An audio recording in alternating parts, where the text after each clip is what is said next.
I would do that.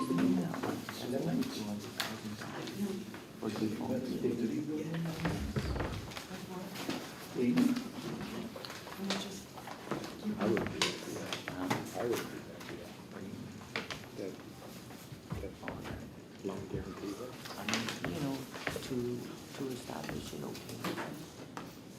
It's, I don't know why we're part of it. That's not we already have something in the act that says how to do a default and whatever. We don't need to be part of that to be told again what we need to do.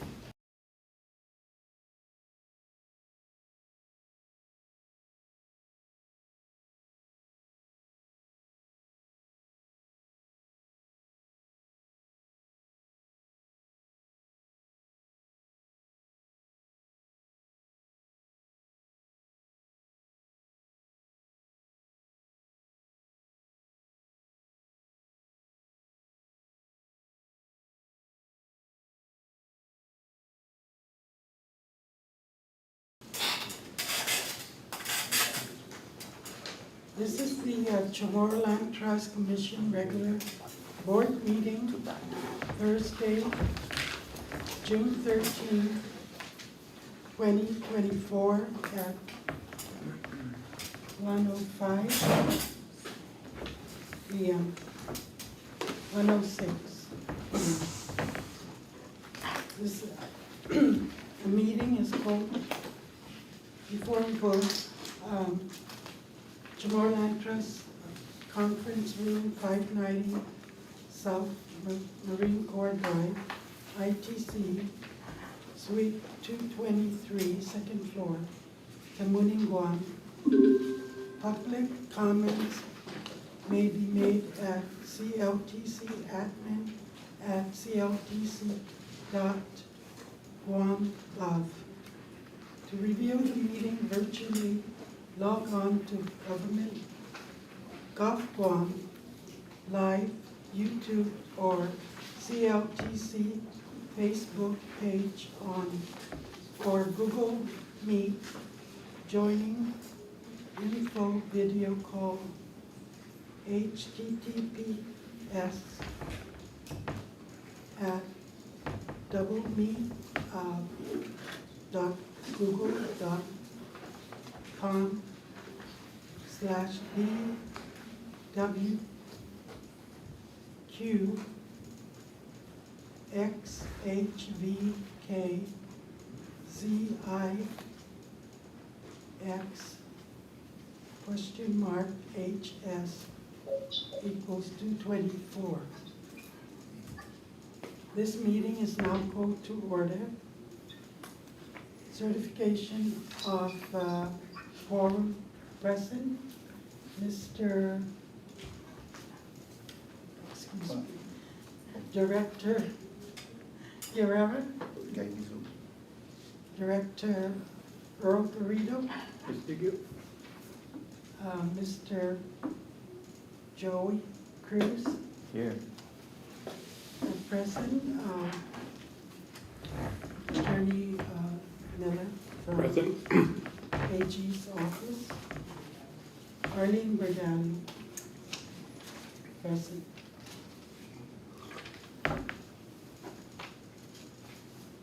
We had the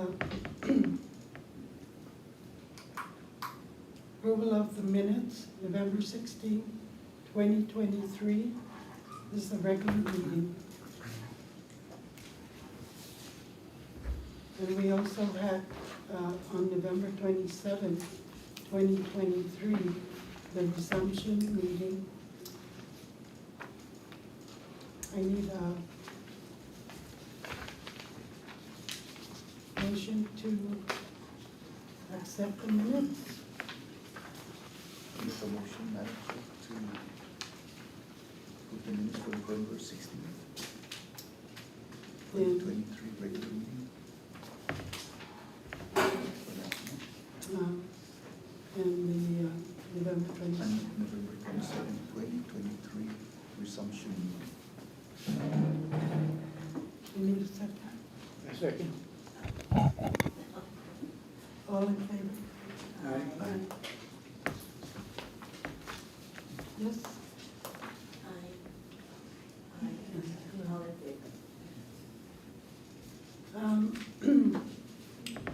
Approval of the minutes of January 18, 2024 regular meeting and the January 31st, 2024 resumption meeting. I need a motion to accept the minutes.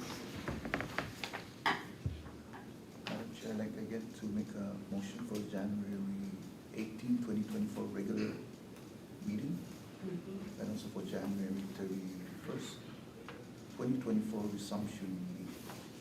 Any discussion? Oh, I second. any discussion? No. All in favor, say aye. Aye. Minutes approved. I would like to, on the agenda, I would like to go to number 4, new business. Number 6, new business. Appointment of Commissioner Arlene P. Mordalia as chairperson of the CHamoru Land Trust Commission. Motion. Motion? Okay, I'd like to make a motion to approve number 4, new business, A, appointment Commissioner Arlene P. Mordalia as chairperson of the CHamoru Land Trust Commission. I'm sorry, that's the agenda number 5, Number- 6. I see. Okay, correction. Agenda number 6 on new business. I would like to make a motion to approve item A, appointment of Commissioner Arlene P. Mordalia as chairperson of the CHamoru Land Trust Commission.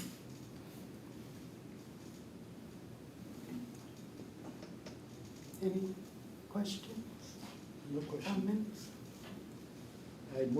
I second the motion to approve the appointment of Commissioner Arlene Mordalia as chairperson for the CHamoru Land Trust.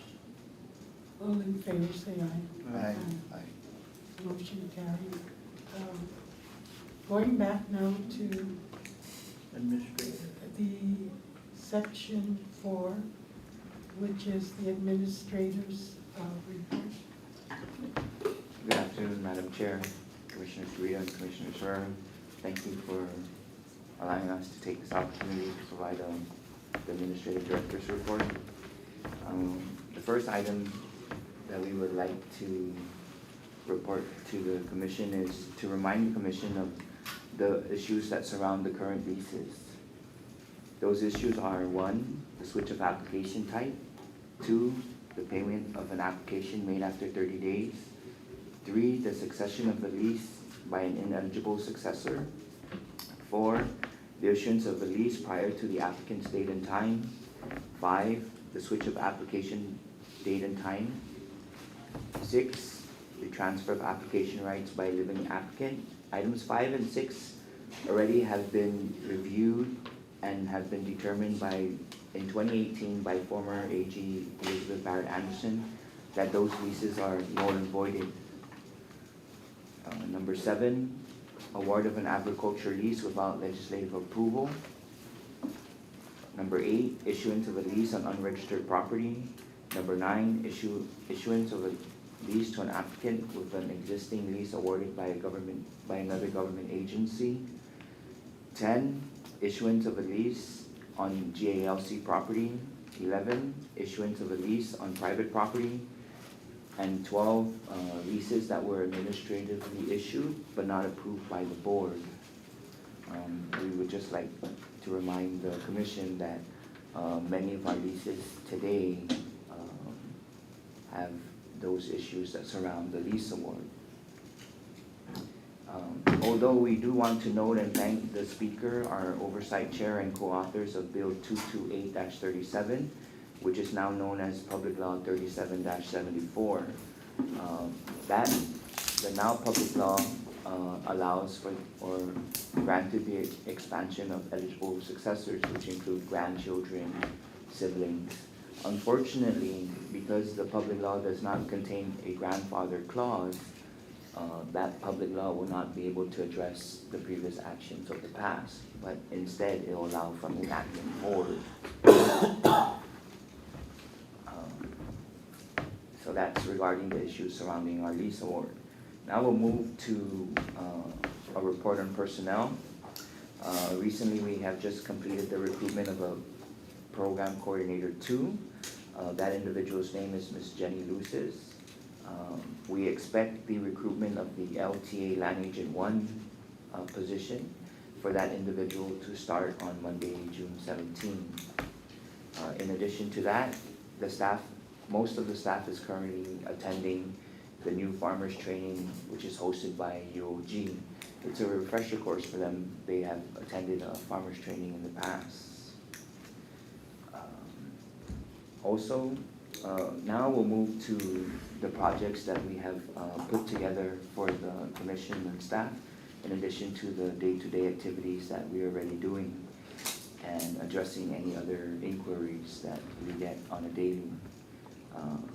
So the first project is a land inventory project. That is an ongoing project, although it's been revived, and we're placing an emphasis on it so that we ensure and we understand how much land we have available.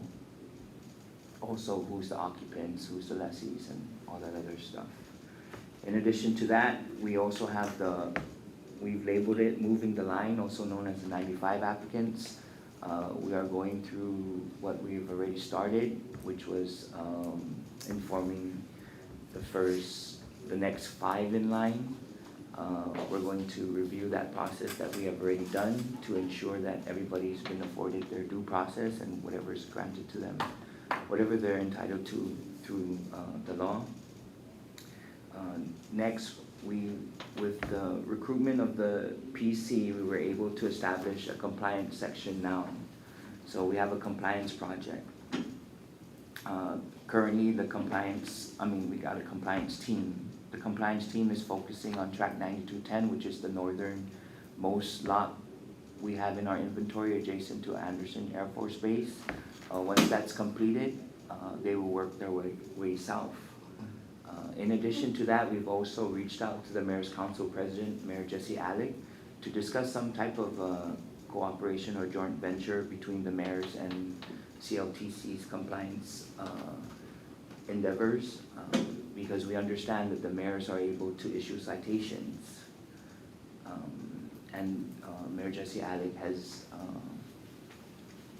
had positive comments regarding our proposed joint venture. Also, we'll be scheduling a meeting with Chief Ignacio, the Chief of Police, to discuss other options available that will also supplement and support our compliance inspections that will address the illegal dumping of cars and other metallic waste and other materials on CLTC property. Now we'll move to the commercial. Last week, I believe it was last week, the compliance team, we had conducted a site inspection with DPW on lot 14, 16, and 18, block 3 REM, track 100C in the municipality of Dedido. This was always on our radar, but this time we took it further, and we requested the staff from the Department of Public Works permit section to accompany us. As you can see, the property is located directly behind Med Farm in Dedido. During our inspection, we had determined that the company responsible for the illegal use, the unauthorized use, and the unauthorized construction of structures on the property that's highlighted in red was in fact Med Farm. Also, during our inspection, we had witnessed several activities that were concerning, such as the discharge of liquid onto the ground from what appeared to look like a tank from a filter system. We also witnessed a car that was being prepped and masked like it was going to be painted. As a result, DPW did issue a notice of violation And we did send a letter to EPA requesting for their site inspection to be conducted to determine whether any further other violations environmentally or had occurred. Once that's completed, definitely we will be sending MedFarm a letter to inform them of all the information that we will gather from DPW and EPA. But please note that DPW has already awarded a notice of violation. Where's the pictures? I have a question for you, Joe. What are the yellow dots? The yellow dots is where we GPSed, so they just plotted it on the GIS. And is the structure a permanent structure? It was stood Malwar, so it was built pretty solid. Is all- it concrete? There's some concrete parts. It's container. It's what is it? Butler tin. There's other types of material that were used. We did have some pictures to display, but we'll come back to that. We'll move to the second lot that we conducted a random inspection on. That lot is lot 163-REM-PTN-3-N, which is also in the municipality of Derido, which is currently commercially licensed to Alphagen Inc. During this inspection, we had witnessed the illegal, storage of white goods, the unauthorized usage of the property to the rear. If you're familiar with the Old Fortune Cookie restaurant or the GTA in Derido, right across the old flea market, there's also unauthorized use of the property behind the leased property by Alphagen. So we also will be sending a letter to EPA and to DPW to conduct their site inspection in related to whether they've complied with the building code or obtaining the proper permits to construct. And we will also be requesting with DLM to conduct some kind of survey or to determine what's the usage or how much property they're utilizing without authorization, and whether they had encroached into any other adjacent properties. Was it just our crew that went there, or was it Yes. also Public Works? It was just the compliance team of CLTC. But as a result from our inspection, we will request the inspection conducted by DPW and EPA also. And we will Now also, you mentioned earlier that there was a letter of violation? that is for MedFarm. Yeah. That's Was the that letter that- delivered to them or just? That was issued to them on site.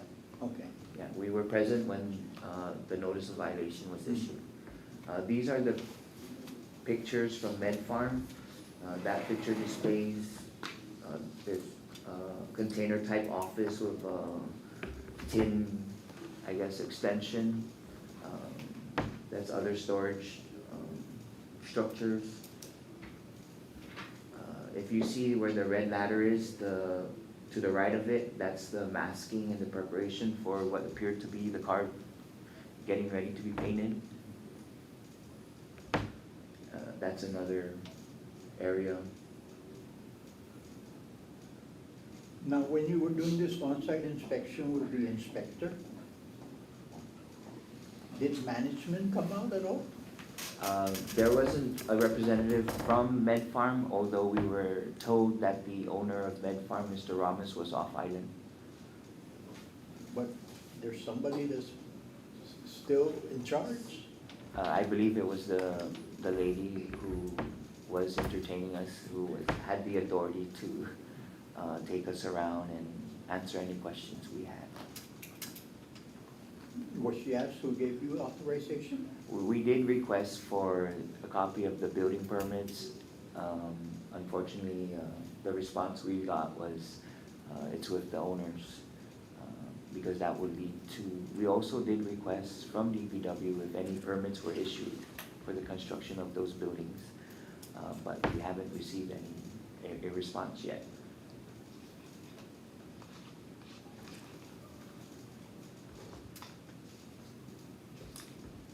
So back to the Fajan lease company, lease property, that's what's going to occur. We will be sending a letter to DPW and EPA requesting for them to conduct their own site inspection and identify any violations if there should be any. Normally, when there's a lease and you are to hook up power, you need to provide a lease. Yes, it may be too that the extension of Med Farm's activities, they may have hooked up to their privately owned building. It could have just been, Extension. Now, is Med Farm on private property or are they also leasing? Med Farm, I believe, I don't know if they own, but they are occupying the property, what used to be Bank of Hawaii. When we did our inspection, they had cut the cement block wall in the back as their entrance to the rear property that is under the inventory of CLTC. And the yellow point is what was GPS, and there's a makeshift barbed wire fence with pallets, I believe it was, around whatever they're using. There's storage of old split unit air cons, other type of metallic waste, and trash. The red perimeter, that's about 2 acres? I believe half an acre. Huh? It's a What half acre? acre. This, the plotting or those delineation was based on the scheme or master plan that was created. And that's the only land trust inventory on that area or the No, entire?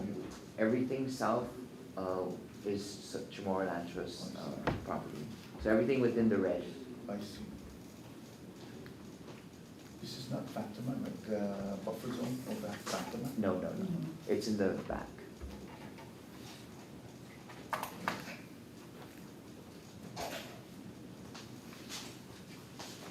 Are those registered properties? Yes, And are they any leases to any of our, yes. But the specific area, I believe, is not leased out yet. But we are verifying all that information. Okay? We'll move on now to an update for Tata Communications. Initially, the board had approved the issuance of a submerged cable commercial license to Tata Communications about 2 years ago. We've been working on the commercial license. Unfortunately, when it was approved by 2 previous attorneys ago, that draft was approved. We sent it to the AG's office. It was disapproved, I believe because of the formatting and the missing verbiage. So what we had done is we went back and we revised it based on the attorney's recommendations. It was sent to Tata.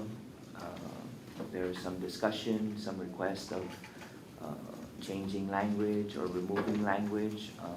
We did have our current attorney, Assistant Attorney General Miller, review it. He has agreed with the layout, the format, but there still is a request by the attorneys from Tata to remove specific language within the recitals. Unfortunately, internally, I would recommend to the board that we leave the license as to form. It's in compliance with the law that authorizes us to grant that type of license. How And- long is the lease? I believe it's gonna be for 21 years, I believe. But it will start from December 2022 because their lease expired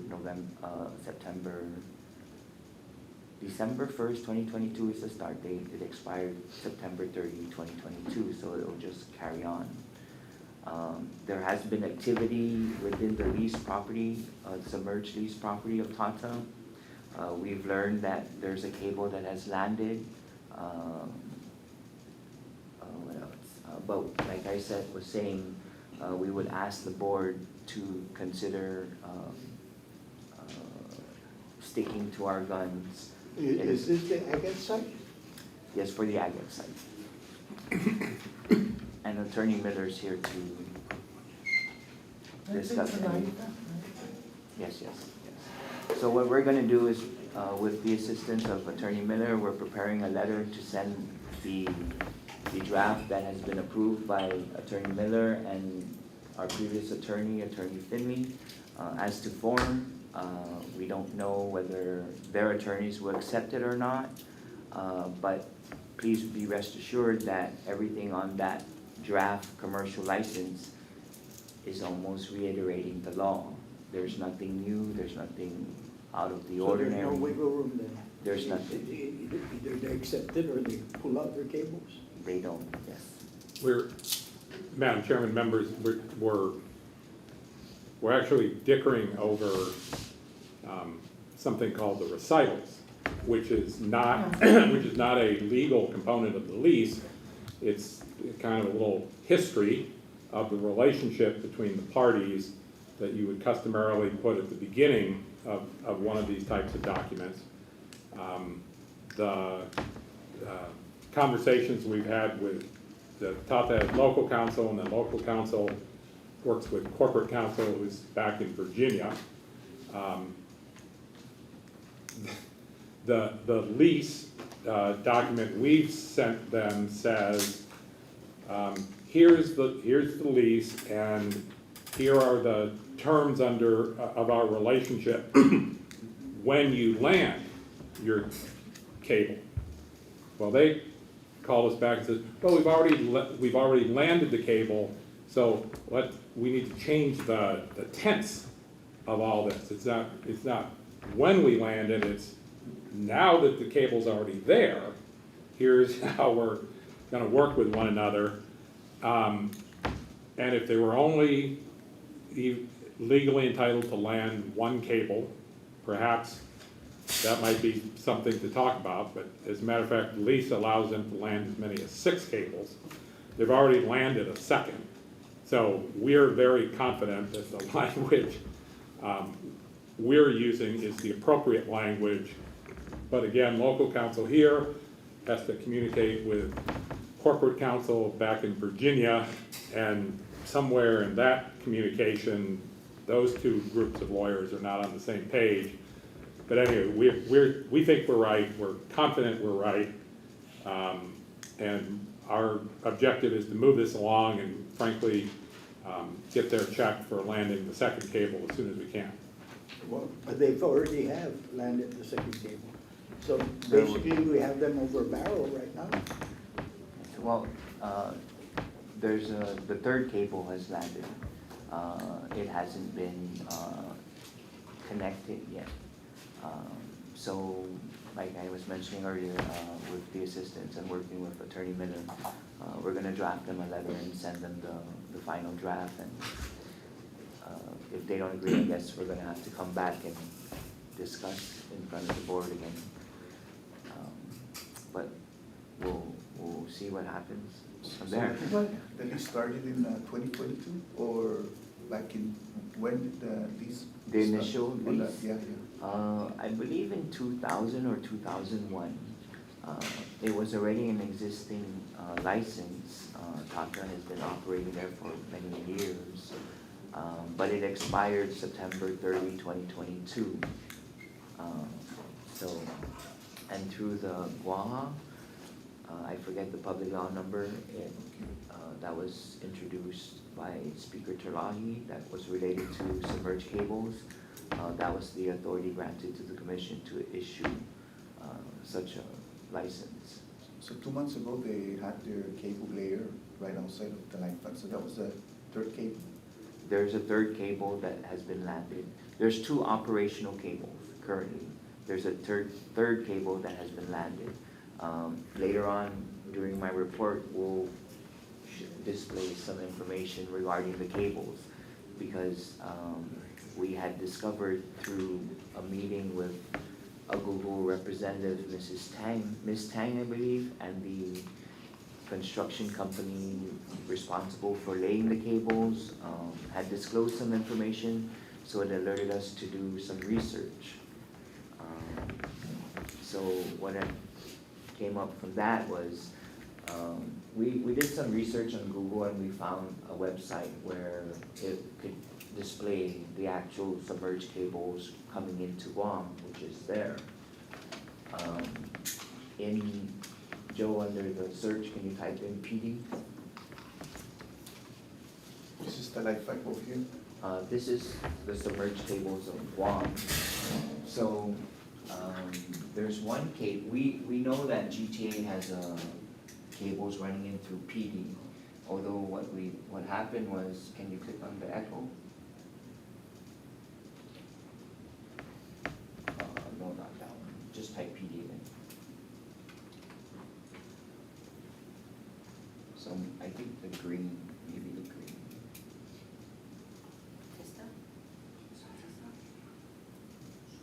Click on the Tata.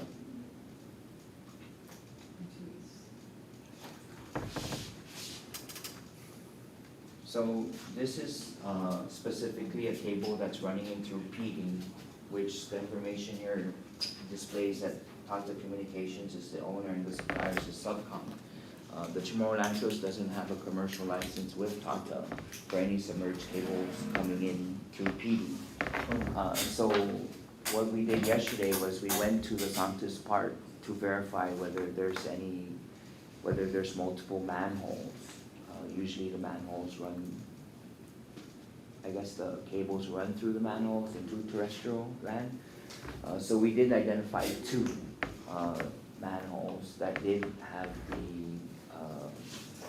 word communication printed on it.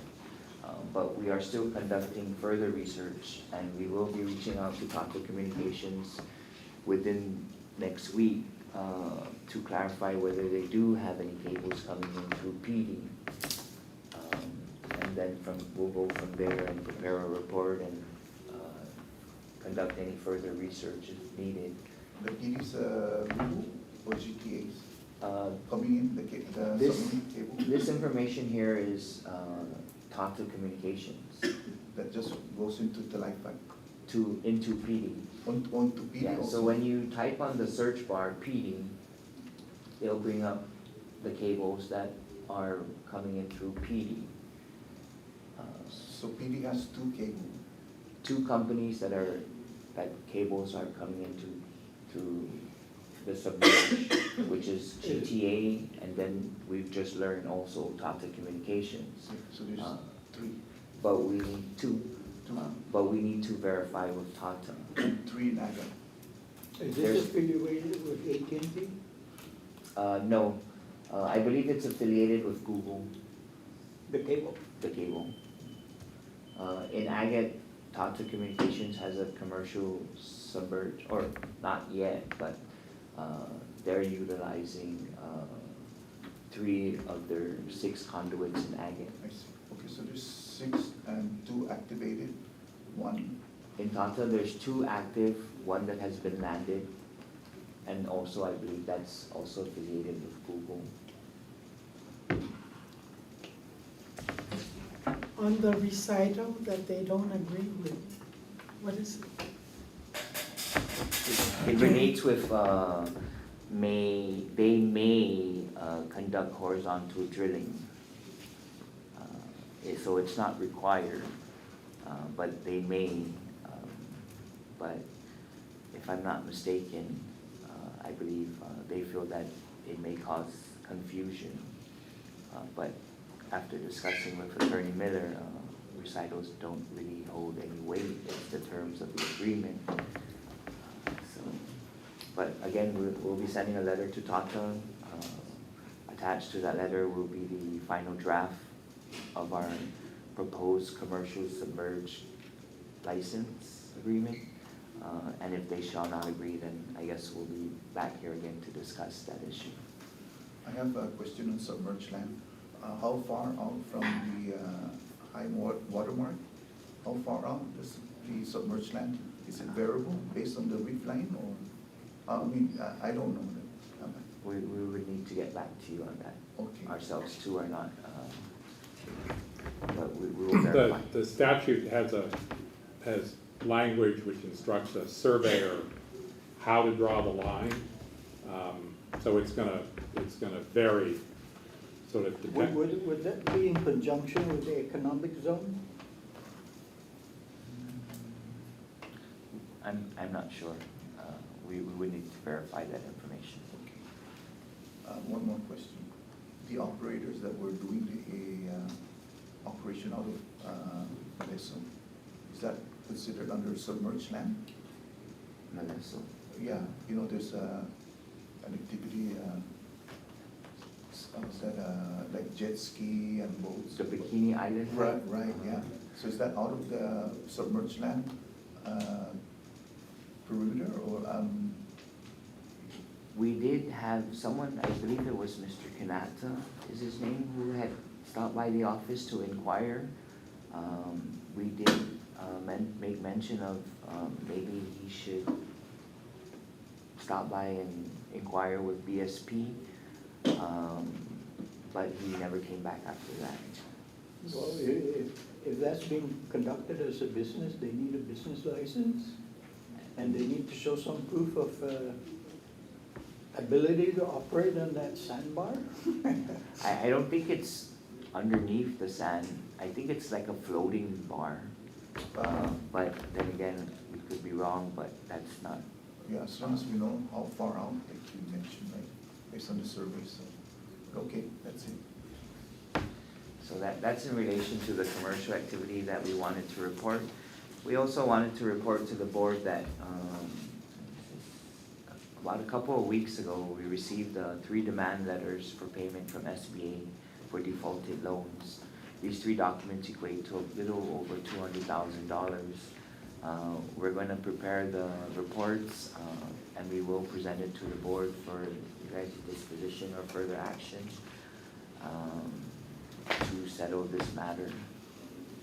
So there's 3 SBA from Mawar or from? No, the from previous loan guarantees issued.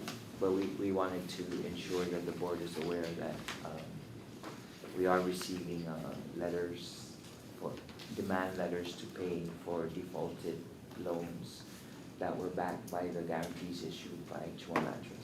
So there's 3. 3 so far, or recently that we received. Short arrears or like 1 month, 6 months? Well, it doesn't display the history of the account or the payment schedule, although it does say when payment was due. For example, this one I'm looking at now, payment was due August 2007, but the statement date is just April 2024. Nonetheless, we do have a responsibility to, this is the amount due. It is unsure, and we'll verify with Mr. Lohan from SBA whether it also includes any penalties, late fees, and if there is, then we'll request for the true amount prior to presenting it to the board, because this could just be the principal amount, not the fees. And that's for the 3. For 3, a little over 210,000 music. So one had a last payment of 2007, the other one is 2024? No. Or The payment due, the first one, the payment was due in 2007. The second one, the next payment due was 2019. The third one, 2010. So it varies. okay. Can we go on with the next report? Yeah. That's all for the director's report. Then going into old business, Madam Chair, before we go into whole business, can I say something, please? sure. As an advocate for progressive thinking, I submit the following. The CHamoru Land Trust Commission is faced with issues related to irregular and unauthorized leases from past administrators. These issues were highlighted in a special board meeting held in September 23, where the commission decided the need to address these past leases and ensure compliance with the law.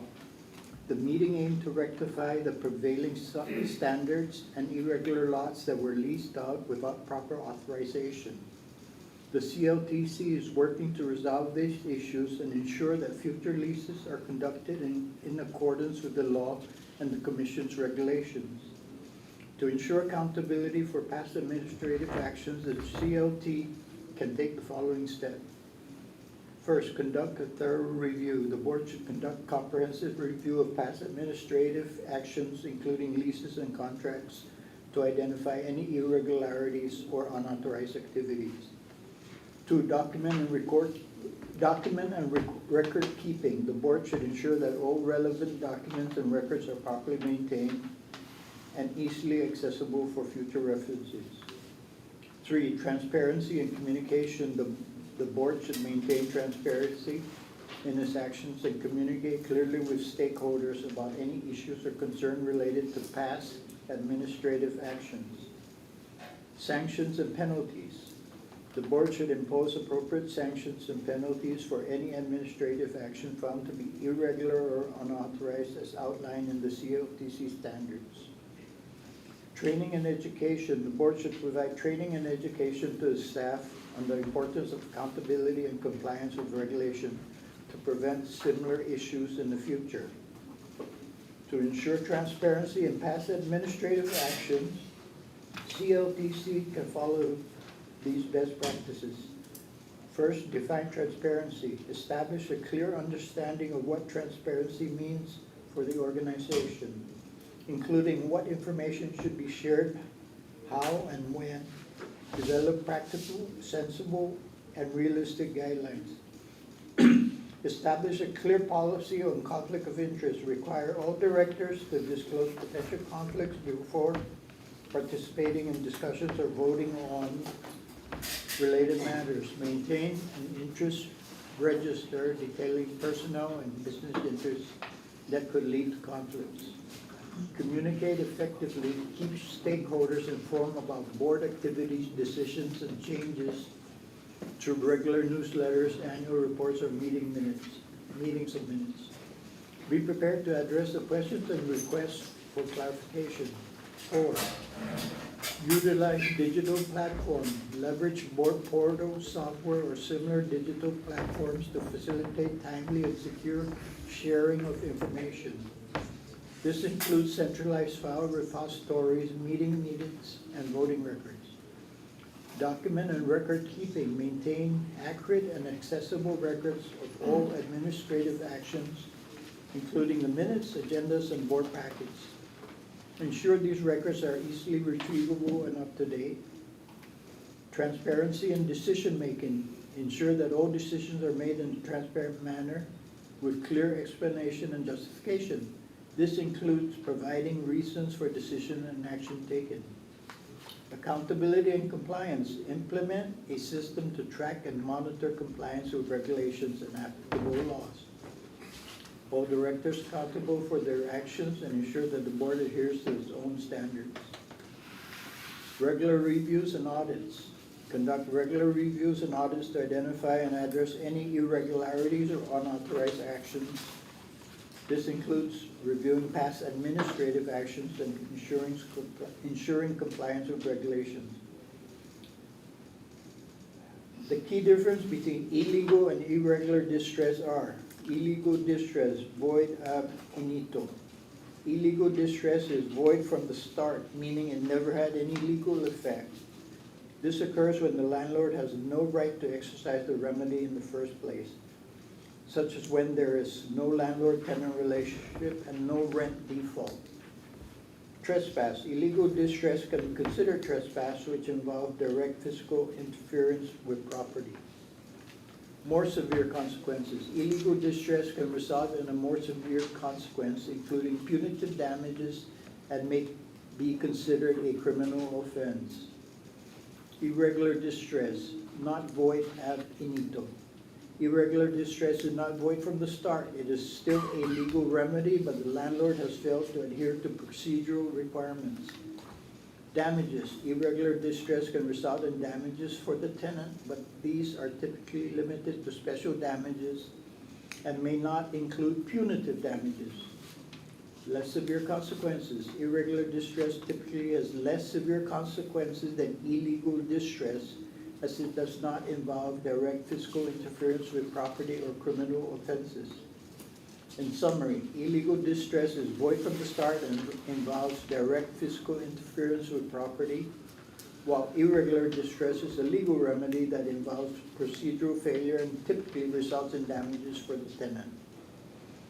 To address illegal, irregular, or unauthorized leases from the past administrators, the CHamoru Land Trust Commission should take the following action: conduct a thorough review, document and record keeping, establish transparency and communication, impose sanctions and penalties, provide training and education for the staff, develop a clear policy on conflict of interest, utilize digital platforms, and conduct regular reviews and audits. By implementing these actions, the CFTC board can address past irregularities, ensure transparency, and promote good governance going forward. Following the above steps, the CLTC board can ensure accountability and remediation for past administrative actions and maintain the trust of its stakeholders. This is in line with all these agenda items that we have to address because of what was done in the past. I'm not pointing fingers at anyone. I believe that everybody here in this room is doing a good job trying to make do with the available resources today. And I just want to commend you, Joey, and your staff for keeping the bar high. Thank you.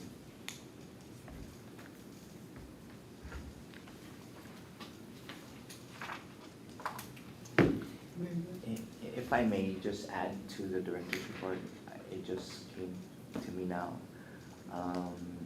We've already commenced the process of the procurement process of the federal grant that we received from the Office of Insular Affairs. That project, I believe, is titled the upgrade of CLTC's IT infrastructure or the enhancement. So what's gonna happen there is this grant is paying for the creation and the development of our website. Our website is gonna be able to sustain, I guess, the information from the software that's gonna be created. Everything in our file room is gonna be scanned and indexed and stored in our database. Our constituents are gonna be able to obtain login credentials and view, even from their home, the information within their file. The staff is not gonna have to physically pull files anymore. They're gonna be able to log in, view everything, and as things are being submitted, it'll be also scanned and indexed and uploaded. So it's gonna be like a real-time information that will be available. We've already sent out the RFQs for the website development. We're already sending the requisitions for the publication of the RFP. The RFP has been already created. We're just gonna go back and update the dates. The requirements have already been reviewed by OTEC. It's been approved. And we plan to issue the RFP to publish the availability of the RFP in August and award the contract by September and commence the scanning by October. That's our timeline, our projected dates for it to start rolling. So I do apologize, but it just came to mind after Commissioner Greedo had read his. Yeah, I've seen all those paper files in the back. Yeah. So we're gonna get there, just slowly but surely, and we anticipate that this the scanning and the creation of the database will be completed by September 30, 2025, if not sooner. So that's next fiscal year.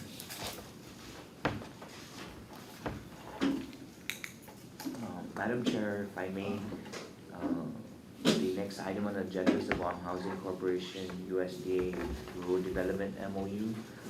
After that, if possible, the management team from Guam Housing is here. If you can consider moving item C and under new business, item C, right after the MOU discussion. Is there somebody online? I heard the online, I'm not just somebody? And she's just clicking on it. Oh, She's clicked on it. how do you know somebody's on Zoom? James. Wants to see that. Well, We're just sharing the Oh. packet, Oh. so we can't see this part Oh, now. but nobody in Zoom? Yes, it's just the staff Only and staff. the public. No one from the public. Is there anyone from the public? Mr. Diego's on though. Is he on Zoom or? Yes. So just because Mr. Diego, Okay. is he on island or off island? Or? I'm not too sure. But he's there though. He logged You in. can ask him. You can talk to him. Can you verify, Joey?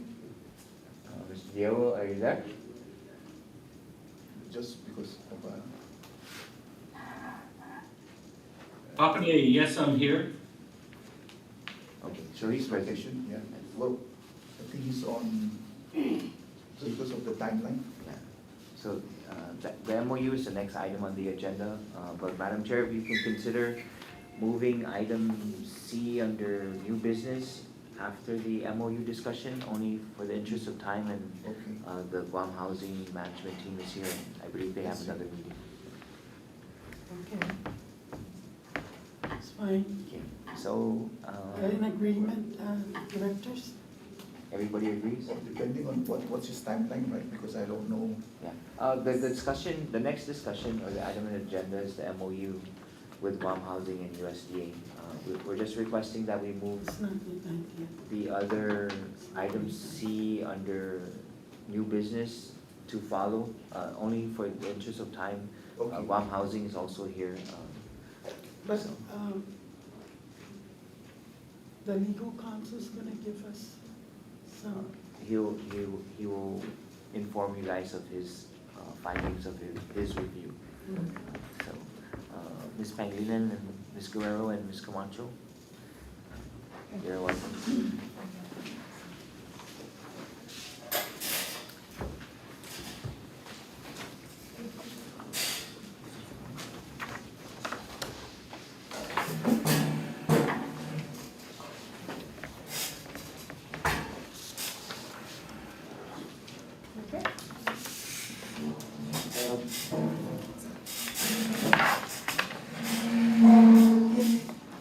Do you look familiar? Feels familiar.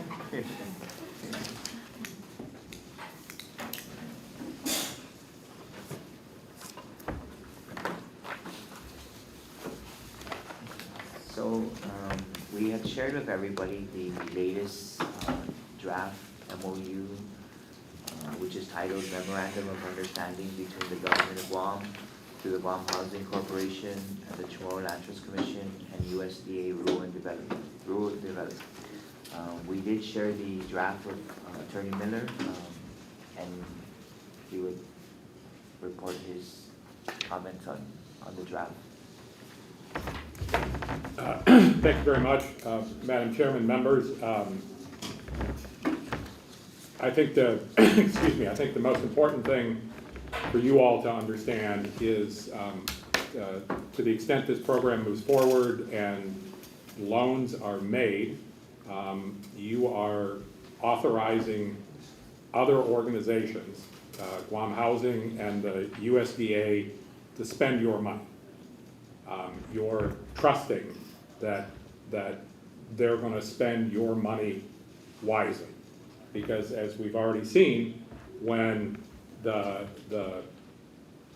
borrower chooses to default, the USDA isn't paying the bill, you're paying the bill. So just understand that that's the question that's before you. The other matter I'd like to bring to your attention is frankly just to repeat the topic we've talked about a couple different times today.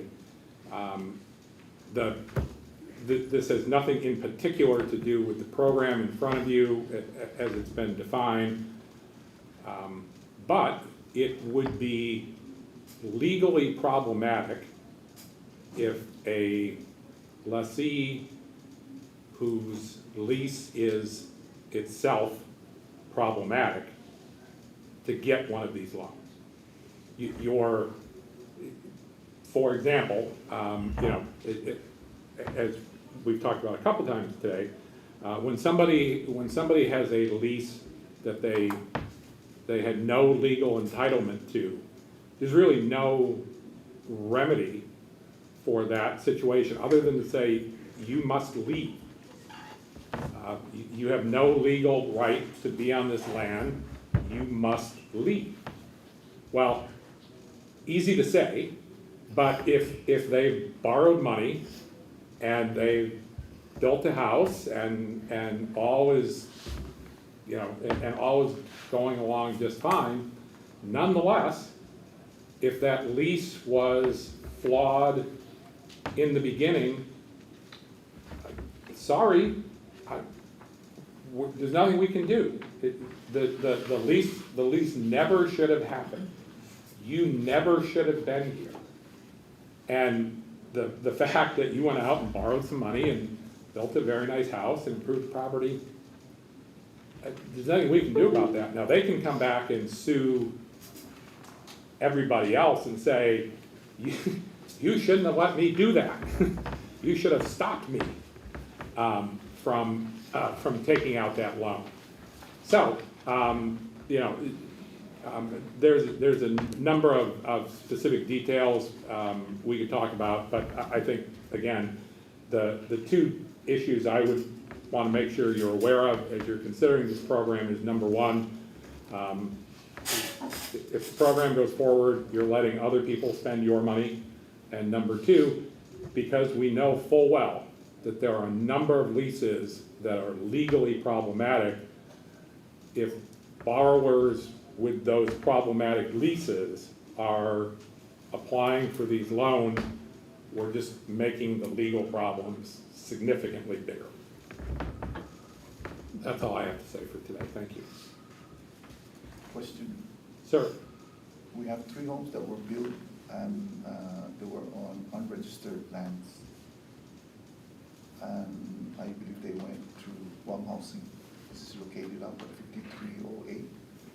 During last couple of months, we were supposed to entertain a client that was going to go to the loan guarantee. So we found out that whole particular lot was unregistered. This is located up in Laddie Heights, where the water tank is at. So those 3 homes that were built just recently, now we have to inform them that the property that they're on is unregistered. So would that make the liability on the trust? Which is just what you kind of explained. They had the lease, everything was ratified. And then now, after 10 years, one of the lessee was requesting was approved for a small business administration loan. And when we went through the vetting of the property was designated on survey along with the all other 14 properties on that zone, and the 3 property lessees constructed a full home, concrete home. So, without speaking to that specific situation, because I haven't looked at the details of the particular properties you're mentioning. Frankly, I'm just going to repeat what your colleague just said to you. We have 2 types of problems. We have people who never should have been there in the first place, and then we have people who had a legal right, a legal entitlement, the legal authorization to be there, but along the way, some a box didn't get checked, a part of the responsibilities never got fulfilled. So for example, if somebody has built a house on a property they were legally entitled, that they were the right person at the right time to be entitled to that lease, and that they generally complied with all the rest of the terms of the lease, but they yet to do the survey, which would allow them to get the property registered, then a potential remedy, the commission could say, get off. I mean, that's always, if you're in breach of your lease, you can always say, get off. But you can also say, look, we're gonna give you 90 days, or we're gonna give you 180 days to go fix this problem. And so long as you fix it within 180 days and come back into compliance Okay. with the terms of the lease, we'll be good. But some of the leases, there's no fixing it. People who jump the line, for example, you can't turn back time.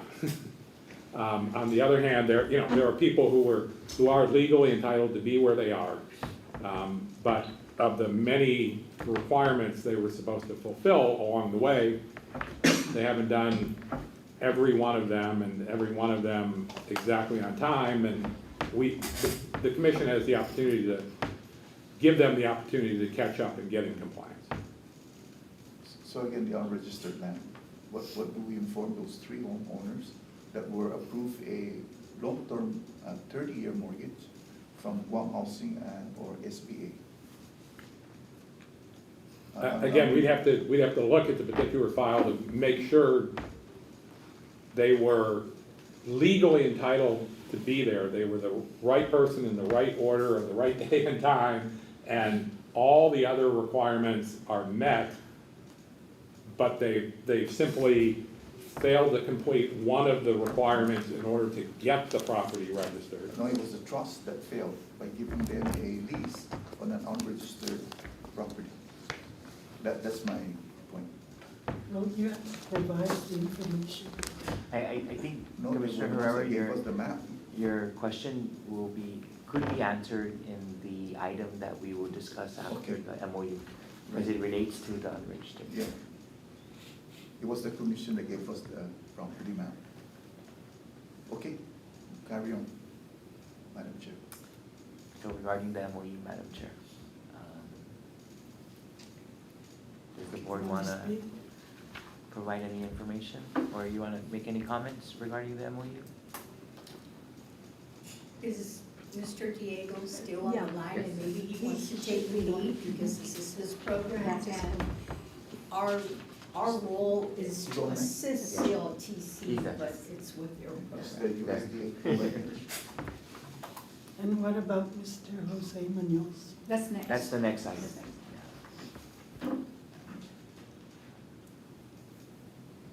Don't know why. Yeah. He's like, "Doing like five." Mr. Diego, can you hear us? Hold on. Yes, okay, so, thank you, Madam Chair, Commissioner Garrido, Commissioner Herrera, for having me today. I apologize I'm not there in person. Currently, in Palau, I got other duties that I'm taking care of here.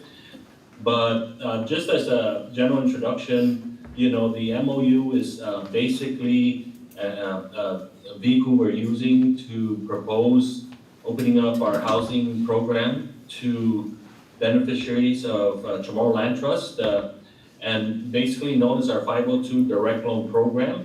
This program assists low and very low income applicants obtain decent, safe, and sanitary housing. We provide payment assistance to increase an applicant's repayment ability, and what that means is our current prevailing rate is about 4.25. We can amortize the loan up to 33 years and possibly 38 years.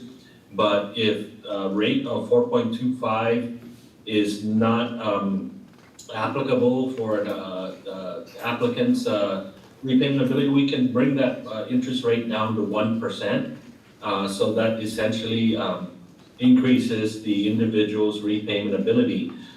So basically, how we see the MOU is, we typically have a dual-party MOU where USDA negotiates an MOU with typically the state housing agency.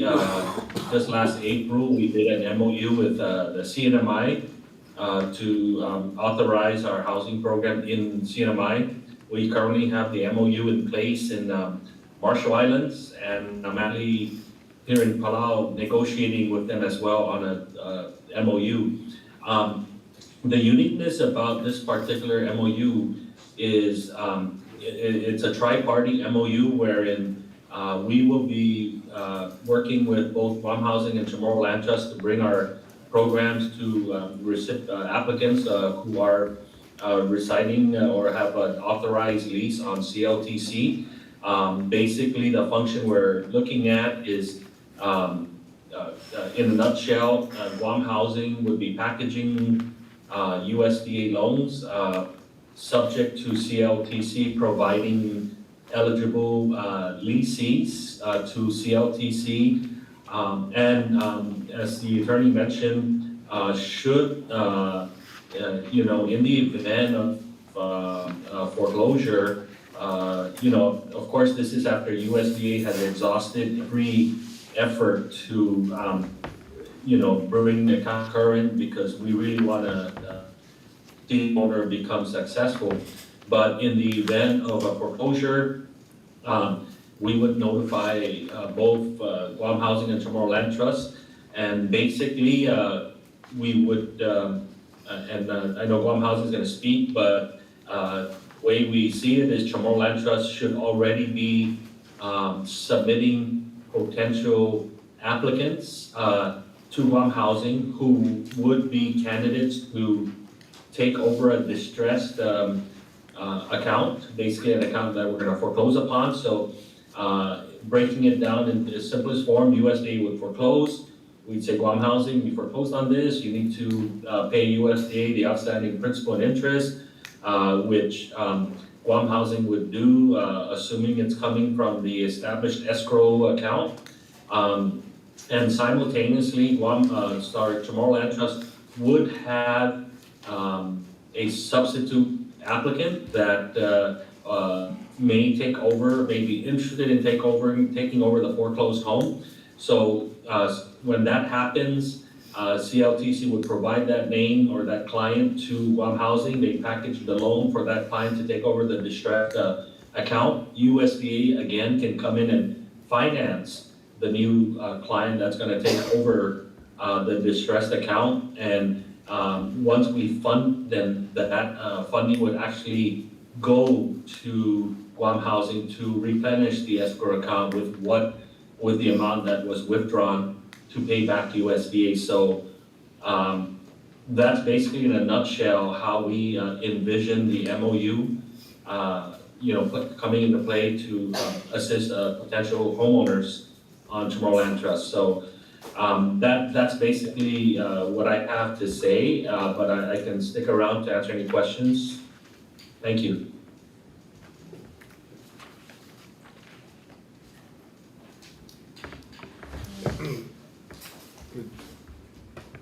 Please don't take my comments as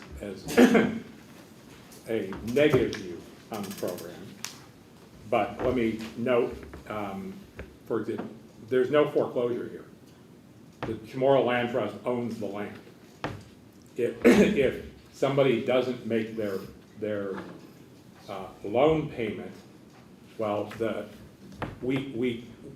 they can be found in breach of the loan and told to get out.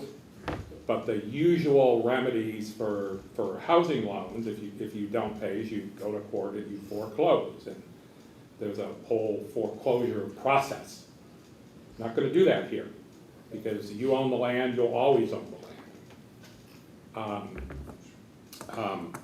Likewise, it is unclear to me, the agreement is clear that if somebody isn't making their loan payment, that after the loan servicer determines we probably can't fix this. This borrower isn't gonna work. The agreement is clear that the CHamoru Land Trust should find, you know, a new person to try and take over. Well, it's unclear to me, we haven't really thought this through in detail. Your laws, your rules are very clear that people are supposed to be offered leases according to the date and time that they signed up. So if Lee Miller, who takes out one of these loans, stops paying, and so we'll go push that Miller guy out, that's easy. How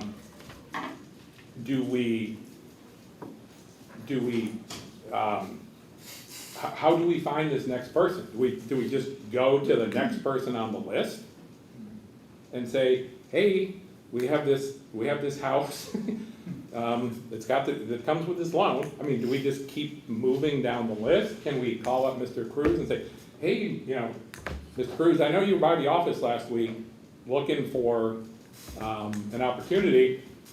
It turns out that we've got a foreclosure coming back. I mean, I don't know that it's been really worked through how we're going to find the next occupant of the home who's gonna have to take over the loan, and do that in compliance with the law that's very clear that, you know, we've moved down the list by date and time to offer leases.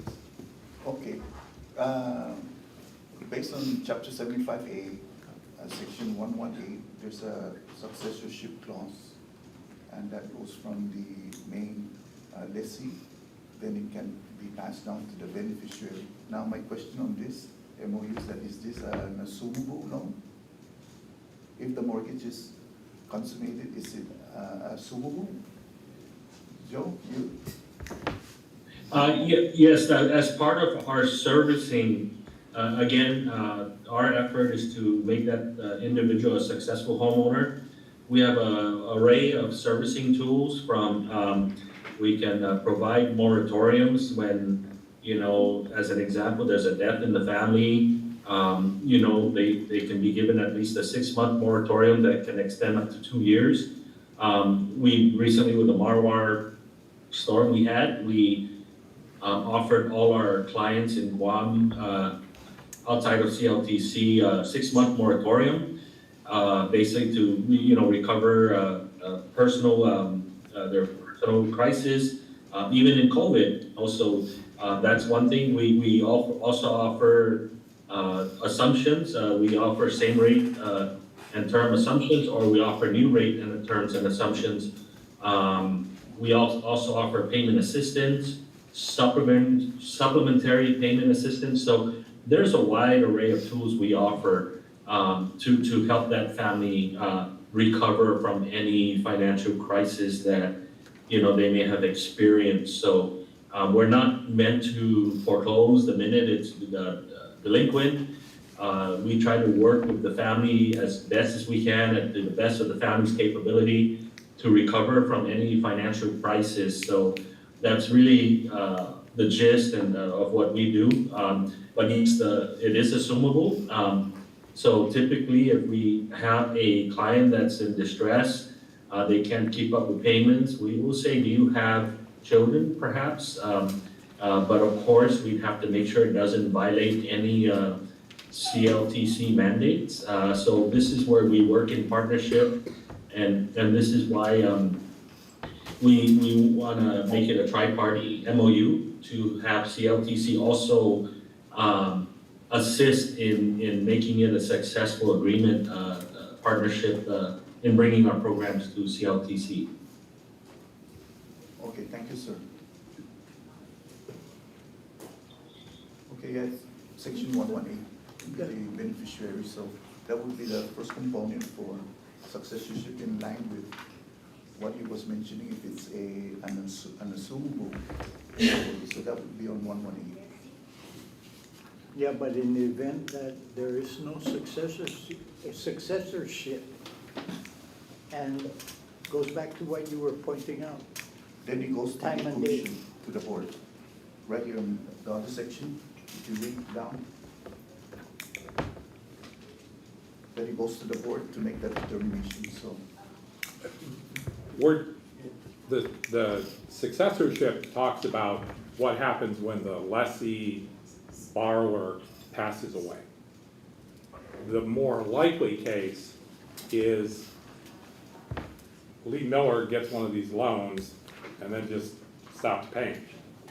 But rather than having to write $200,000 worth of checks, you go try and find Joey Cruz, who's got a good job, is a solid guy, who can make the payments, but is Mr. Cruz entitled to that lease under the larger rules about in what order people are eligible for leases? I think the best solution is the beneficiary also signs the loan besides. Just one question, what if the lessee decides to change the beneficiary? Then how would you attach that? I mean, if I may, I was just listening to everybody and I read the MOU. Even if the MOU is executed today, it's our job internally to ensure that the next applicant for a lease award would be provided to Guam Housing. Then it will also be our job internally to ensure that if that client is not eligible to assume that loan, that we award them a lease before we send number 6 to you guys. Just based on based on the order that we're supposed to process leases, as Attorney Miller had said, based on date and time. So what I'm gathering through all of this is, if we were to provide you 5 names and number 3 is eligible to take over the loan based on his debt to income ratio, we have to ensure that we give 4 and 5 before 6 is given the opportunity to take over the loan. But it doesn't preclude us from asking USDA to apply some kind of deferment until number 6 takes over. Joe, am I understanding you correct? You have a number of ways to defer loan payments? Maybe it's not there. Can I go ahead? Yeah, oh, there it is. Go on. Okay, I'm sorry, that was a question for USDA, right? Yes. So typically we would provide a listing of delinquent accounts to Guam Housing and CHamoru Land Trust. I believe once it gets to 4 payments behind, so you're gonna have advance notice to realize which accounts are in districts. And so that should be the cue, basically to, start looking at the clients as you had mentioned. I didn't quite catch that question about deferment when we get to that process. Joey, can you repeat that if you don't mind? I was just explaining that the CLTC has a process in how we're supposed to award leases. So it would be incumbent upon us if we were to provide Guam Housing with a listing of 5 names. If number 3 is the next applicant in line to take over, who's able financially to take over the loan or to make a new loan, to pay off that loan, whatever the case may be, CLTC will have to ensure that to comply with our lease award process, we would have to make sure that 1 and 2 is issued a lease prior to 3. But in that whole process, nothing prevents us from requesting some type of deferment method with USDA until that lease is awarded. Hopefully you'll give us 6 months if it's possible. Okay, so if we're working with number 3, as the potential client to take over the distressed account, then you're saying your USDA would be requested to defer? If it's possible, because you mentioned like typhoon Yeah, I- or financial Yeah, hardship. I don't see why not. You know, if it's a reasonable amount of time, I mean, if we're gonna have to wait a year, it's probably not to any of our advantage if there's interest accruing. So that's why it's incumbent on CLTC, WAM Housing, USDA to get in on the distressed account as early as possible. We currently have a protocol that I believe it might even be in the MOU that the minute we send out a fourth notice, that we also copy our partners in CLTC and CHamoru Housing, so that they're aware that this may be resulting in a foreclosure, or I'll just say foreclosure for lack of a better term in this case. And so that, you know, we should be all primed in a position to, you know, address that delinquent account one way or another. But if we do have to allow some time to be authorized to allow that process to occur, I don't see that being a problem.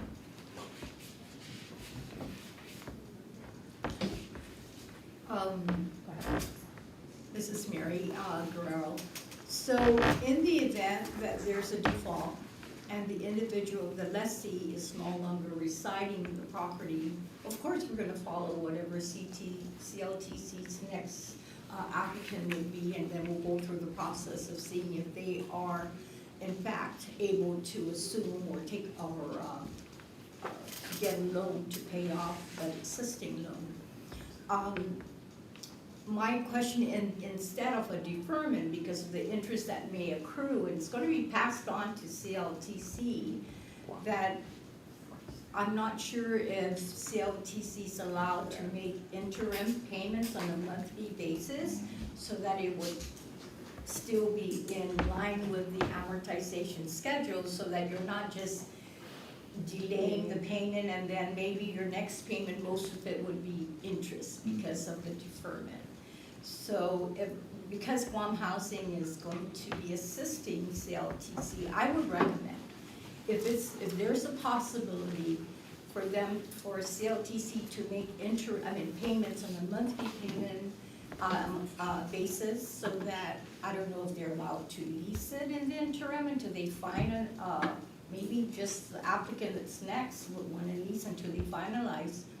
But I think that is what, if Guam Housing is going to assist CLTC, I would like to see that payments are made on monthly, only to avoid having a higher amount for that person, the next person to assume because the delay in processing, and that would be my recommendation. Is that in our MOU, what you just mentioned? I don't According to think our so. attorney, has he? No, it's not. No, I don't think it was. If I may, I know that this is under discussion right now, but we all know that we've been trying to get a meeting together with the parties involved with this MOU, and that has yet not to be realized. So I understand Mr. Diego's off island, and so we plan. The law has been passed since several months ago, and so because this is still in draft form, I think it's more prudent that we all come together to the table and finalize the so-called MOU, then send it to the legal of each of the three of the agencies involved. That way, that can be considered a final document once we want to implement this program. This law, like I said, became law a couple of months, and I don't know today, do we have anybody that's interested in it? I'm so appalled that we have thousands of applicants back since 1995, and we seem to keep coming back to the fact that we're only in number 6 for that matter. I see. I mean, what can be done? What really can be done to move? Because we don't know that everybody that has applied today also, I mean, we all know this. Realistically, maybe some people have died, people are no longer interested because they're not living here, right?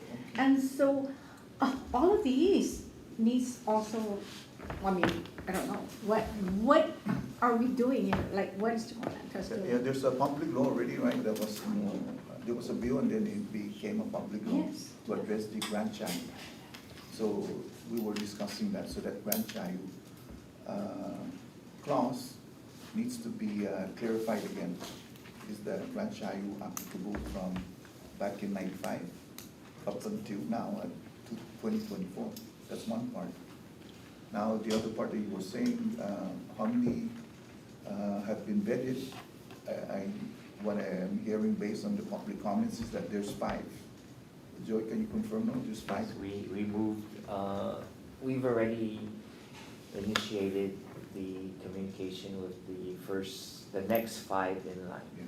So it could be, they could be 8:07 and 37 seconds and so forth. So that's how we're processing.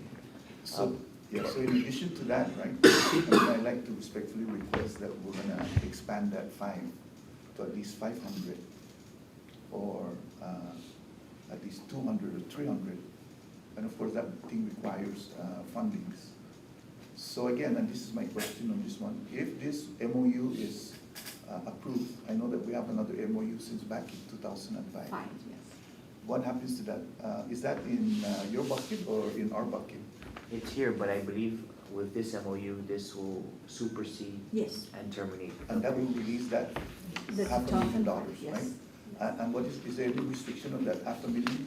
It's for On the first two. that $500,000 is within the loan guarantee fund. Right, so now, when this one kicks in, so that loan guarantee would be relief now It unrestricts the usage, there. but it is still, the expenditures are still restricted within what's allowed by the fund. So for example, the loan guarantee fund was created to pay for any loans that should go into default or things Okay, like that. so let's say the first 2005 MOU back then. Now, how many homes have been secured with that? Because I remember that we kind of counted 100 and. None. None. Yeah, So that has no obligation. no. So that means that first $500,000 may be de-obligated because there's no obligation? It would be unrestricted. Yes, so where do we have to turn that back into the general account? No, Or no, can- it stays within, under the loan guarantee fund. And who can convert the loan guarantee for us to utilize that 500,000 for other beneficial process like what we were recommending here? Does it need a board approval? It's gonna require an act of law, Okay, so we have to get a public law to release that? yes. Confirm. If you wanna reappropriate that money, Yes. it requires an act of law. Roger that. Okay, all right, so that's noted. So that $500,000, right, if we get the proper timing, can be released back to CHamoru Land Trust.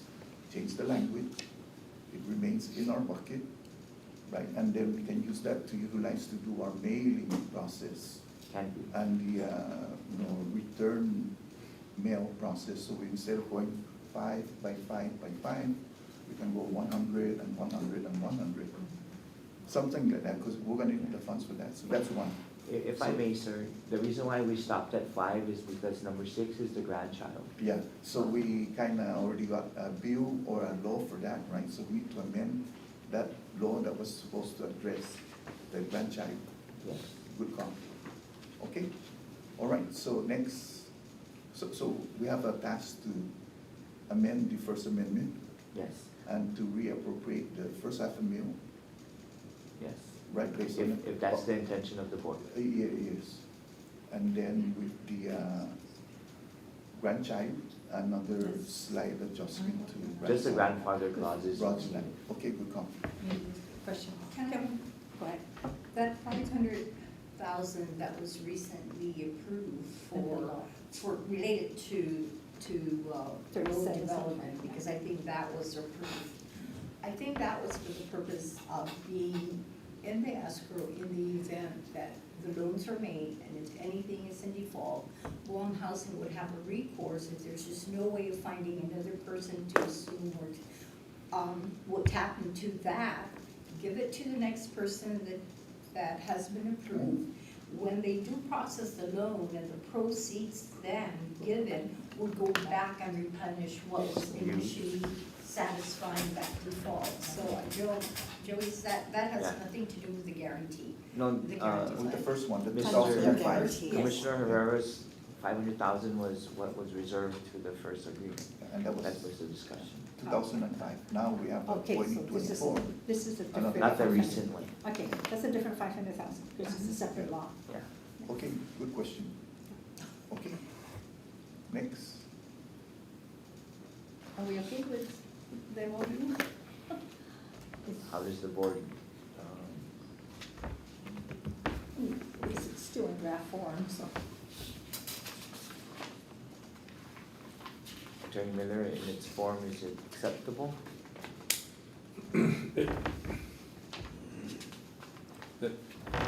There's nothing legally wrong with the MOU that's in front of you, but there are many questions as to how it would really work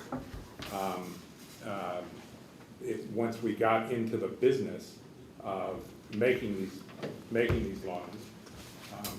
I would also suggest to the board that you consider that, because as I said, these folks are really spending your money, that you have to give some thought to how, within the trust, how you're going to manage and oversee the program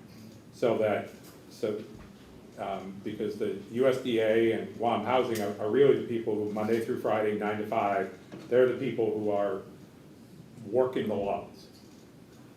But again, they're spending your money.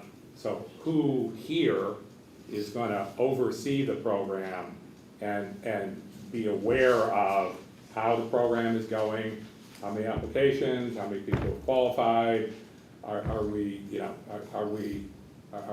feeling good about the people who are being qualified, how many people are 30 days down, 60 days down, 90 days down, who within this organization is gonna be on top of this program, so that we don't wake up one day and get 4 letters from the USDA that says, we need $400,000 in the next 30 days. Yeah.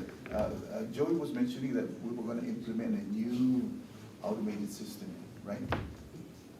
Or something. For the database and for Database, yeah. informational So purposes. may I suggest that we install in that database an auto reference that and to tie this program in, that if, once it starts going, and we have client A doing a particular payment per month, that it can give us a signal that client A is payment for June.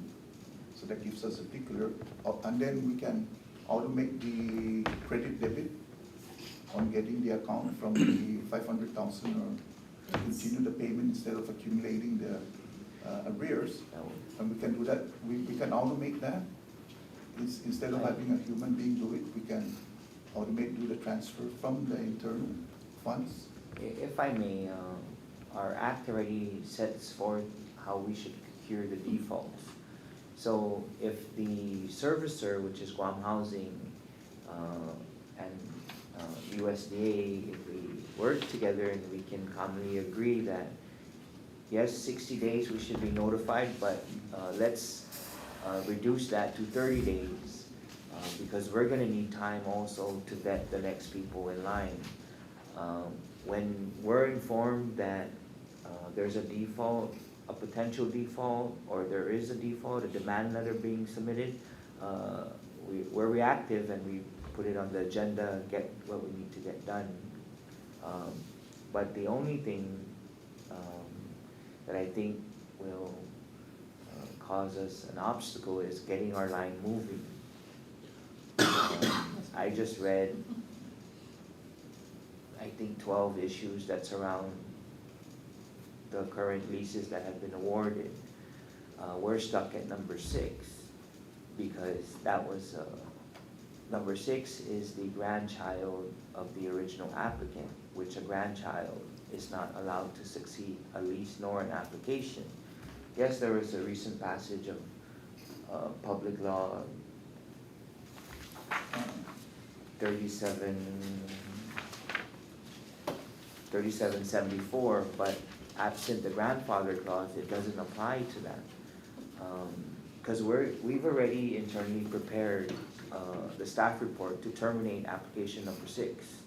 We've exhausted everything we could do. We've reached out to the legislature, although we do have another meeting in the coming days to express again the need for the grandfather clause to be included in the, or the, to amend the 3774 to include the grandfather clause.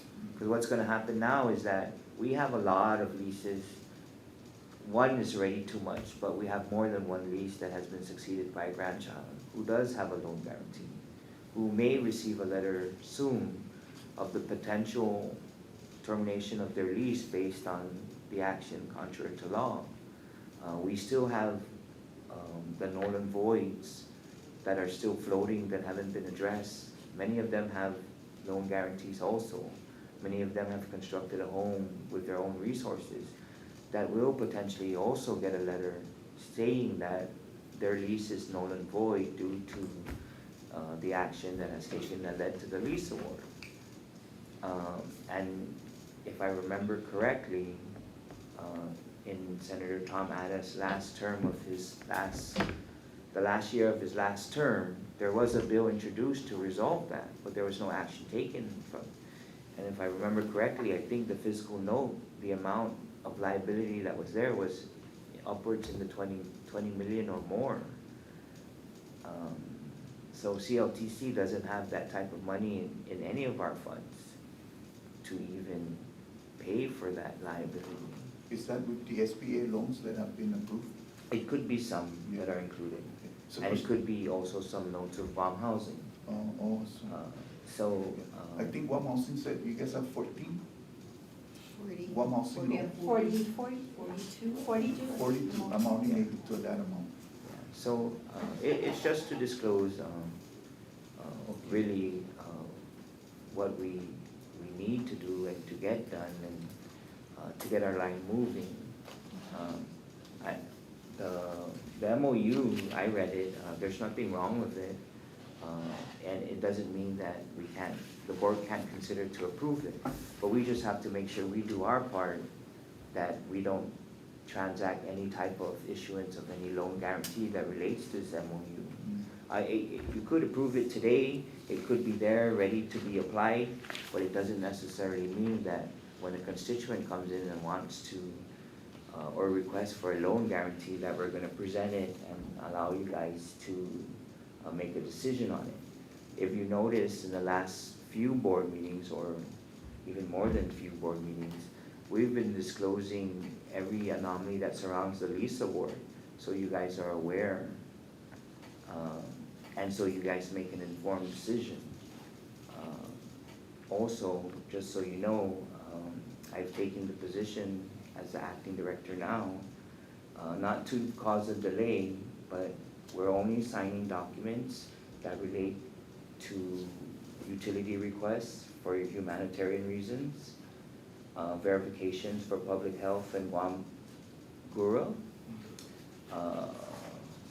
and eligibility determination documents.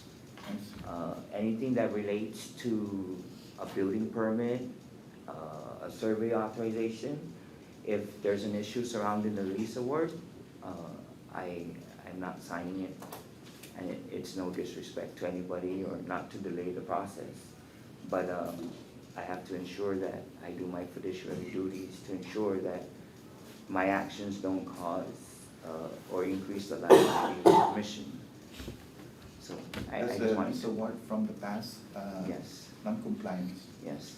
Out of 2,911 leases, based on our query with the database, there's really only 19 good leases.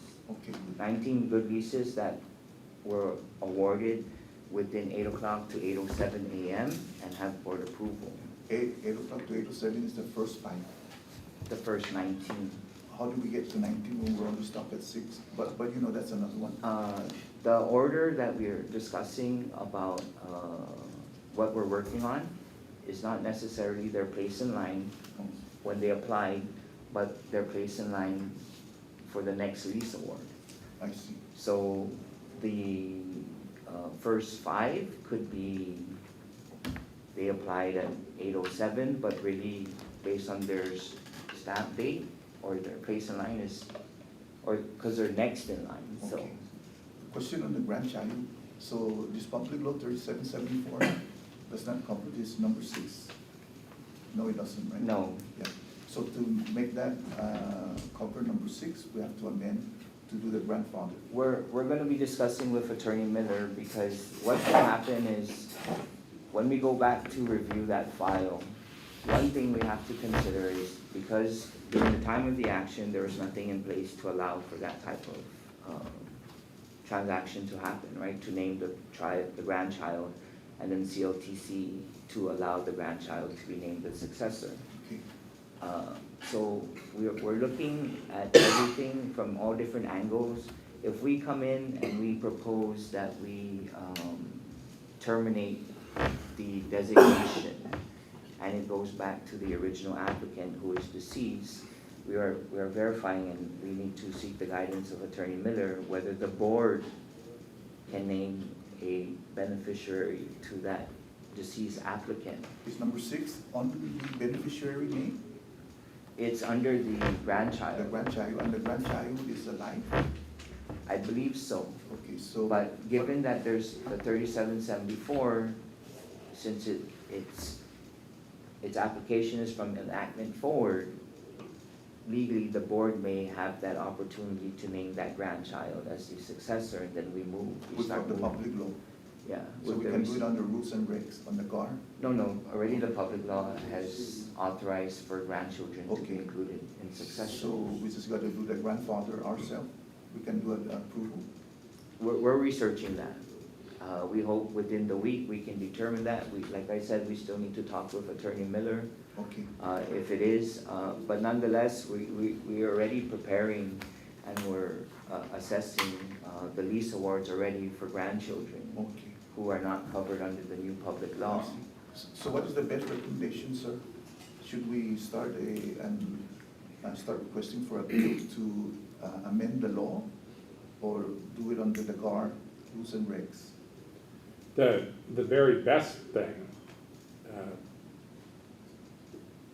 would be for the legislature to take the existing law that they just passed and the governor just signed and just add a sentence which says, this law is retroactive to some date back then. And then we're good. And then all the grandchildren Got it. are now legal. And that little sentence is not under our jurisdiction as, commissioners, Okay, got it. Has to be a statute. Yes. Okay, good. Okay, thank you, sir. Okay, next. So back to the MOU. Okay, we're good, thank you. No, What defaults in the past, how did you guys handle? Well, I do recall that there was one default that was paid in full by the commission. Other than that, How much, Joe? I believe 67 or 47,000, within that range, 47 to 67,000. Other than that, we haven't paid anything towards any default. It's just recently that now we're getting informed, well, let me backstep. We did receive some SBA demand letter for payment, but there wasn't anything done with them. But And what Or- is that? Why? I cannot say, I don't know. Although I was working here, I wasn't a part of that. But nonetheless, But where do we stand with SBA on those? there's a lot of, I believe there's several accounts. I think upwards of like 15, I believe, that have been classified as charged off. Meaning SBA couldn't collect, it went through the US Treasury. Now they're probably at the US Treasury service provider for collection. We're not sure, but we have seen some loans that were sold or transferred, I guess, 3 or 4 times. So it started with Bill Bank and then it ended up with so many different companies, and we get a letter from some other company. But only recently, for example, like the next case that's coming up, that we have been, that I know of, or I've seen and I've held the document, that we've been informed of defaults, aside from the 3 that we just received last or 2 weeks ago.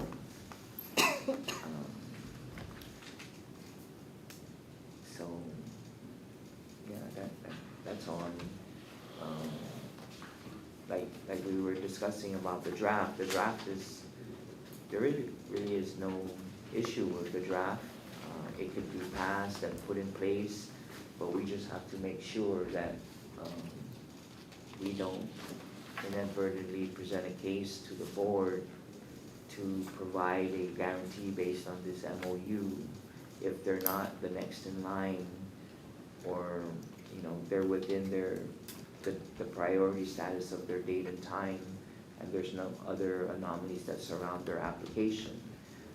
Because we still have applications where applicants have switched their application date and time that still haven't been addressed. I want to say safely that there's about 200. So that also has to be addressed. If they're not going to amend the law and allow for that type of action, then we need to resolve that before it's overlooked unintentionally when it comes time for a lease award. We have applications where applicants switch their application type, whether it's from residential to agriculture or vice versa. The commission has accepted and approved that type of action. Speaking to Commissioner Herrera's question about unregistered, the commission has leased a lot of property to applicants on unregistered property. 223. And a lot of them, like I said, even one is already a lot, but there is a lot that have loan guarantees and who've had constructed homes. And speaking to the point of Attorney Miller and Commissioner Garrido, there is potential for a liability for the commission to have to pay for if those leases are not addressed, if the anomalies that surround the lease award are not addressed, if those leases should be determined by the AG that they're null and void due to the actions that have led to their lease award. And the example we're always going to refer to is the 102. The CLTC allowed the applicants to switch date and times amongst each other. CLTC allowed a living applicant to transfer their application rights to another individual. The law is silent on those types of actions, so the opinion came back. The law doesn't allow for it. It's not allowed. Those leases are null and void. So we're dealing with a lot in addition to our day-to-day and our projected projects and all this other stuff. But our primary mission is to get leases out for our residential and agriculture lessees. And it's no help to us if we don't have the mechanism or the tool to do so, unless we're going to take the stance and start preparing all these letters to terminate all these leases, all these applications. Then we're prepared to do so just by filtering the database. For the record, when we started in 2018 with, I think, Director Hackett, how many leases have we kind of ratified? That was 2018, 19, 21, 22, or 6 years ago? There was not many new leases Or or 5 maybe, 5 to 10, maybe 15, residential. both a mix. There wasn't many. Okay. So back to the MOU though. Oh, Sorry for going off track. No, it's okay, yeah. I really wanted to add in the MOU, right, the successor clause. If it's in here, then we're good. So we can exhaust all the options. The MOU does address the successor Yeah, issue. okay, all right, thank you, sir. If passed, if accepted, we just have to make sure internally that we ensure that our process is followed to the T in terms of before. So then this MOU still goes to the attorneys for, and who's your attorney, say, from? From Gun Housing is Mr. Bronze, Jack. And then after that, then it goes to the USDA's US attorney, is that? USDA attorney and Swan. Okay. So maybe by next month, I mean, I don't know, what's the timeline? Hopefully, it will be. What is the accepted practice for lending institutions on determining delinquency? For our loans, Mary.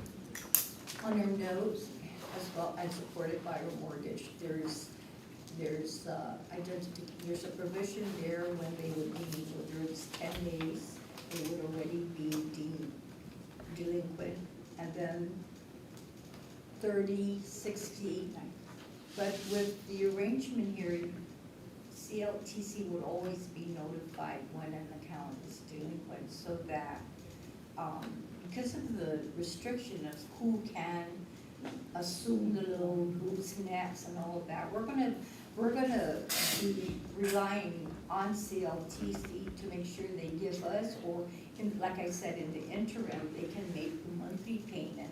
And I think in this agreement, I think they allow like a year, that CLTC can make the payment, but it's really meant so that they would find another person to assume the loan or be processed and pay off that loan, so that we don't have to touch the escrow account in the interim.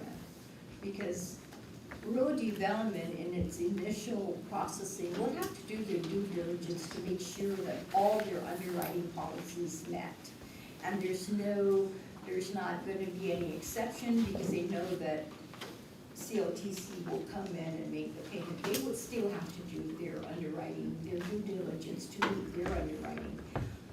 Guam Housing will assist CLTC to make sure that these individuals are in fact, they're in compliance with our rural development's underwriting.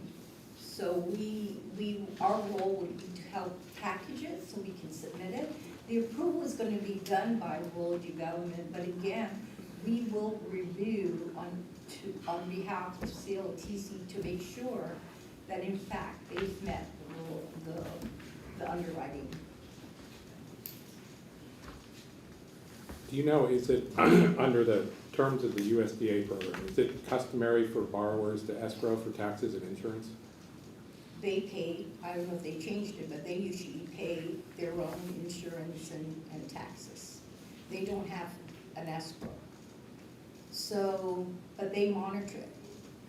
So they will have to, because that would be a safety net in the event there's a typhoon, that they can replace, they can make the necessary repairs.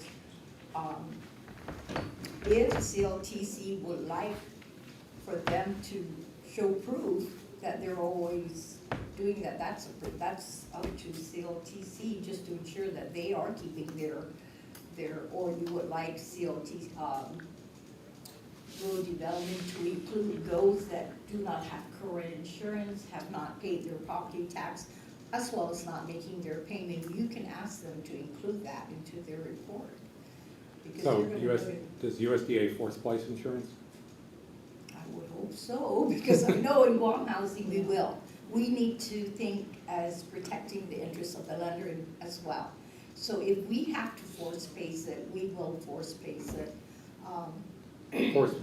Force place insurance means that Go ahead. under any loan, any home loan, the borrower has the obligation to keep the property, the house, insured for at least the amount of the loan.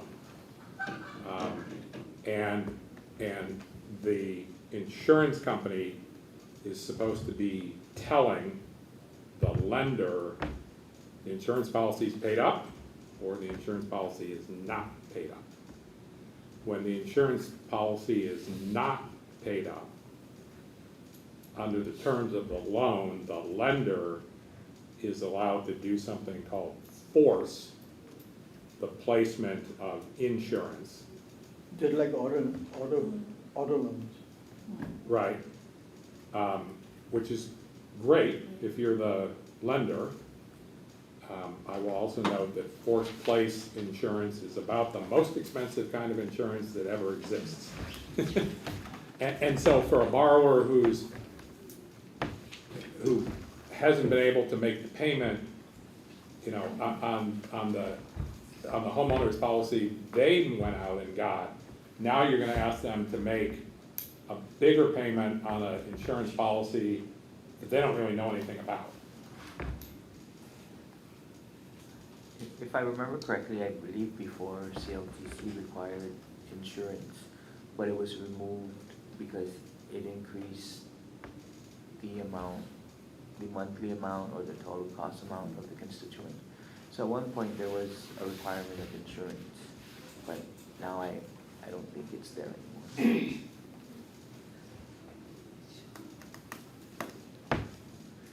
So back to the MOU. Would you like us to meet with Guam Housing and USDA and we'll further discuss Yes, the terms? yes. So we'll schedule a meeting, we'll call your office and Joe's office and we'll figure it out. Okay. Thank you. But we also need to address, Joey, the grandfather. Yes, I have a We meeting need to tomorrow. amend the existing law to include the grandfather up all the way back to 90 or 89? Yes. We will be conveying that message and expressing the need for that amendment and also all the other. Because we don't know anybody prior to our number 6 who may also have a grandfather beneficiary. At least we don't know it at this point. Yeah, Maybe we'll find out in the next typhoon, but for now, yeah, understood. We will send a letter and personally go down and express the need for the amendment to take place and to resolve our other issues. do we need this in a motion form? No, you're not deciding on anything. We'll just further discuss the terms of the MOU and we'll bring it back. We're going to 6C now? Yeah, if, Madam Chair, if you can consider moving item 6C to the next item to be discussed. The ladies from Guam Housing are still here. We do have the named beneficiary or the individual who the original beneficiary had requested to transfer their beneficiary rights to, who's present. Ms. Carmen? Ms. Carmen is here also.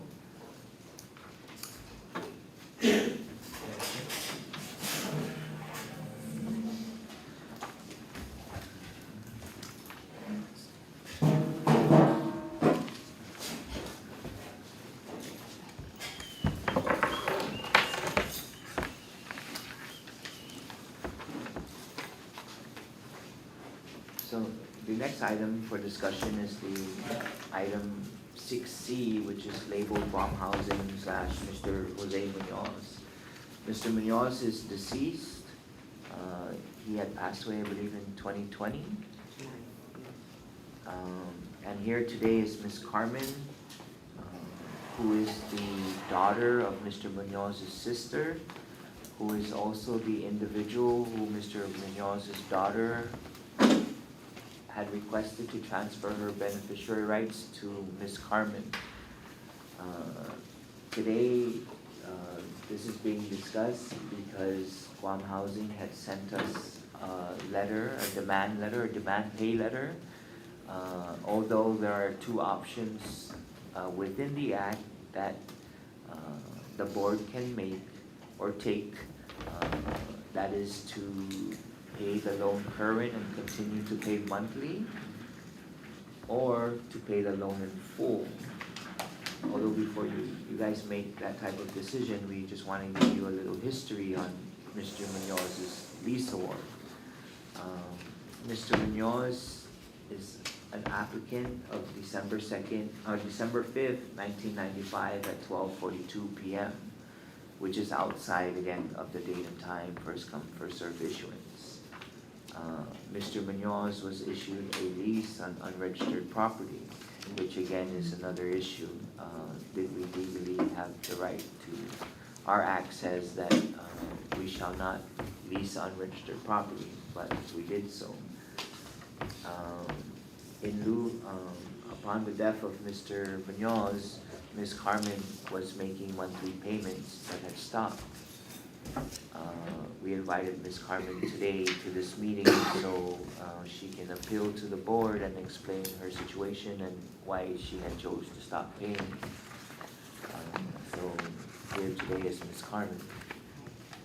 I was paying for a good 3 years, but I didn't get any update from CHamoru whether it's going to be transferred to my name. Even though I was, the beneficiary gave it to me, made me the beneficiary. Every time I came in or called, I never got an update. It still hasn't been to the board. It still hasn't been to the board. So I felt that I already spent $11,000. If I'm going to spend more and then you're going to deny it, that's a waste of my money. I could have used that to get a loan for a house, another house, That's why I stopped paying. Until I can hear something from CHamoru, whether I am going to get it or not. MEI, sorry, I am Carmen Reynolds' sister, and I've been listening to you back and forth in regards to this situation. So, I'm sorry, can you just state your name? oh, my name is Anne Marie Palabello. Can you please just sign in? I signed in already. Oh, in here? Well, anyways, the reason why she stopped also, as she mentioned, because of the fact that the water, the power, she can't even hook up anything under her name, under water and power, so she's continuing to pay the water bill. And with, like you said, every time we come in to get some information, there's no updates. I even tried to get an authorization to hook up the power under my name. They couldn't give me it. They asked for a death certificate, brought the death certificate, brought some information that's requested, and still nothing. So, yeah, just to bring it up, I mean, she's taking care of the house, she's making sure, and she was willing to continue with my uncle's monthly mortgage, so it doesn't default. But like she said too, if she continues to pay it and all of a sudden the land is just taken away, everything is taken away, what's the outcome? And that's the last thing we want to do in regards of CHamoru.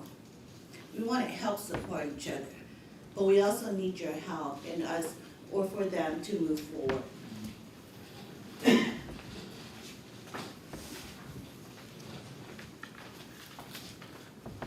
So today, this case is being presented to the board for your disposition on how you would want to address the demand letter for payment from Guam Housing. Like we mentioned, there's two actions that could be considered.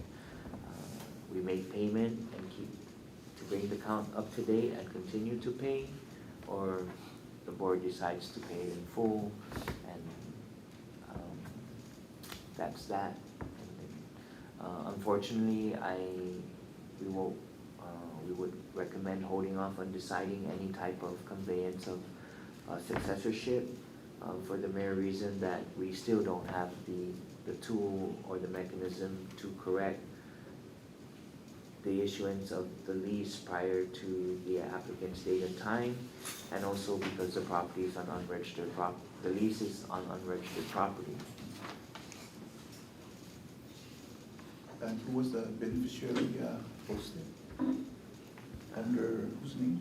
Same Huh? The The- beneficiary? The original beneficiary, you're, Was my mother, and then Okay. the daughter came up from Mount Island, had the dad change it to her name, Grace.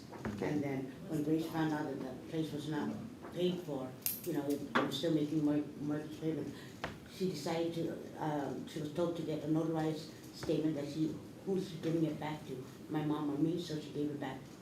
She put it to me, she made me the beneficiary. From your mom to you. No, from her, Grace to me, instead of my mom. Grace is the daughter of Mr. Grace is the Hills. daughter, yes, Okay. that came back.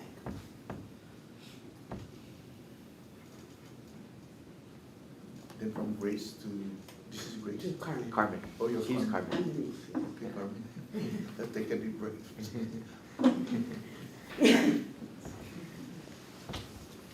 Okay, so if the land is unregistered and it's got a Guam housing loan, Yes. right? And the Guam housing original loan mortgage is about X amount of dollars, and Would there you, is an X amount balance. could you provide a, Yeah. But just in a nutshell, so, Quantum. Quantum, which one do, we want to pay current or the balance to pay off? There's two that we're Both, looking if we at, can right? get So, both. Go ahead, Mary, yeah. provide the amount. Okay, so if we pay the balance off, then she can still make Let's see first how much. 2.3 million. Nice. Maybe for the other loans. Money, money. Everything is money. Yes. Okay, to bring current, we're looking at 88,500, 460. 8,460, that's just to bring it current up to May of this year. Because June is not due yet. so I payoffs can't- 9 maybe? No, Oh, just checking. you wish. And the money? Payoff And the as money? of today, it would be 30,264. Oh, that's a 264. 30. Now, I have to explain the process. When we have a deceased borrower, we will refer it to, and there's no beneficiary, we would have to refer it to a legal to ensure that probate has been open and that there's a designated beneficiary and, you know, who may be entitled to assume. And then we'll do our due diligence to ensure that that beneficiary can assume the loan or get a new loan to pay off this loan. And at the same time, we notify, because it's a CLTC property, we have notified CLTC of what had happened. I mean, that, you know, the account is a non-performing account. And that's where it's at. Nothing yet as to who can assume, who really, I don't know. Beneficiaries could change if, you know, if the lessee is still alive, I think they can change it. So I don't know who may be the beneficiary that CLTC has approved. And that, giving them that, I guess, authority to try to work with farm housing. Of course, the lessee's family can always agree among themselves and they continue to make payment. And as long as the account is kept performing and current, we would accept that. We don't want to compound the problem by not accepting a payment, and thus interest would accrue, and all that, even legal for them to pursue. And because he is deceased, then we needed guidance from our legal counsel, and that's why it has increased, because any legal costs or any notices that are published, prepared and published, would all be charged to the account. If I may, I forgot to mention that we do not have a loan guarantee in file. That's one thing I forgot to mention. I don't know how that would affect anything, but nonetheless, if the interest is because of the land and we did issue a lease, Okay, so, this is a Guam housing loan, and there's no loan guarantee from the Nothing. 2005? Nothing we have in file. Oh, but the 2005 MOU is there for That's not That's related not- to that's that not program. related. none? Yeah. No? That's not really good. Yeah. What was the original amount that, The original amount of the money was 40,000. 47,000.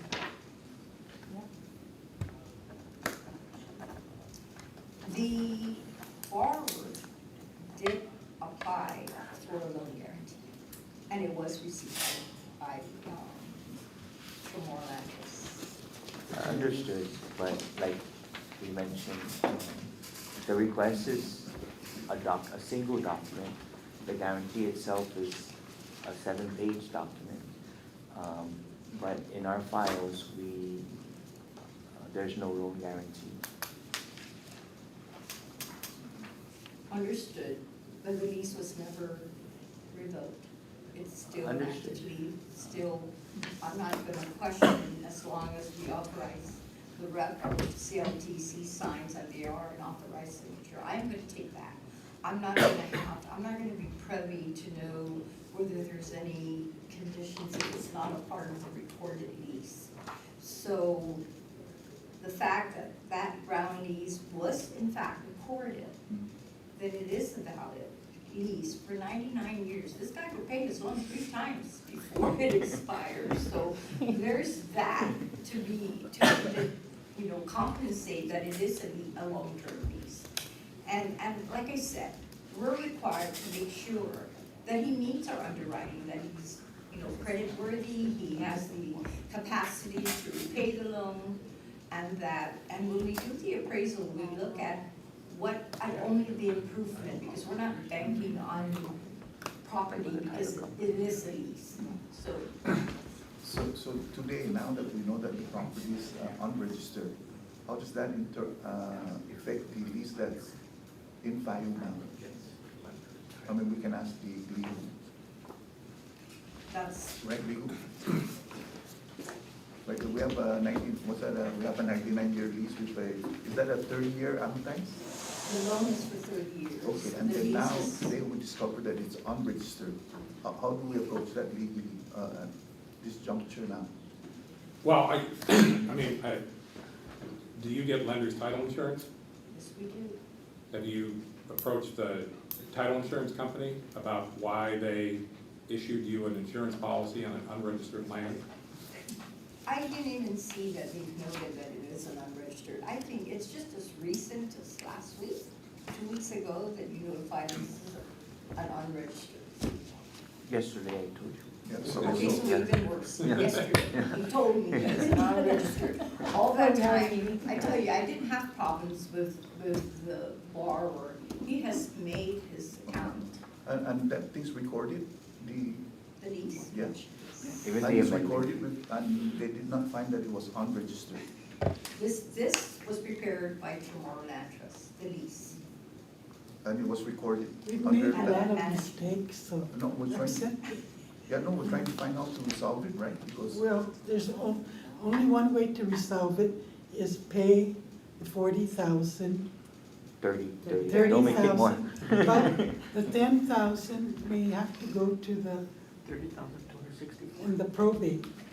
Just the 30,000 in total, what Mary had and that mentioned. will be coming from the 500,000. From our loan guarantee. Well, recently we were appropriated money for the return of what was taken in 2017, so we can Okay, use that 600. funds to pay. Or you can work with the beneficiary. But there's That no, has been accepted or approved by CHamoru But now Land they're Trust. taking action on property that's not registered, and the Yeah. date and time is not right, and It's still been executed. It still has been approved by CLTC. We're just trying to make it work. Yes. We're trying to ensure that, in fact, if the house is being occupied, and you have that choice to rent it so that it pays for itself and do it on a monthly, so No. just pay it can't and. do it. we're not in the business of renting. Probably shouldn't even have Like used that. it. Okay, okay, so So right now the property is unregistered, right? So that would be the function of our legal. If the occupant decides to hire their own legal to search and register the property, do we pay for the legal? I mean, if Mr. Miller's overloaded or preoccupied, can the lessee hire an attorney? They're more than welcome to. Yeah, and is that compensatable to, because their attorney would be doing us some of the legwork? I think they'll be Because we're suing supposed us in a sense. If they retain an attorney, it'll be a lawsuit against us. If the client should prevail and the court awards the judgment of attorney fees, then we also So pay. I'm just asking that because, we have 223 listed, unregistered. The process is, I Mr. believe, Miller. through Department of Land Management. The awarding of attorney fees, that's usually based on a third-party damage, right? Damage from a third party?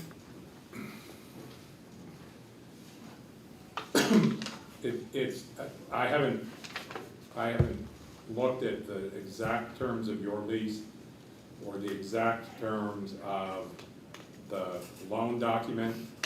It's customary that in a contract, you include language that says if there's a dispute amongst the parties, the party that prevails gets to force the losing party to pay their attorney's fees. So that if either your lease or the loan document sort of follows the custom, then the loser is gonna pay.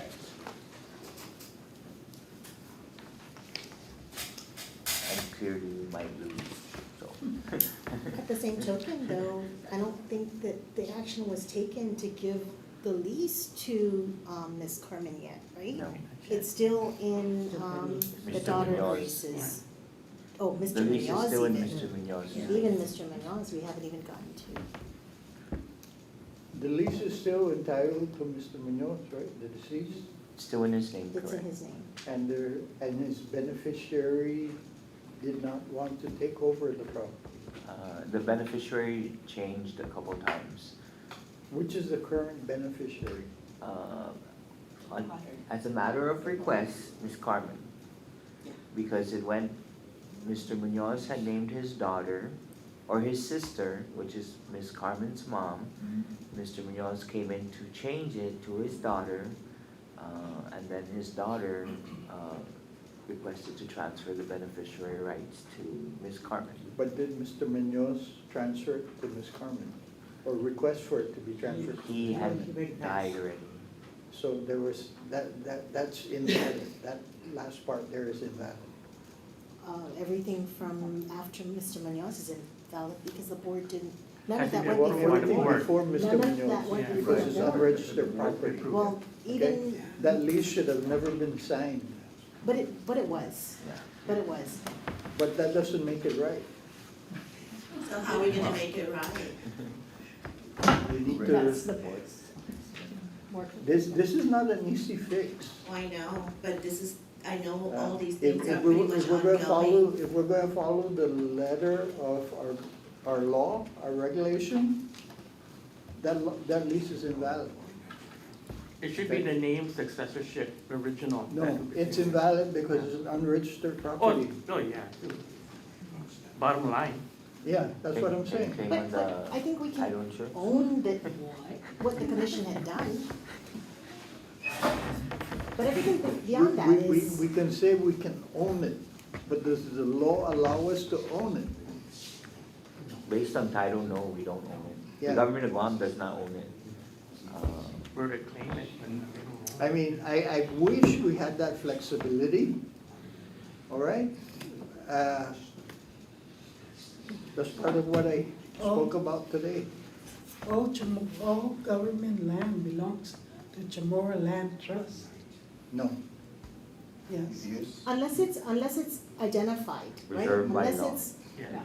If unless it's reserved by law. identified. And if they don't use Either- it, it returns back to the land trust, that's what the chair saying. if they don't apply or use the property that's listed on 2218, that's a But- But I think there's also, I think what I'm saying is that there's also property under GITA, for example, under Guam Housing Corporation. There's So not all of assignment. government Guam. There's Everything assignments. that's- Yeah. There's just- yes.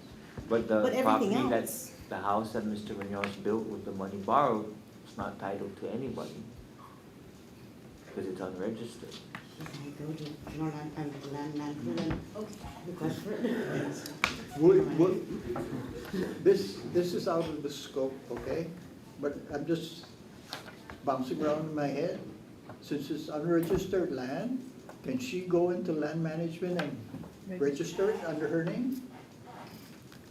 No. That's what court. It's not registered? It has to go through court It has proceedings. to go through court. It has to be declared and titled by a judge.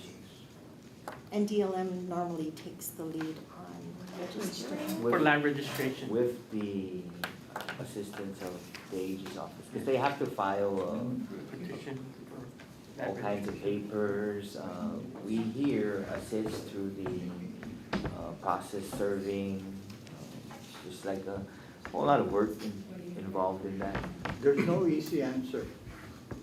And I don't really want to take a proactive step, either going forward or going back at this point in time. I know our Guam housing people would say otherwise, because the interest keeps accruing on it, and Now legal fees. the legal fees, and So who soon what's owed on the property is gonna be worth more than the property initially. We had an Appraisal appraisal done, a recently. few months ago. Just to see, and we only did it on the improvement, not the lot.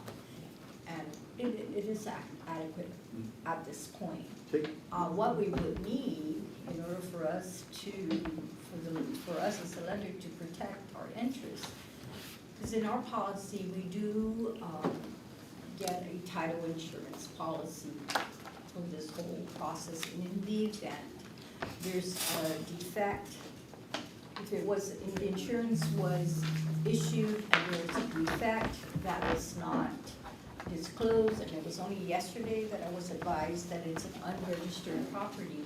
In order for our legal counsel to take any kind of action, we need a statement or a memo from CLTC that it has surfaced or determined that the property is unregistered and we don't own it, or whatever the case may be, so that we can determine what would our next course of action would be. But, So we do have a title insurance on this one? You guys got a title? in favor of Guam Housing, that the lessee paid for, because it's a requirement, it's And an it's insuring the approval condition. building and It property? insures for the amount of the loan, Only the loan? or whatever the balance may be. Okay, No, not the property? doesn't title insurance ensure that there will be no third-party claimant on the property? That's right. Yes, they It will should- share. It should declare the name of the owner of the property.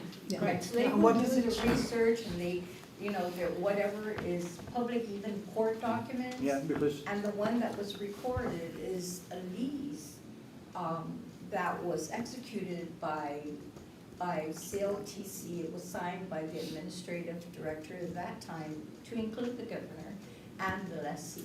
So there is a valid, lease, whether the lot is unregistered or what. there's See, a the lease. title company didn't get the condition of the Superior Court, right? That's the missing link here, because if they did, they would have found that this property is not registered. So they didn't. There are, if I may, Madam Chairman, members, there's two separate problems here. there's more than two. In front of you today, there's two separate problems. Is how does Guam Housing get paid?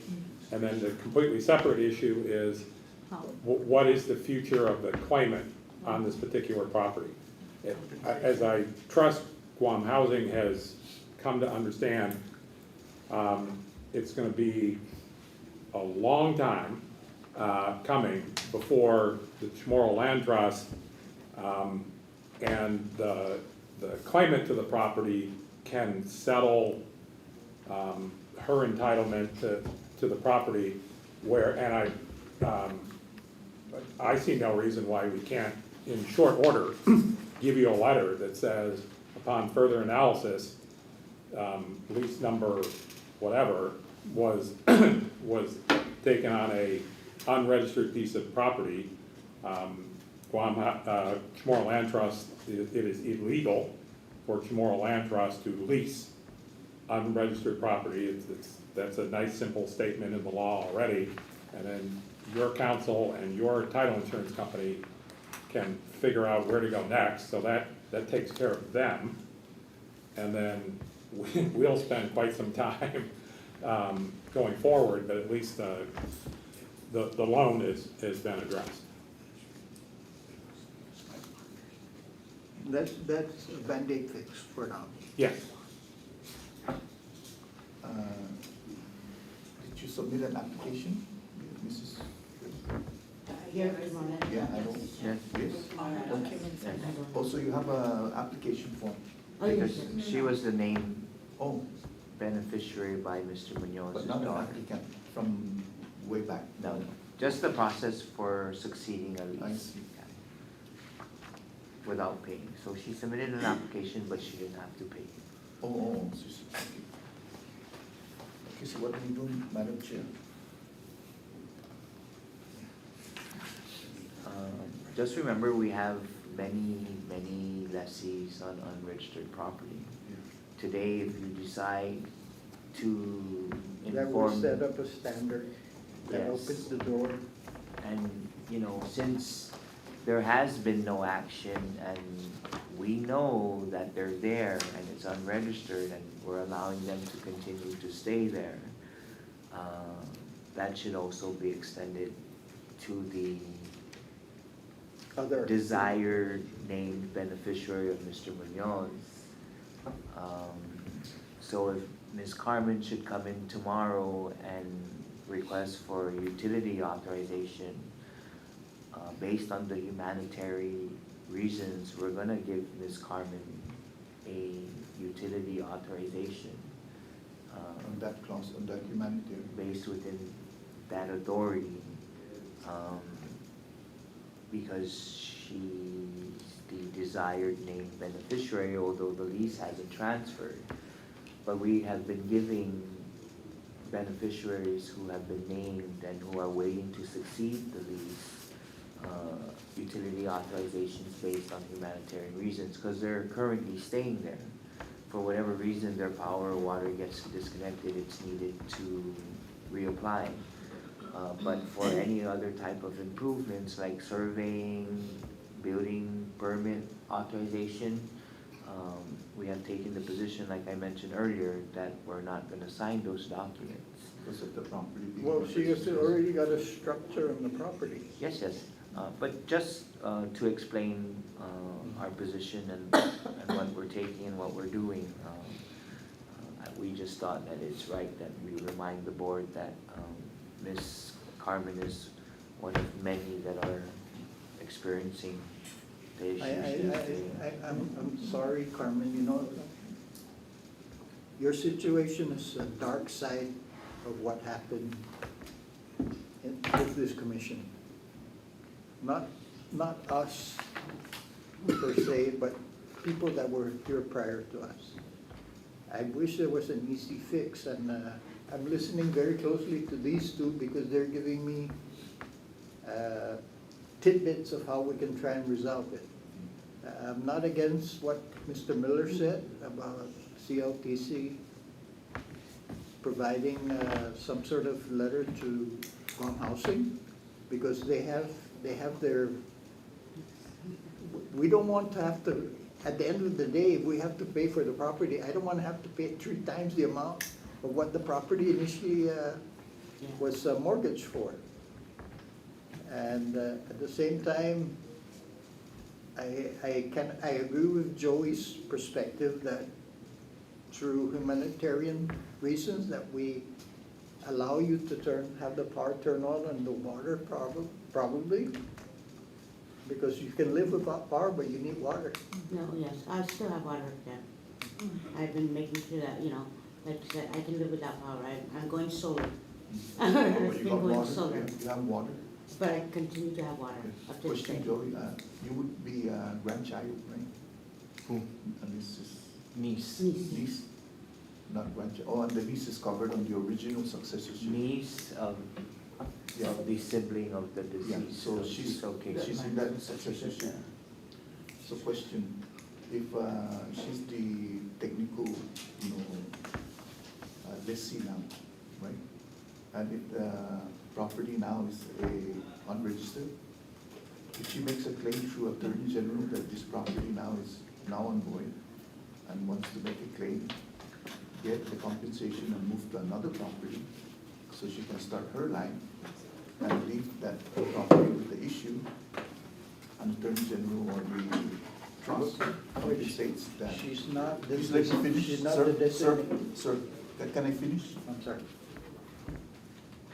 You got the gist? Well, she's gonna have to go to court for that, but.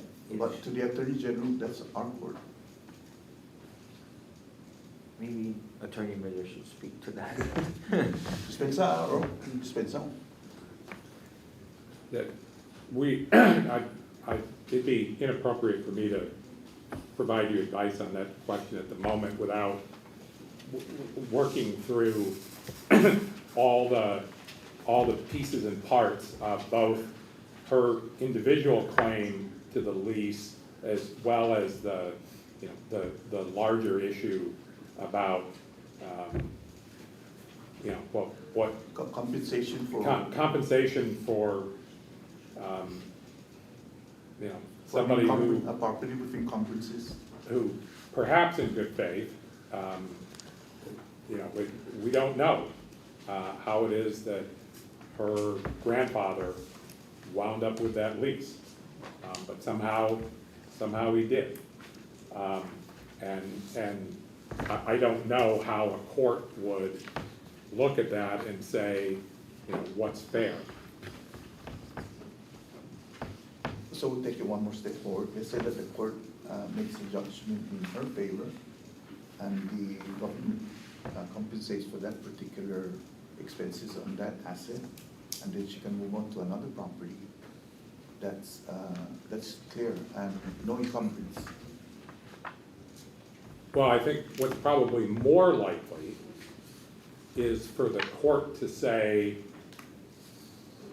you know, I know what the law says, but because it was the government that screwed up, and Ms. Carmen and her relatives have always done the right thing. So even though the law says can't lease the unregistered property, you know, this, that, or the other thing, because her family has always done the right thing, we'll just let them stay for the rest of that lease. On the unregistered land. And they'll tell CHamoru Land Trust, they'll register it. Okay, and then when we go through the registration process, then we find an original landowner and an ancestral landowners that has claim to that property. Now we go to chapter 2 next year. No, seriously, right? Because this is a life of an individual. You know, I know we can joke about it, but she was crying. No, I understand that, but. Yeah, But you would know, we, we're good here, we got concrete homes, we got water, we got central air. How, But this is the issue that we have. how is that obstacle of not being the designated heir for that lease? How's that being applied? You know, we're looking at bits and pieces and trying to see how we can work it. But we have to look at the total obstacles involved. Absolutely, and I think, as your colleague points out, I think, you know, the largest obstacle might be if a registration claim were to go forward and another ancestral claimant were to come forward and say, no, you know, my great-grandfather has a claim to that, and then we're really in a pickle. And then it goes to ancestral lands. That particular parcel with the improvements to ancestral land. Okay, thank you, sir. If I may, how, just for our file, how long has the applicant or the lessee been in arrears? 2 years? When the borrower passed away. So for 3 years, The niece was paying for it because she was residing in it. Mhm. But I believe she was advised by CLTC that she may not be entitled, because it's an unregistered. Yeah. So she didn't want to put anything further into Yeah. paying that, but she was continuing to pay on Until she behalf was of her, until she was advised by CLTC that it's unregistered and that she may not. when was your last payment? Sometime last year. Was it recent or towards the beginning of last year? Oh, she was, I paid it until March of last year. March last year, so Yeah. March to now is over Almost over a year. 14 months? Yeah. Okay. And we were just informed 2 months ago of the default, right? We Or went 3 for the months ago. foreclosure because of the delinquency. So we had a moratorium on foreclosures after the typhoon. So come October, that was lifted. Okay. So that was 14 months. We're just, because we're gonna put it in our file. That's all. Thank you. Madam Chair, I'd like to put a motion in the floor that we allow Mr. Miller and Mr. Cruz to have first of all, to research the data on this particular case and have a conference with Guam Housing, and we'll see where we can go from there. I don't think we'll be able to resolve this at this point in time. There's a lot of unanswered questions floating around, and I think we just need more time to try and come up with some sort of solution to try and remedy the situation. And if I may add, how do we address the occupant for now? We should continue to occupy? We need to have our people sit down with Guam Housing, and then we can see if we can, because our attorney Miller is not gonna give us a definite answer because he doesn't know all the details of what has transpired. All right, and Guam Housing is missing some information which they just got recently, and vice versa. So Then she we continue. we But I need, think, excuse me, sorry, Commissioner Herrera, to your point, I don't think anybody's over here is gonna move to, no, we're not, Evict her. my motion is not to Right. kick her out or anything, it's to further study the situation to see if we can come out with an equitable solution. So status quo from this. Could you put a time on this, because we forwarded this to legal? It's already in legal hands. I extended the foreclosure another 30 days, which come the 24th. That's why we're here today, to find out. So what is the status? Can you Good for money. continue paying or pay it off? I see. So those are the two options that's on the table, right? See, Or- I don't even know if CLTC is authorized to pay at this point. But we are asking for a time, a hard deadline on the meeting, the conversation. We can set up And- an appointment for Monday. But it does not stop the accrual. entries and all that. Understood. Still occurring. But there may be a possibility you may be able to claim on your title insurance. Well, we need to also, on our side, make a decision, because it's with legal. There was supposed to be a foreclosure action on the loan. So And that's Understood. coming up. Okay. It's up to you, Attorney Miller. But Monday at 10 o'clock, are you Yeah. good? Sure. So can we get a Yes, with second? us. What will happen, so at least they know if the foreclosure proceeds? Not sure. Then at least, I'm not sure about the land, but the improvement, GHC may have removed, of course, bars disease, so GHC may have the interest on the improvement, just like how Mr. Munoz had that interest. So because he conveyed his interest in the event there's a default, then GHC may have that interest pass on to them. On the Guam housing loan, is there a life insurance with the loan? Is it an option or Not is that it? I am aware is it of, required? they're not obligated to do Okay. that.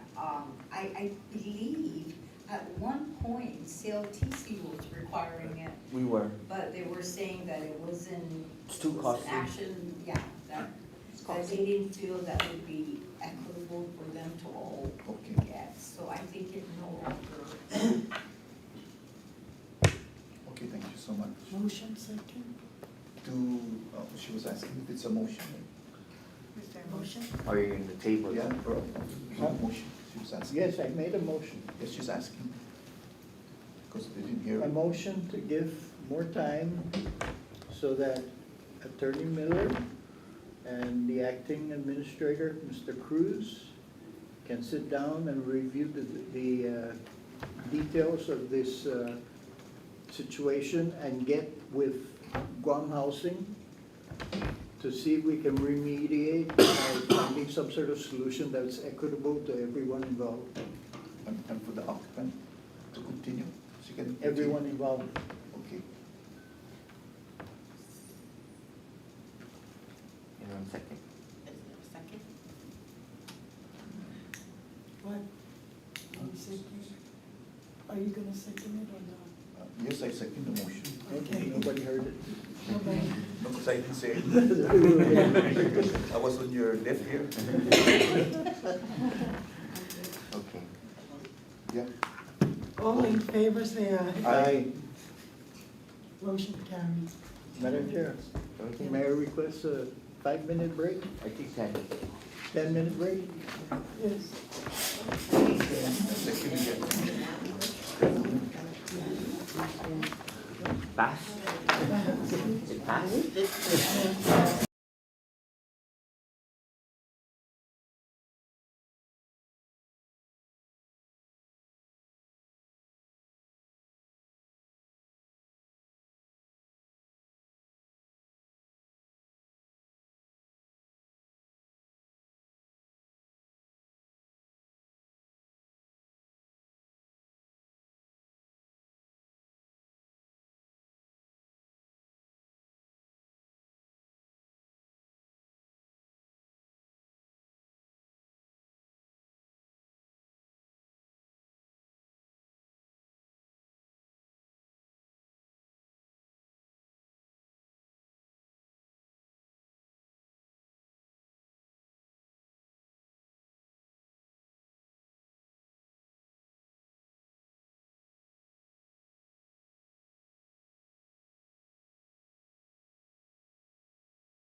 and then said, We're on. you know what, there's no internet down here, so I'm gonna come Go back back. here.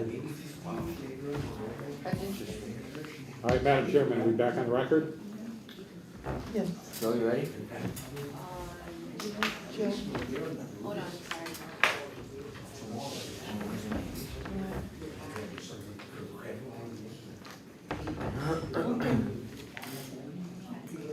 So we're in number, Letter B. yes. So, Madam Chair, the next, Joe, we're ready? Yeah. The next item for discussion is 4B, which is the Guam Power Authority MOA for lot 7054-R9 Gigo. Representing GPA, we have today Attorney Mary Ann Wallace, Chef. Mary. Good afternoon, Commissioners. Good afternoon. We did provide, I'm not too sure if this was the most recent copy to the board, although we did receive a revised MOU version, I believe yesterday or the day before. After speaking with Attorney Miller, we have only one concern, which is the removal of the general liability insurance that will indemnify CLTC. Our concern of the environmental issues that may arise during the period of the MOU has been addressed. It's just the removal of the general liability insurance.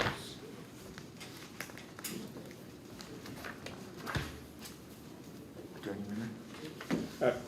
Yeah. Madam Chairman, members, and I'll let Ms. Walshek speak to this in more detail. We have been going back and forth over the details of the particular agreement. As Mr. Cruz indicated,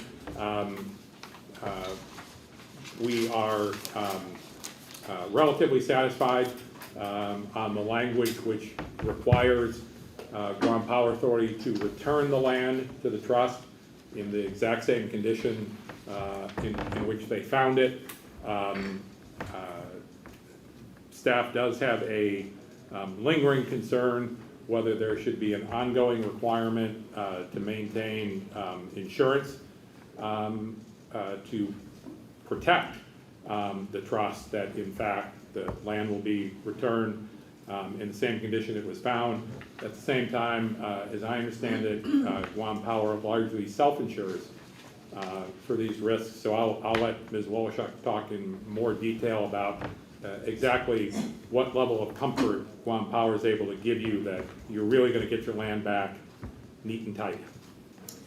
Yes, that's right. So we are self-insured because we're the government, so we don't buy insurance for these things. What we can do is assure you in our recitation of our obligations that we will meet our obligations. We will clean up the land before we leave. We have proven history of doing this, so it's not like this is the first time. In fact, the project that we need this land for instance, there was already a piece of land that another party was using, and we had to clean it up before they could begin installing their equipment there, and that was done. So this is something that we are prepared to do, and I did send over another draft, I think just a day or two ago, and it did add to the recitation of obligations. So hopefully that covers it. It says that we will return the land in the same condition or better. So it'll be in the same condition or better. We will be responsible for all environmental cleanups. We will abide by the paragraph dealing with the environmental liabilities, which is paragraph 7. So the additions were to paragraph 3, I think 3, C, D, and E. So we added some things there to make up for not buying insurance for this, because that's not something we do in a government-to-government agreement. Okay.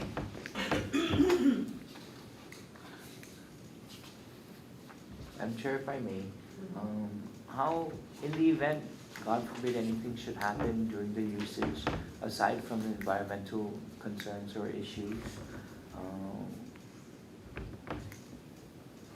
how or what will indemnify CLTC from being sued from anybody. I'm just thinking outside of the box. So for example, we are the owners or the administrators of the property. GPA is gonna put a substation or whatever type of energizing equipment there, and someone should enter the property and get electrocuted. Will CLTC, because were the landowners be sued? Or could we potentially be So, sued?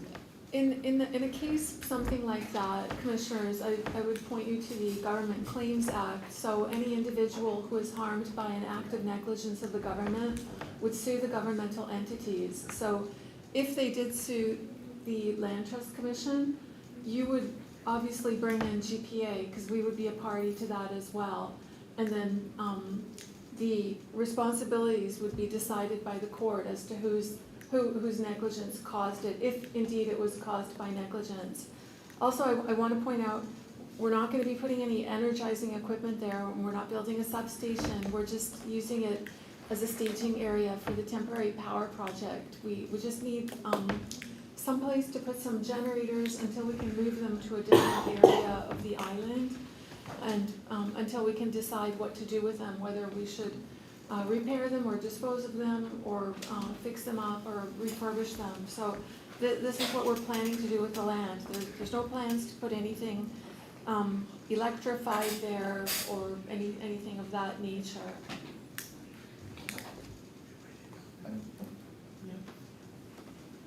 So these are generators in a mobile container, like on a trailer, or is it gonna be grounded?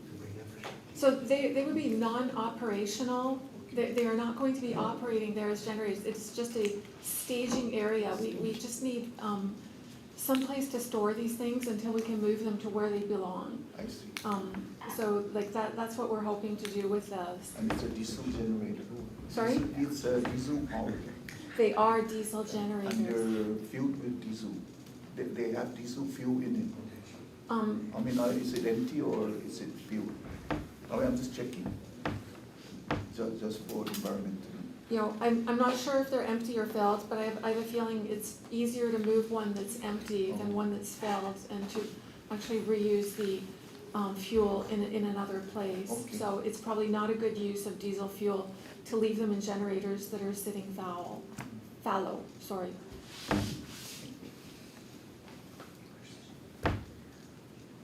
Fallow means hollow, or like. It usually means not in use, like fallow land that you're not farming it at that time, you know.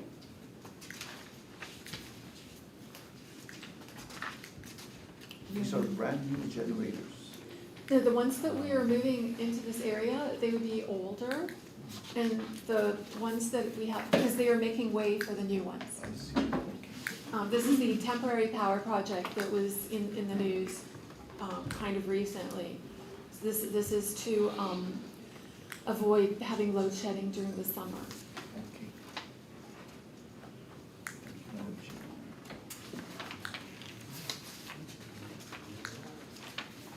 There's a pretty comprehensive paragraph 7 dealing with environmental issues, which Mr. Miller drafted and added to the MOU. So that spells out a lot of our responsibilities. You know, and paragraph 3 refers to that paragraph and says that we will do our part to take into account for the environmental responsibilities, and we will meet those. Mr. Miller included asbestos. I'm not sure on the Is that in environmental. paragraph 7? Yeah. Commissioner, okay, yes, so, Uh, yes, I believe he did. Yeah. It's just in case, I think Mr. Miller had a catch-all and Does- put everything in there that he could possibly Does think the of. GPA still utilize TCB? No, those have been prohibited for some time now, No, so. prohibited in the new products, but what about on So the generators that we're moving there those aren't transformers, they don't have PCBs. So, just to put your mind at ease, we don't have anything toxic of that nature. and nothing that toxic will be stored on that site? No, no. But yeah, you're right, TCB comes with transformers. Yes. No, it's for 3 years. It is for 3 years, Chairman, Chairwoman, Madam Chair. Because it's to cover the period of the temporary power project and also, you know, a little bit of a buffer in case we need to extend that project or in case we need some extra time. And in return, there will be a 3-year benefit to CLTC properties as stated. That's what the agreement is about. It's to bring power to some, You're not a charity. Yeah. yes, it's to bring power to some areas right now that don't have any and to make them more habitable and just easier for the folks who wanna live there. And this MOA is for $220,000? Like that would be the market value of it, but there's not actually gonna be any money changing hands, Commissioner. It's gonna be an in-kind exchange. What's valued up to about 220? That's about what the Are value you sure? is. Yes, we would say that's the value. Because I thought you guys were saying 190? Yeah, 190, it's Yes. around I 200. said 220. Oh, did you say 220? Okay, it's, I'll put up our rate. That's the rate escalation. That's our LEAC rate to you. it's whatever is in the agreement, it's about 190, that's, that, I I think. kept pushing for 200, but you Yeah, guys we kept saying figured- 190. We figured out that that would be like the market rate if we were to pay you rent. So if we were paying rent, that's the price we would pay, but instead of paying you money, we are giving you a different kind of benefit that's worth about the same, which is to provide some energy and electricity to, I think, 6 plot parcels of land in another part of the island. What's the size of the property? Sorry, I think 3 acres. About 3 3 acres. 2.5, 3 acres. And water. Between 2.5 and 3 acres. But like mentioned, after Attorney Miller and I reviewed, everything has been addressed. So now it's just up to the board to decide. Are you sure you didn't mean 220? I haven't voted yet. so- we haven't got it. It is 190, but it actually may end up being more valuable to you, who knows? It is. Because, They may extend. We're on an island and land is very limited. It's not growing. And electricity is also a valuable resource, and The so. only exceptions to the island since World War II was the glass breakwater and Paseo. That was not there before the war. Yeah. I'm pushing.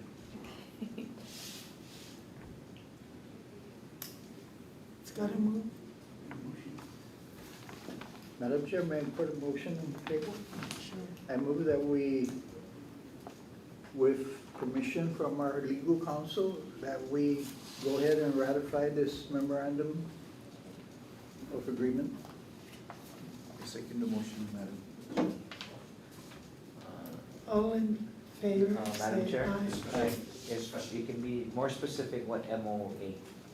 MOA between CLTC, and let me put my eyes on, and Guam Power Authority for the use of CLTC property up there in the Jigo area, lot 7054-R9, municipality of Jigo, for a period of 3 years.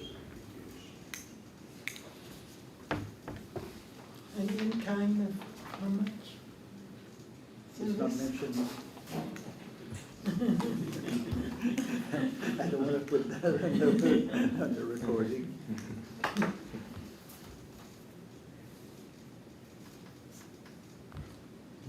Second the motion. Any discussion? Discussion. Yeah, discussion. No discussion. No discussion.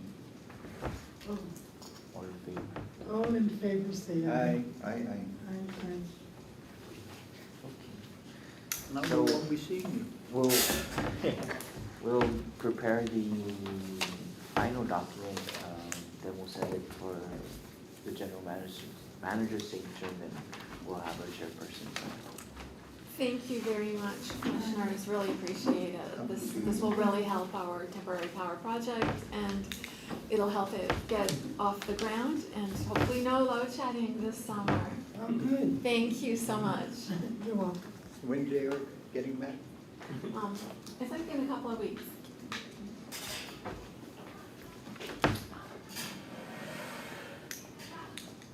Next. Madam Chair, under item 5, letter C, the next item for discussion is global recycling. This really, there's nothing provided in your packet because it's an update. We will be conducting another site inspection in the week or next week. What we are doing is we are gathering information, and we are going to be requesting information regarding the site cleanup. We have been there from previous site visits. In yesterday's newspaper, there's a mountain of metallic debris that's overgrowing with vegetation. That's been there for some time. It's accumulating. It's not being cleared.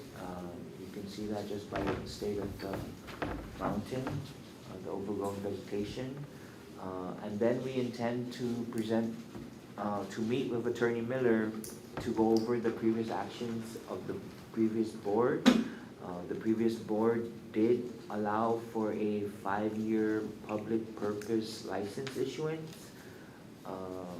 Although internally we feel that that's contradicting the passage of CLTC's commercial rules and regs, which requires any type of commercial license or lease to go out through public bid. But we'll consult with Attorney Miller regarding that issue.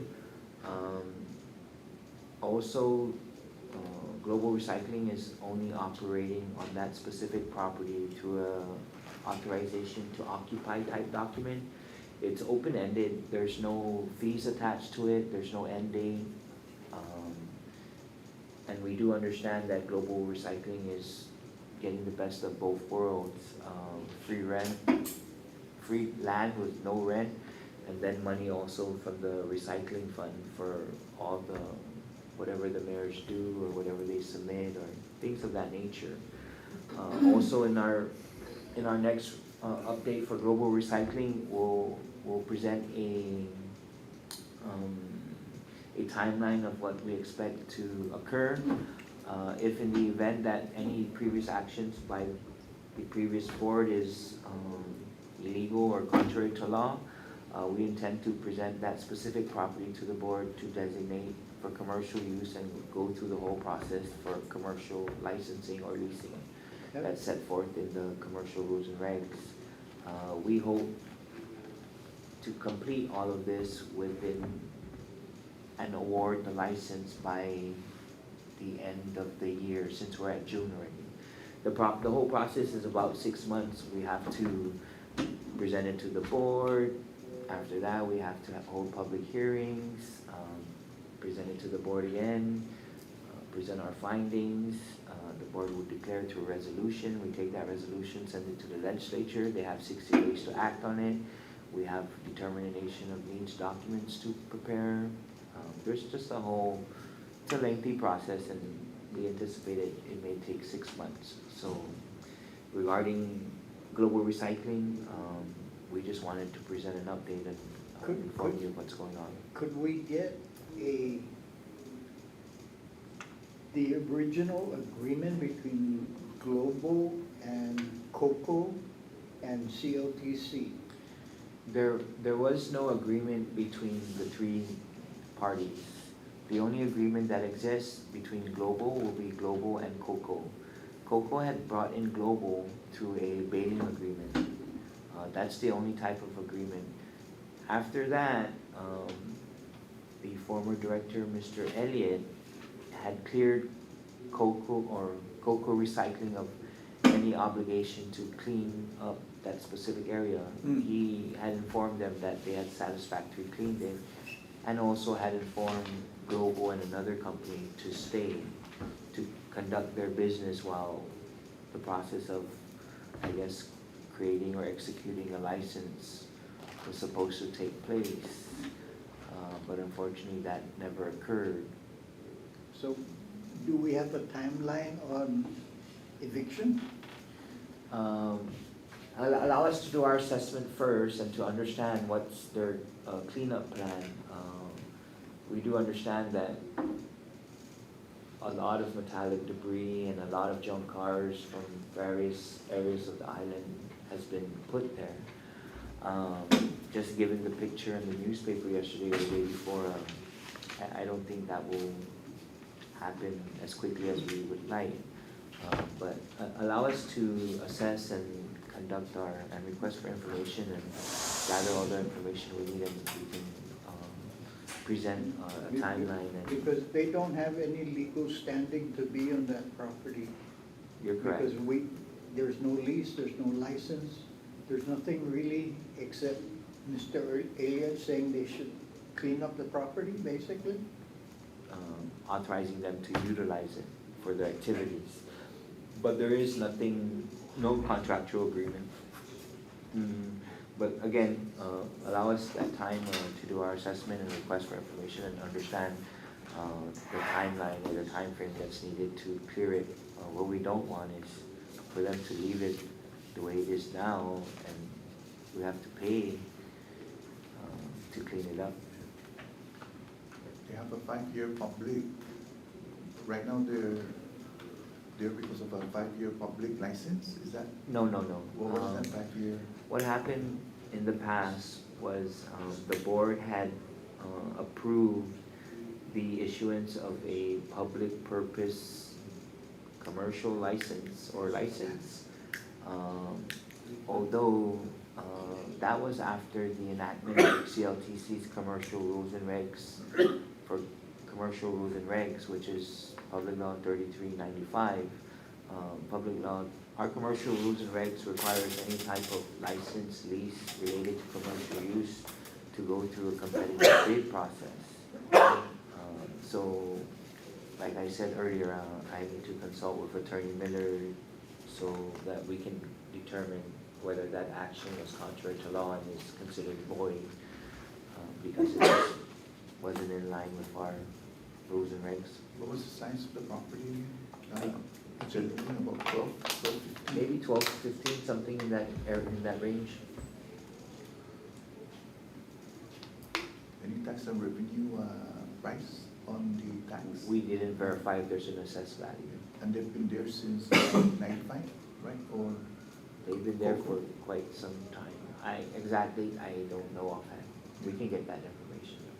We can only provide the information based on when the agreement between COCO and Global was Can we, executed. Mr. Miller, can we pull that up in Discovery? The agreement between Global and COCO? We have it in our possession. We have a copy No, of because that.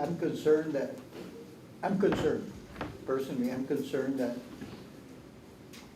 Global may have been paying COCO to do what they're doing up there. Could be. That's but- why I'm asking for some sort of discovery motion on Global to produce or turn over any and all correspondence between COCO and Global. Madam Chairman, members, my suggestion at this point is let's let staff move forward with their further investigation.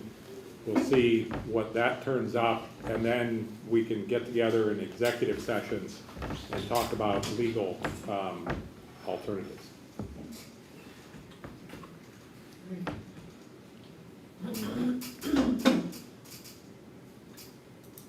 What's your timeline on that?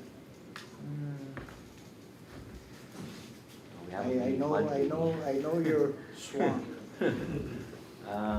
but if there is something that needs to be corrected, especially that's commercial property, right?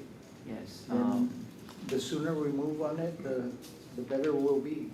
We have been active, just given the in the director's report, we've discovered other current commercial licensee and unauthorized use of property for commercial uses.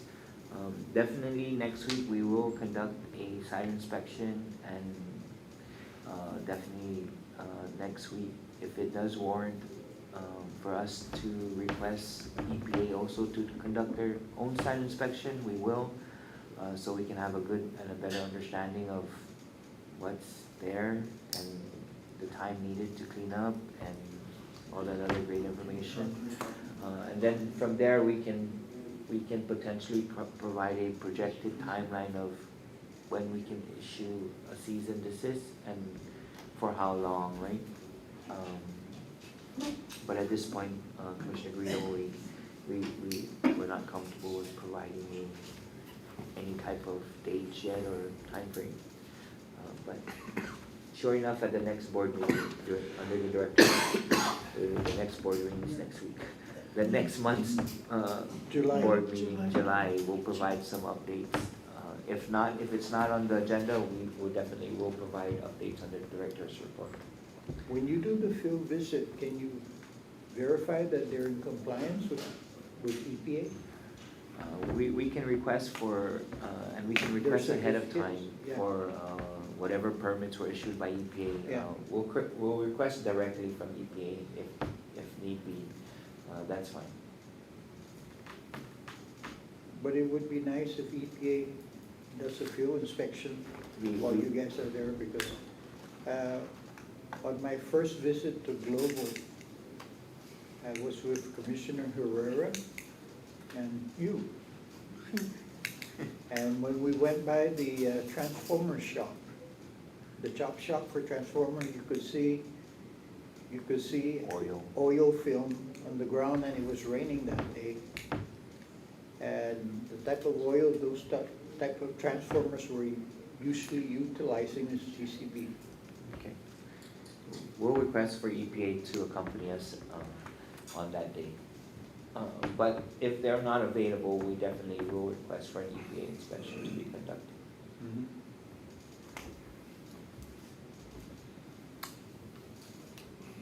Okay. Yes. Next one. Next item is 6B. 6B, fiscal year 2025 budget. In your packet, you have our FY 2025 budget requests.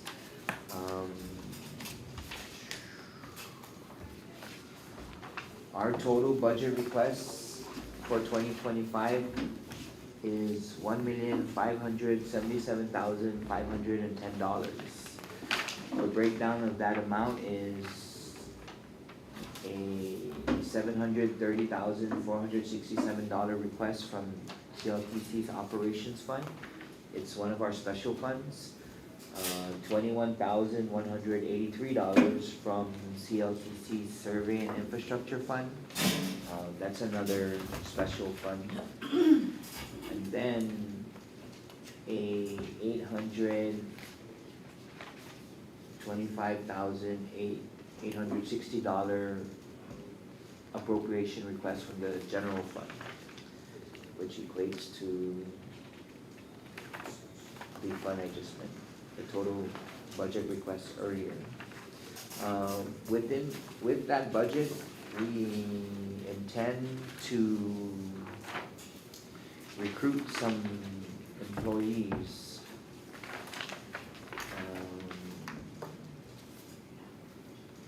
And it also includes the salary of the administrative director, which is a vacant position at this time. Although the positions that we intend to recruit is a records management officer, a land agent supervisor, a land agent 1, a land agent, another land agent 1, a WPS 2, which is a word processing secretary 2, and 2 land agent 3s. Aside from that, the budget will continue to pay for our day-to-day expenses, such as our office space lease, contractual requirements such as our Xerox copier, our annual independent audits,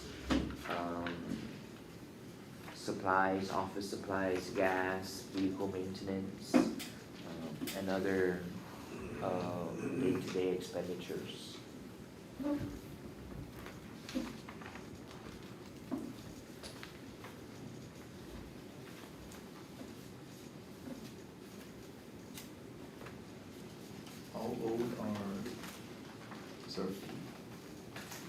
How old is our fleet?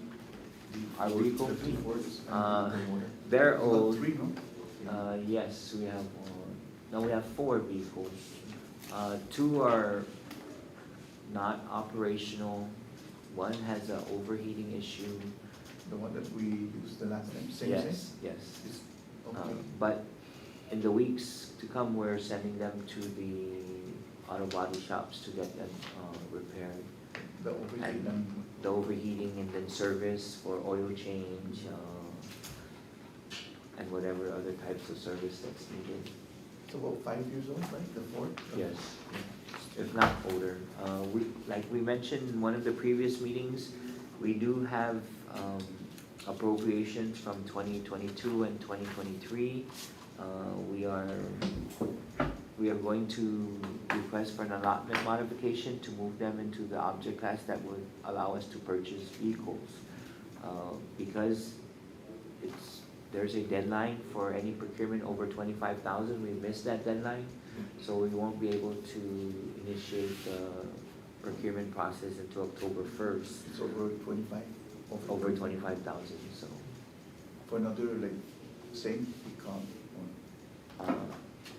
Normally, we try to purchase vehicles related to inspection the or? type of activity that we do, but Are we required to bundle our vehicle requests with the entire Gulf?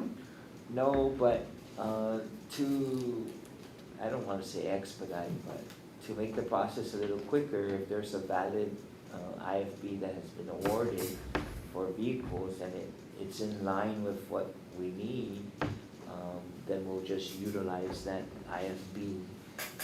If not, then we start the whole process all over again.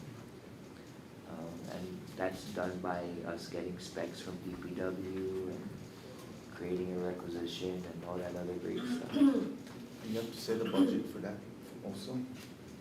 We intend to use the authorized usage of prior year appropriations from FY 2022 and 2023. For the balance, or? Yeah, so whatever we didn't expend for those fiscal years, for this current fiscal year, the Budget Act allowed us to expend until fully expended, I see. not for it to lapse. We got 32,000, right? Is that what it is, or? It's not reflected here. Or where we? We can provide that information. Maybe about 50, 100? No, there's more. I wanna say about $300,000. Okay. And we can get more beds or something like that. For the, See all that?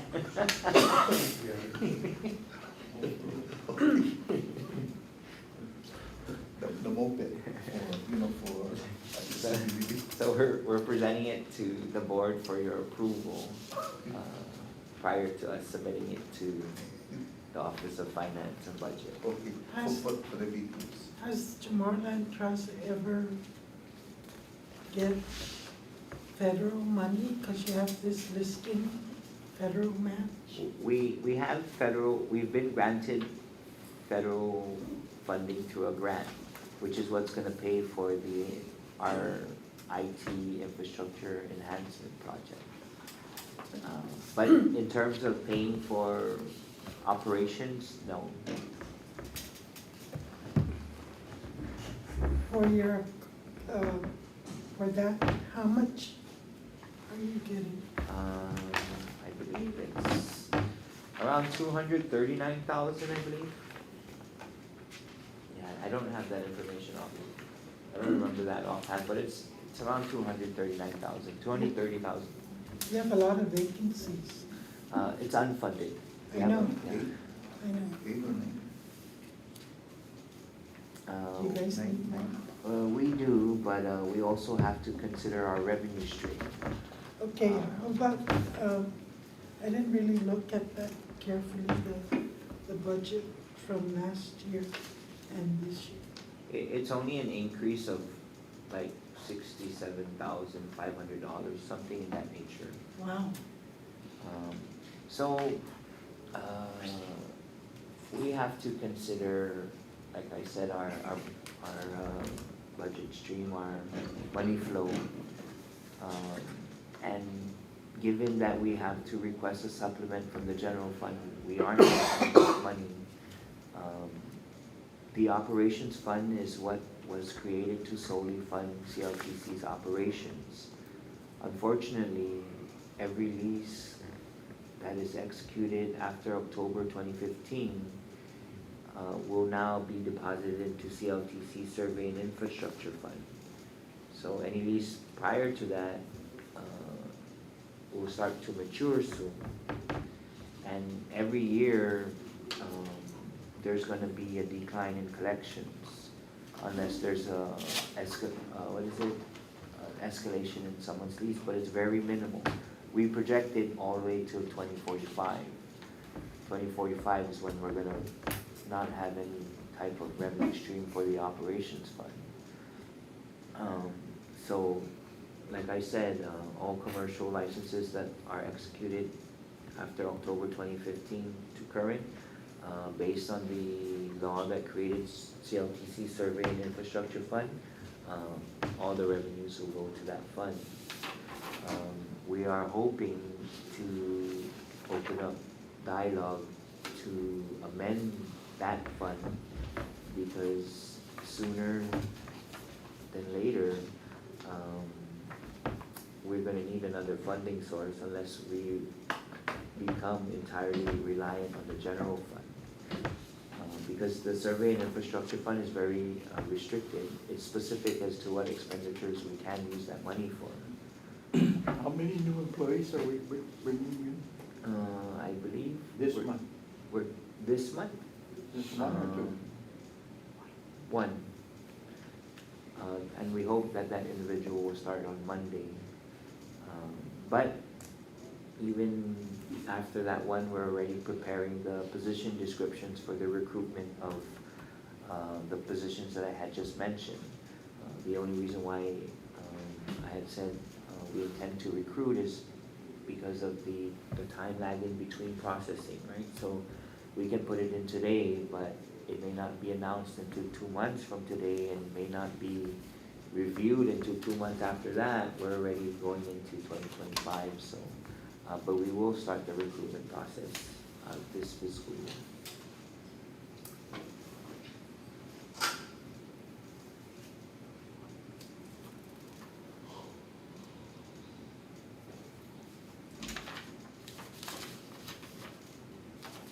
Also, before I forget, we will be discussing with Attorney Miller.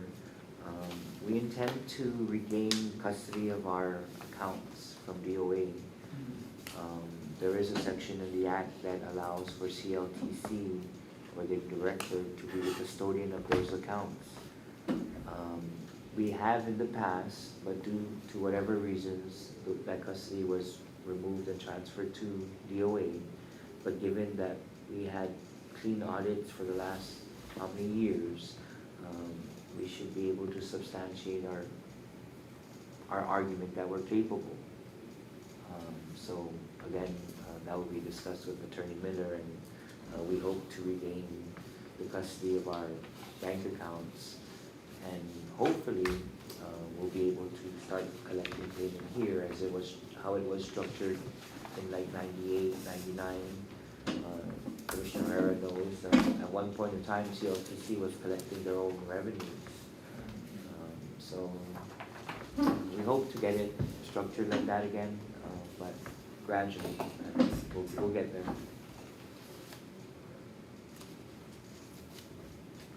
So if it's possible, for consideration, and if the board is willing to consider approving our 2025 budget request.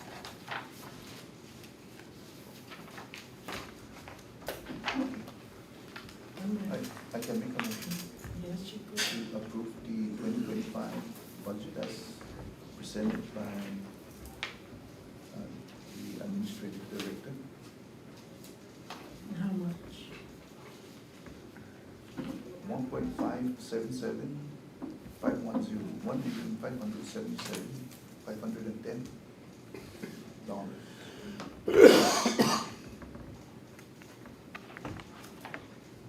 I second. All in favor?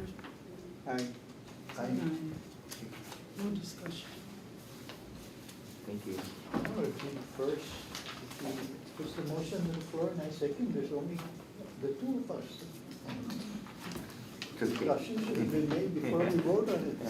Yeah, there's no need. You technically. They've been waiting for their budget to pass Yeah. for over 2 months. So the next item, Madam Chair, is 6D, PBS Guam / KGTF TV12. We asked that this item be tabled. We weren't able to clarify the wants of PBS. Although PBS currently has a commercial license with CLTC for a specific property that they're using for an antenna site, I believe, in Barragata, I believe, if not Barragata, Manila.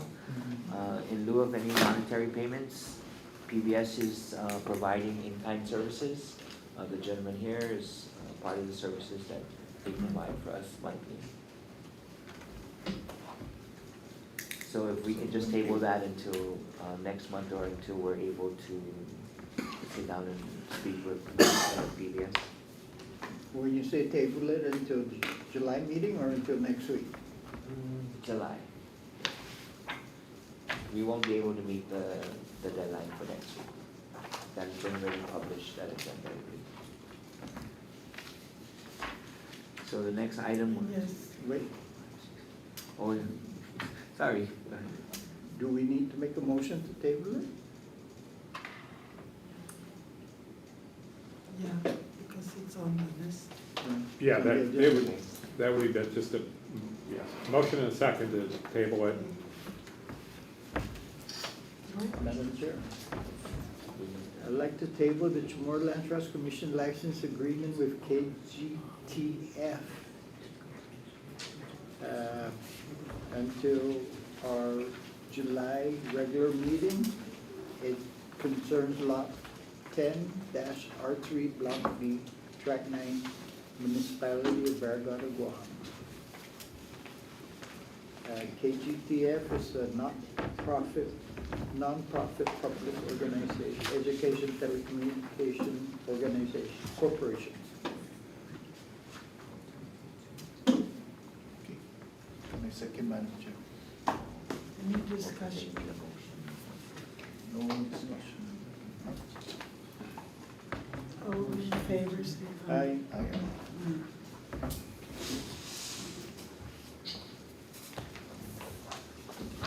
Next item. Public comment? Of housing.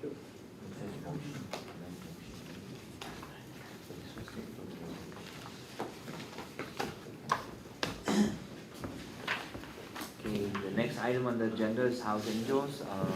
Because there's no representative present from House Angels, we ask again to table this discussion. Can I ask you? Usually it's a 1 year For which for licensing.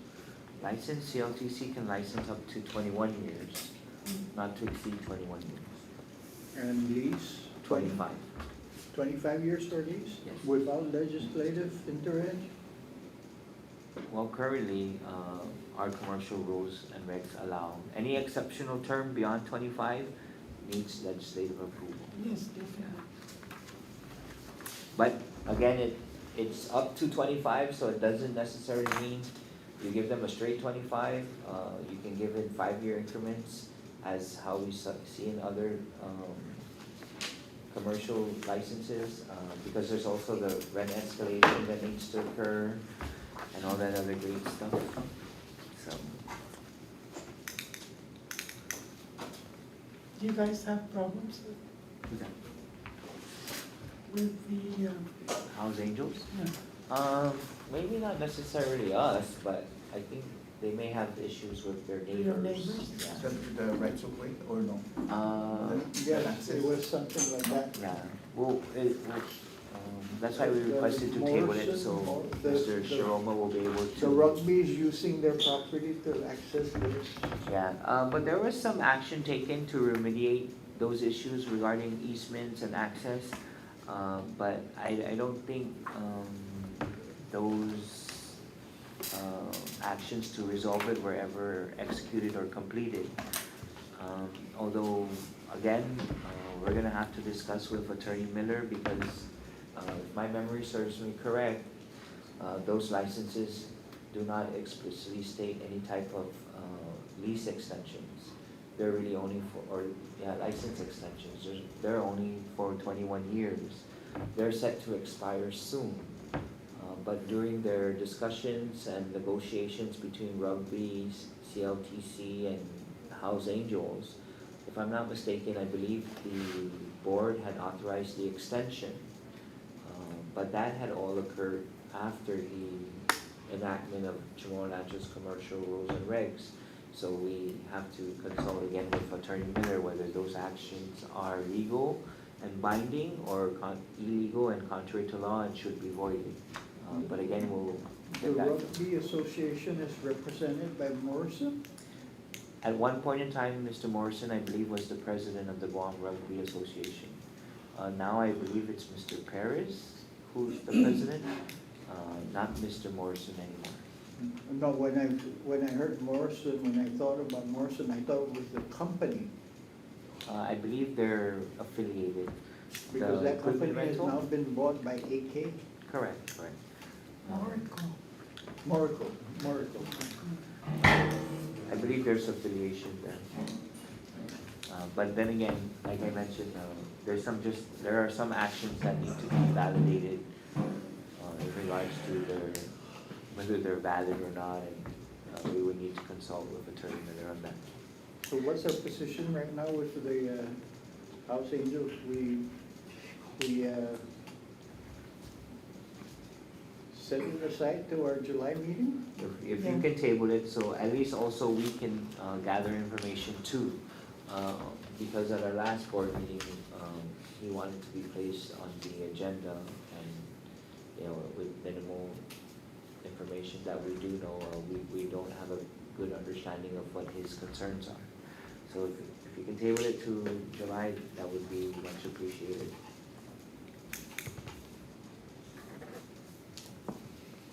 Motion to entertain.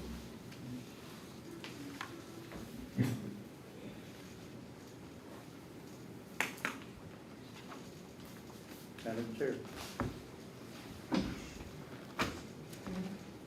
I'd like to move that we place the commercial lease between CHamoru Land Trust Commission and the Guam House Angel Football Association to be tabled until our next monthly meeting in July of 2024. The lot number involved is 157 NEW, Municipality of Desilu, Guam.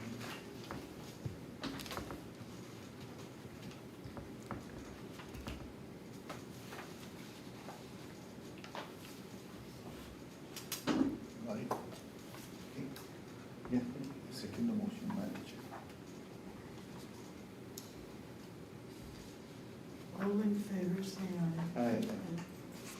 Any discussion?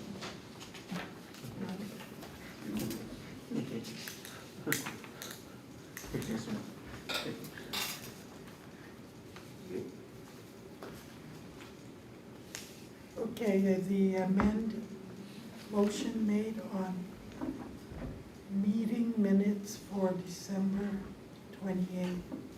So what happened there, Madam Chair, is the board had made a motion but referenced the date as December 28, 2023. There needs to be a motion to correct the date, which should be December 28, 2022. But that was way before our time. Yeah. December 8, 2022. 28, because there was a motion made and the date reference was December 28, 2023. But it should have been December 28, 2022. But that was before our time. Understood. Can they make a motion to correct it? The board, so, so you're the only people who can make a motion to correct it. Okay, say that again? So initially, the motion regarding the meeting minutes was, the reference date was December 28, 2023.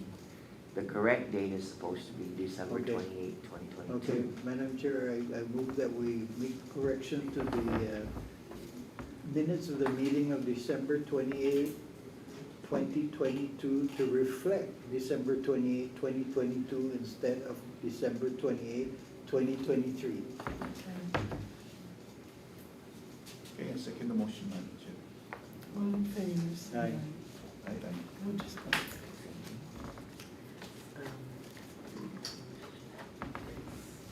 The next one, amend the motion made on meeting minutes for October 19, 2023.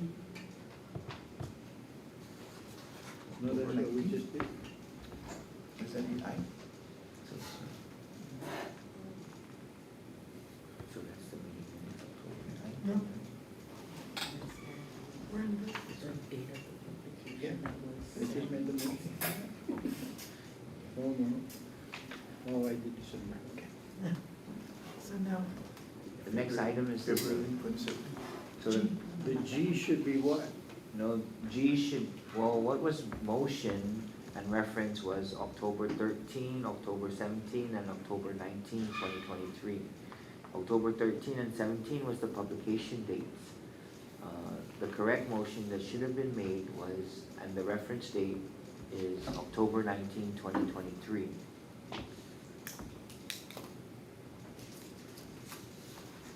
The meeting minutes of October 19, 2022. Okay, the meeting minutes of October 19, 2023 should be what? October 19, 2023. But when the motion was made, the reference dates were October 13, October 17, and October 19. 13, 17, 19? Yeah, 13 and 17 shouldn't be there.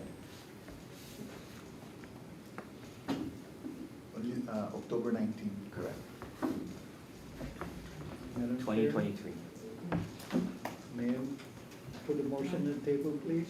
Sure. Make corrections for the October 19, 2023 minutes to reflect or to remove October 13, 2023 and October 17, 2023 from our meeting minutes. And the only date that should be reflected there on the minute of the meeting minutes is October 19, 2023. Okay, right, October 19. Second the motion. all in favor, say aye. Aye. Where are we at? This is the Motion carried.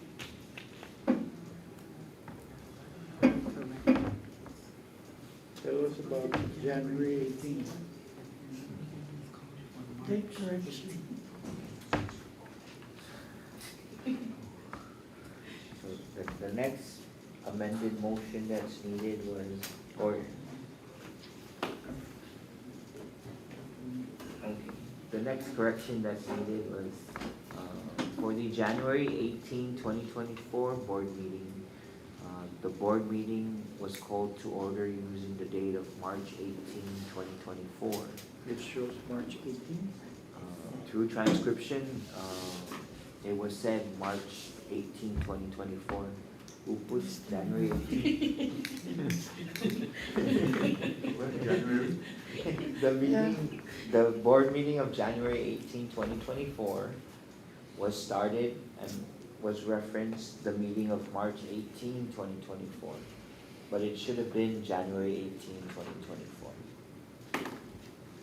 You move, go ahead, Correct. Earl. Shoot. Madam Chair,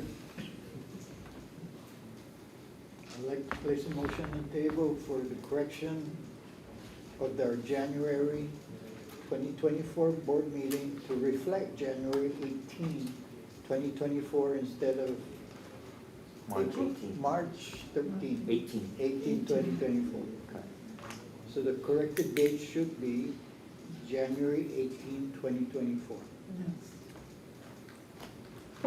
Second the motion, Madam. all in favor, say Aye. aye. Aye. Aye, no discussion. Madam Chair, for the next item, it reads amend motion made on February 22, 2024 board meeting. With the advice from Attorney Miller, that item should have read to correct the motion made related to the resolution for Bill 179-37. But will that prevent the board from correcting the motion made at that meeting because it wasn't specifically identified? No. It will be okay?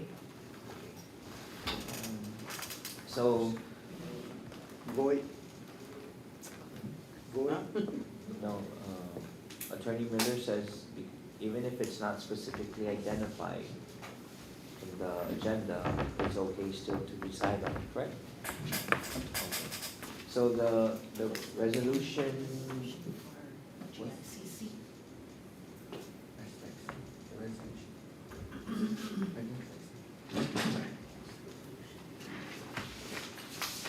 This section is related to the resolution regarding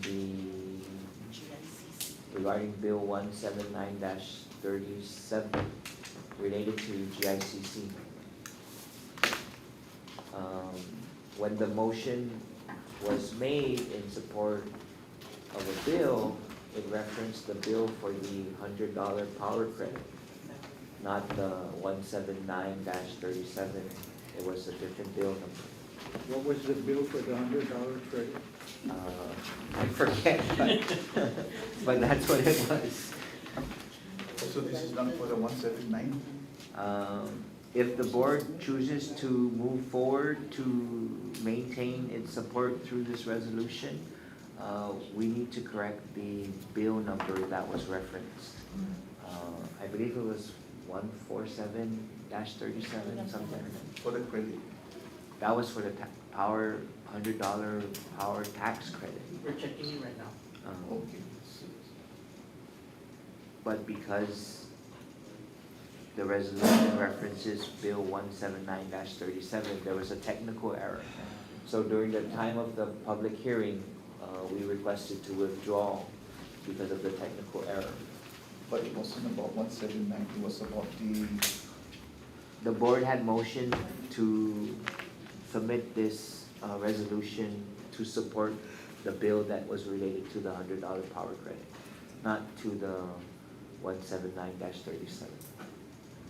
So 179-37 is the wrong, Is the correct, so what's the wrong one? and So- they're getting that information. So the resolution was okay then, as presented? The contents, as written, the intention was there to support 179-37, although the motion that was made was incorrect.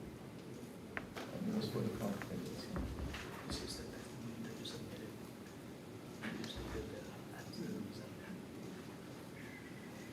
So the bill that was referenced in the motion is Bill 173-37.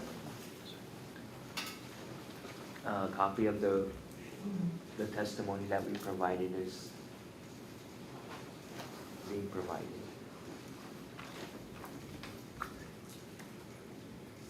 But this is on the amended motion, not in our meeting. Can you repeat that? The correction needs to be made on the The motion. amended, Yeah, the motion, needs to be not, amended. not in our minutes of the meeting. Correct. Well, wait, because if you spoke about it, you should also correct the minutes. When they make the motion, they motion to the wrong bill number, so it should. It was mentioned on February. They say 179. But if we're requesting for them to correct the bill number, should it, it should be corrected.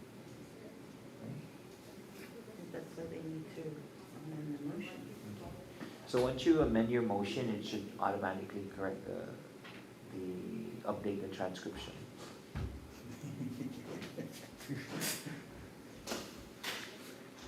So instead of 173-37, it should have been 179-37. Madam Chair, I'd like to put a motion on the floor Sure. to amend to amend the amendment that was submitted to the legislature, designating Bill 173-37 should be corrected, and it should be 179-37. Correct. On what date of the meeting? The resolution. May 14, 2024. I think this number is wrong.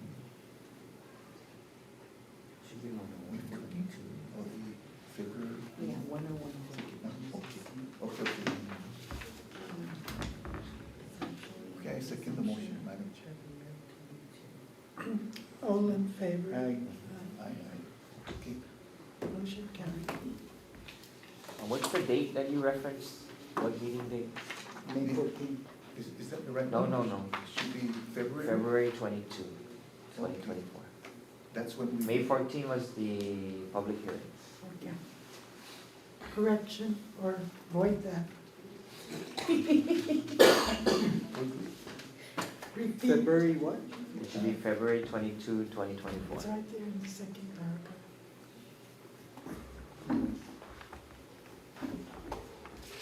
Madam Chair, I'd like to make a correction to my previous motion, which was slated, or which was designated as May 14, 2024, to show the date of February 22, 2024.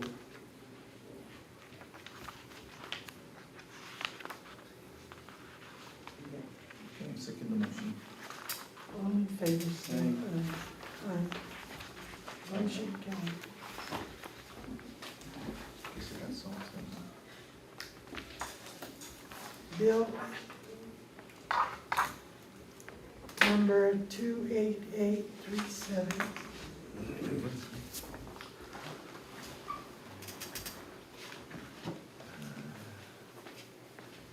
Madam Chair, this bill was introduced by Speaker and our Oversight Chair, Teresa M. Terlahi and Sabina Flores Perez. This bill is related to an act to amend subsection 75-124 and subsection 75-122B5 of Chapter 75, Division 2, Title 21, and subsection 75A-124 and subsection 75A-122B5 of Chapter 75A, Division 2, Title 21, Guam Code Annotated, relative to authorizing the Chamorro Land Trust Commission to secure infrastructure funding through the U.S. Department of Agriculture Substantially Underserved Trust Area, also known as SUDA, initiative utilizing proceeds from the Chamorro Land Trust Survey and Infrastructure Fund.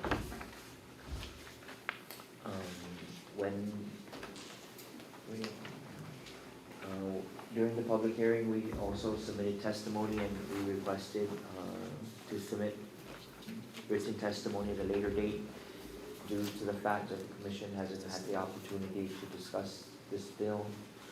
So, if you wanna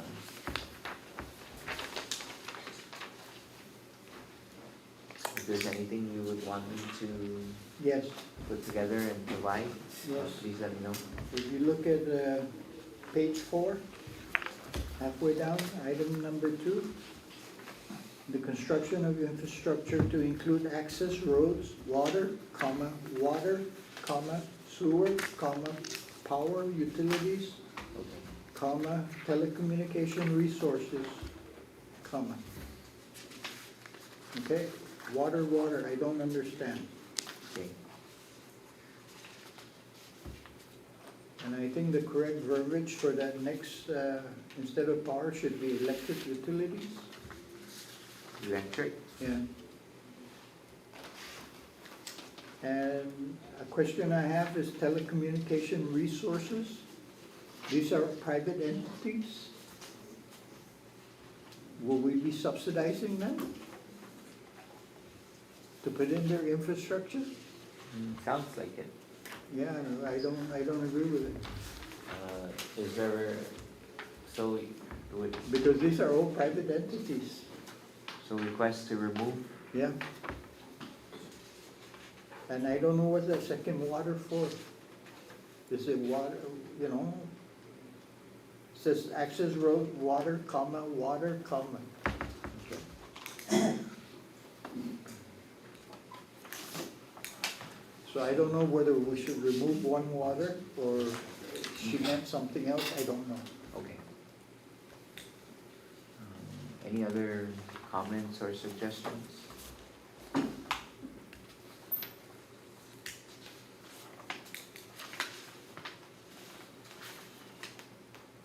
Mr. Cruz, on the last page, line item 6 through 11.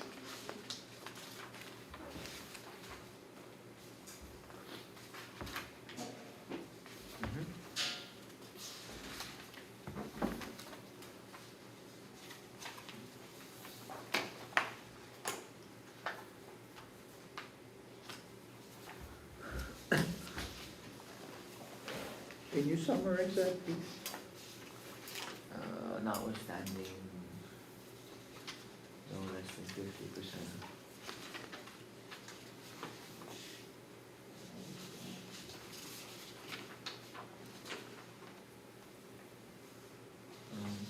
It's just saying that 50% of the income arise through the authorization of this subsection will be deposited annually into the CLTC Survey and Infrastructure Fund, and the other 50% into the CHamoru Home Loan Fund.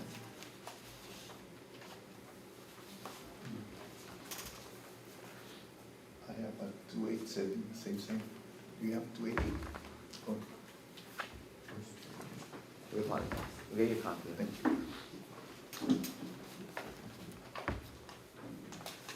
Is there any recommendations or suggestions?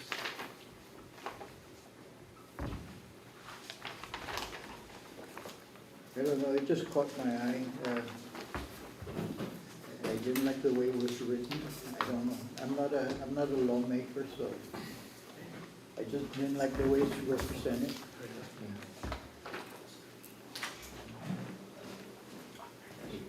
It's just that after or from the date of enactment of this law, if it should pass, or bill, if it should become law, it's just telling us where 50% of the money will go and where the other 50% will go. Well, it's, the first part says no less than 50%. And the second part goes, The the remaining 50%. remaining 50%. I think it was just a matter of choice of words. Mhm. That's what caught my attention. I was not comfortable with it.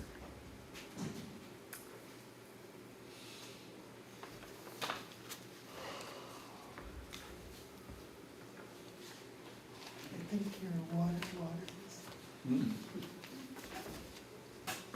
water disposal. Water and waste? No, but it's page 4. Yeah, I know. But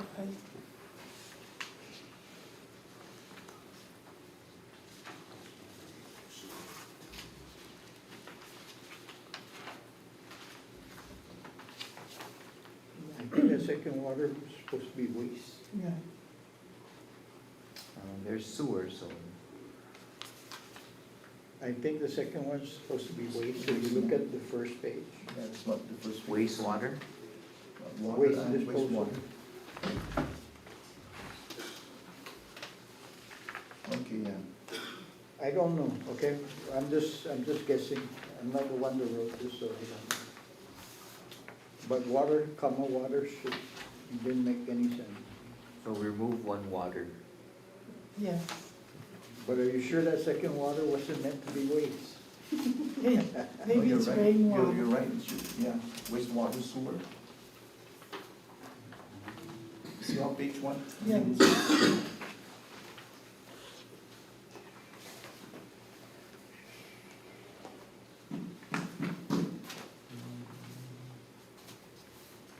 Maybe we just highlight it and send it back to the speaker for her correction. Because maybe they miss, waste, no? It's supposed to be I wastewater. don't- But I don't wanna second guess what she meant.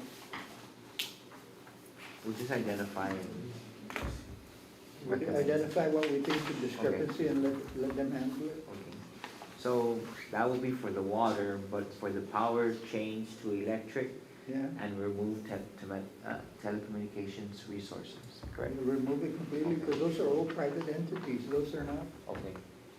those are not government.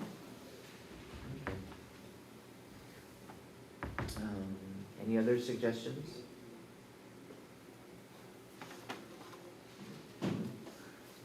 Now, the $1 million question is, does the board support the bill?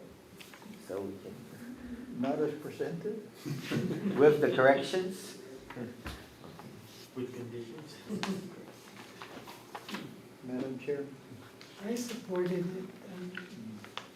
Madam Chair, I'd like to place a motion on the table, please. I will support bill number 288-37 with corrections or changes to page 4 of the bill, section 2. Water, water, and change the word power to electric utilities and remove telecommunication resources.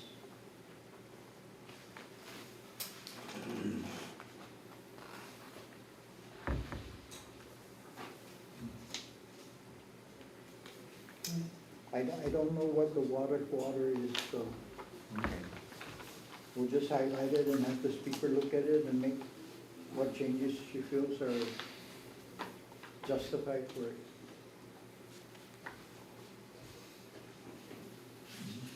Yeah, because on the first page it was water, wastewater, so, Second, yeah, I second the motion, Mike. So just to be clear, Aye. oh, sorry. What is it? Oh, no, go ahead, because they already seconded the motion. yeah, I'll wait till you're finished, we finished. Finish. but there's no All aye. in favor? All in favor, say aye. Aye. Aye. Okay, so just to be clear, the board supports the bill with the condition that the items or corrections that were mentioned are made, right? For clarity. For clarity. Okay. Okay, Maybe that's wastewater, sewer, or water waste and sewer, I don't know. Well, it's not an and, it's a comma. okay.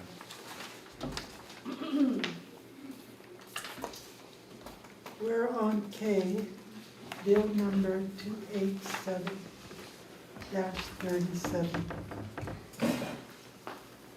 LS, subdivide portion of lot 7161-R1, Chico.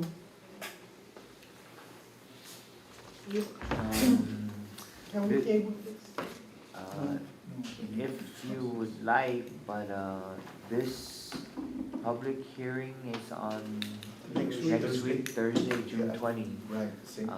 If the board should choose to table it, we'll just provide the same response that until such time the board has the opportunity to discuss, then we'll provide a written.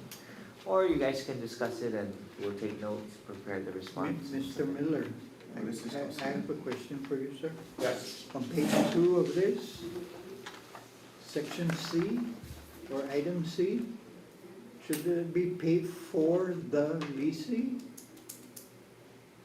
Or paid for by the leasing? Should be by. The lessee should pay. Correct, it needs the word by in between For and the. 4 and line 7, page 2. Yeah, that caught my eye also.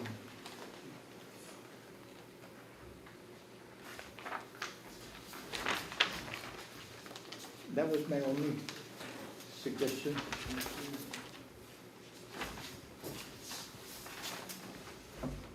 Okay, now, on this bill, right, this was supposed to subdivide the entire 1 million square meter of that lot 7161 dash R dash 1. That's our- No? So,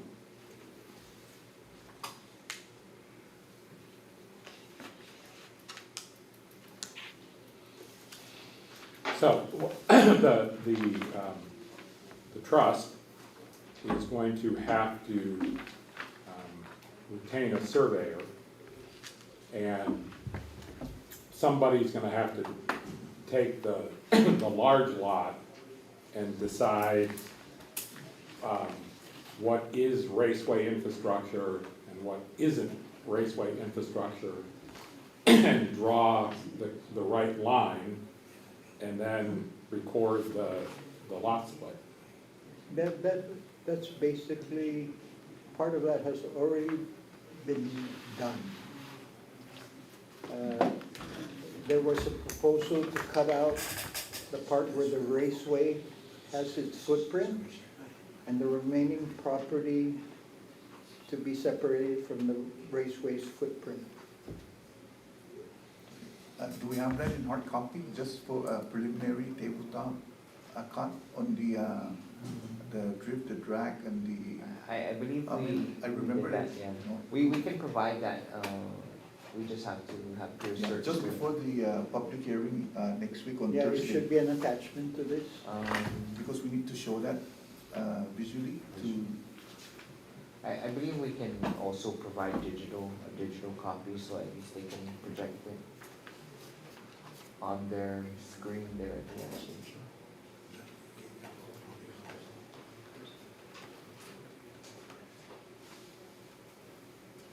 But yes, we did go out and GPS the specific areas, and I believe it came out to 50 acres, 50 or 60 acres okay. of the usage. Right there, that's it. So I think I remember Pierce had the preliminary, Yes, we GPSed each section, and he shaded it okay. a certain color scheme. Was a certain color per, I think for the entire, whatever they were using for the drag, what is it, the off-road and the drifting. I believe it came out to like 50 acres, I think. can we have the printout, at least just for, so we can study it before the next? Yes. We can provide that tomorrow, that's fine. Okay, so the drag goes all the way right to that long parallel to Route 15, Correct. and then, So this is, what the current use was before, so this is the drag strip. This was, I believe, the drifting, and then this was where tires were being put in place for like bumper cars or something. so that's part of the drift, or, This is, I believe this is the drift. yeah? Then this area was for the Off-road. motocross and off-roading. Okay, now, just for 30 minutes, information, remember, can you show him the illegal shortcut? And remember what we noticed on the unread loads of material that was dumped right next to the drag there? What? Go back, zoom. Oh, your control, I thought it was Pierce. Right there. So this is the Illegal illegal road. clearing or the illegal road that Commissioner That Herrera is connects mentioning. to, Go out some more. Yeah. So it goes to the backside of the quarry for Smith Bridge. Can you go out a little bit more? Out? Yeah. So this is Smith Bridges Quarry, or back of the And plan. then artery, that's just what's your artery in it? So right there, the connection between, This one? right there, yeah. So it leads to the backside of Smith Bridges plan. So our issue, right, is that, and remember the illegal dumping that we found, Joey, right on the east side of the end of the Black Street?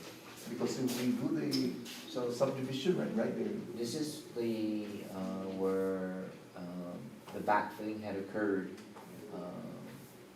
Although when the backfilling permit was obtained, it didn't allow for any imported material. But what we had discovered was that the road shavings from whatever road they were yeah. resurfacing And, was dumped there, and the debris from the housing that was, yeah, concrete, so our question is that if we were gonna subdivide that, right, and that component is really buried because we put it right at the end of it's the starting road. to erode. Whatever they used to Yeah, put on top is starting to erode. yeah, so technically if we cut that, that's still buried there, you know, for the Black Street part. That's one part, and remember the 65-foot cliff that they cut down, That's the Yeah. end of that. yeah. So this is where liability comes in, like Commissioner Earl was saying, right, about, remember that cliff line? Yes. And we were saying, so if we do this and we do the subdivision and then proceed forward, right, to set up for leasing, and we already understand that there's a hazard, a 60-foot cliff around the north, east, and the west side of the Black Street. I don't know if you ever went on a site visit there? We can That dig- drag strip is like a rocket launching pad. Yes. Yeah, It's like so- this. I It know looks it's- straight there because it is a flat surface, but Because the screen it's is flat. elevated. So if you show the attorney, right, and then he can, because I had so many pictures, I did a drone, aerial drone and all, you know, so. Well, Because we know now that danger is still there, like the Commissioner Earl was saying, so, no, It's, when we get into the details, assuming that the bill passes and becomes law, one of the topics we'll need direction from the commission on is how to address some of these safety issues.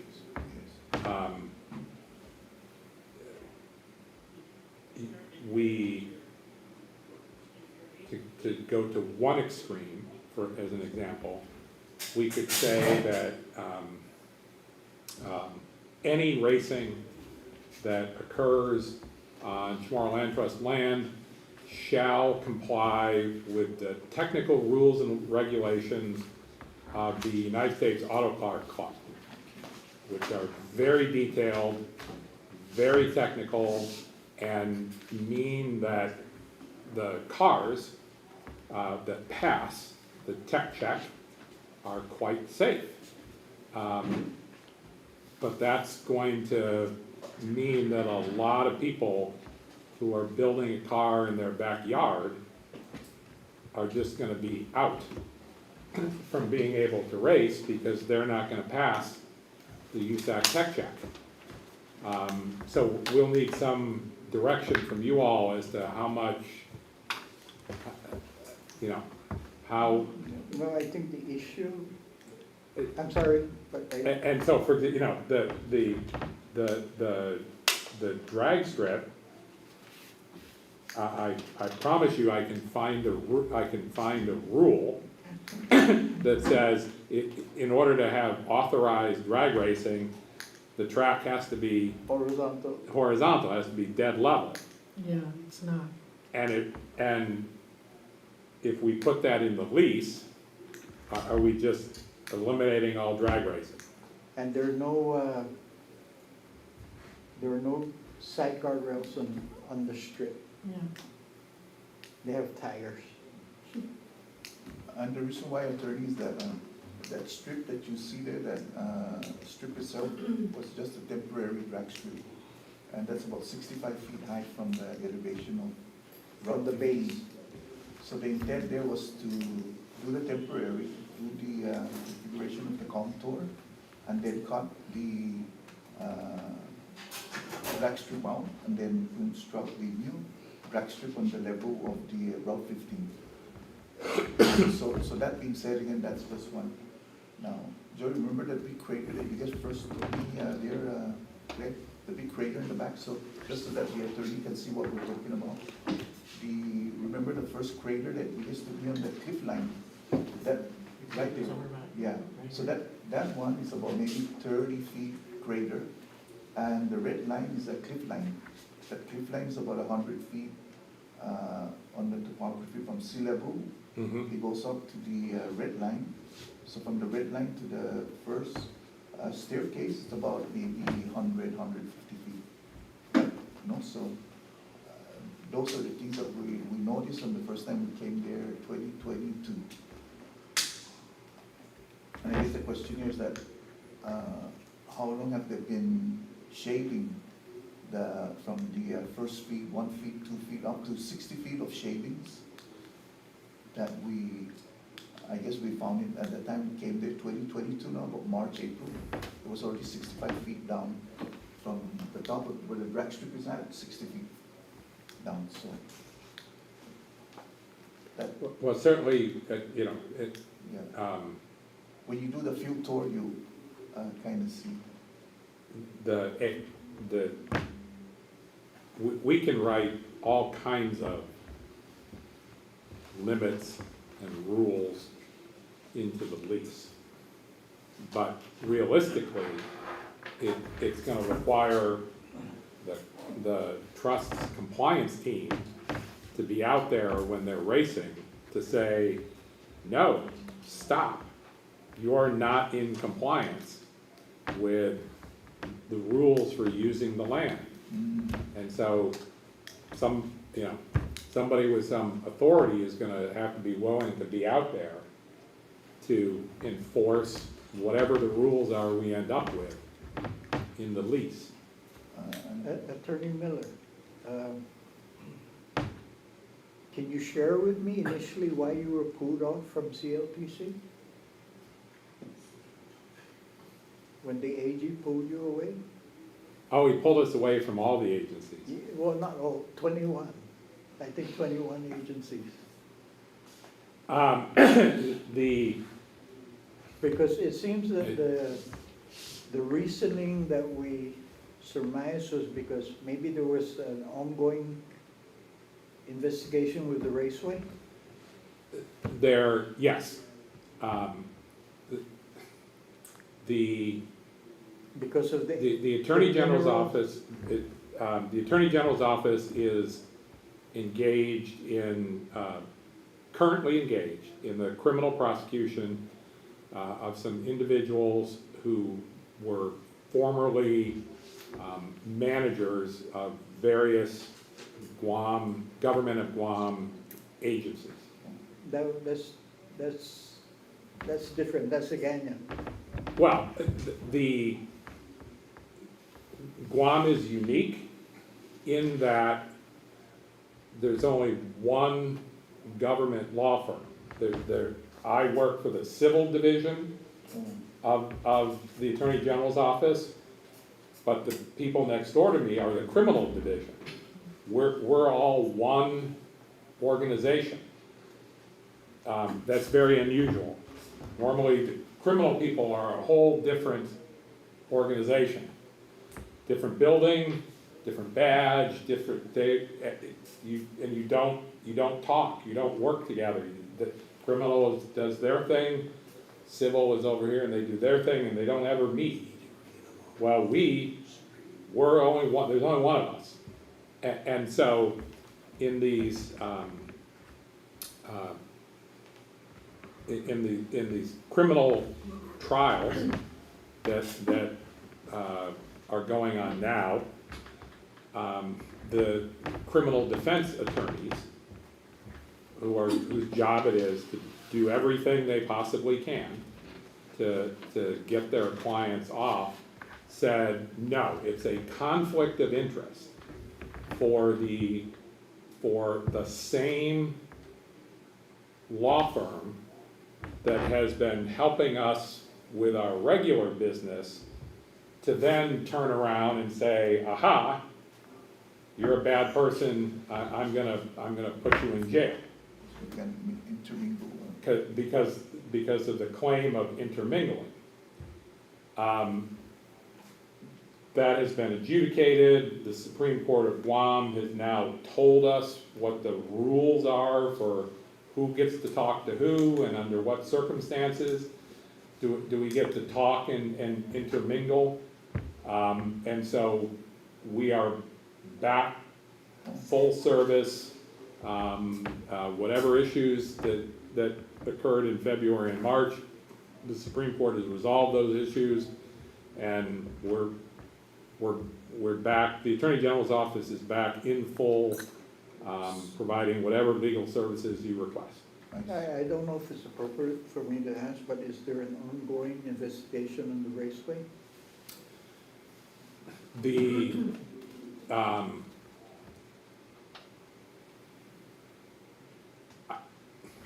To use a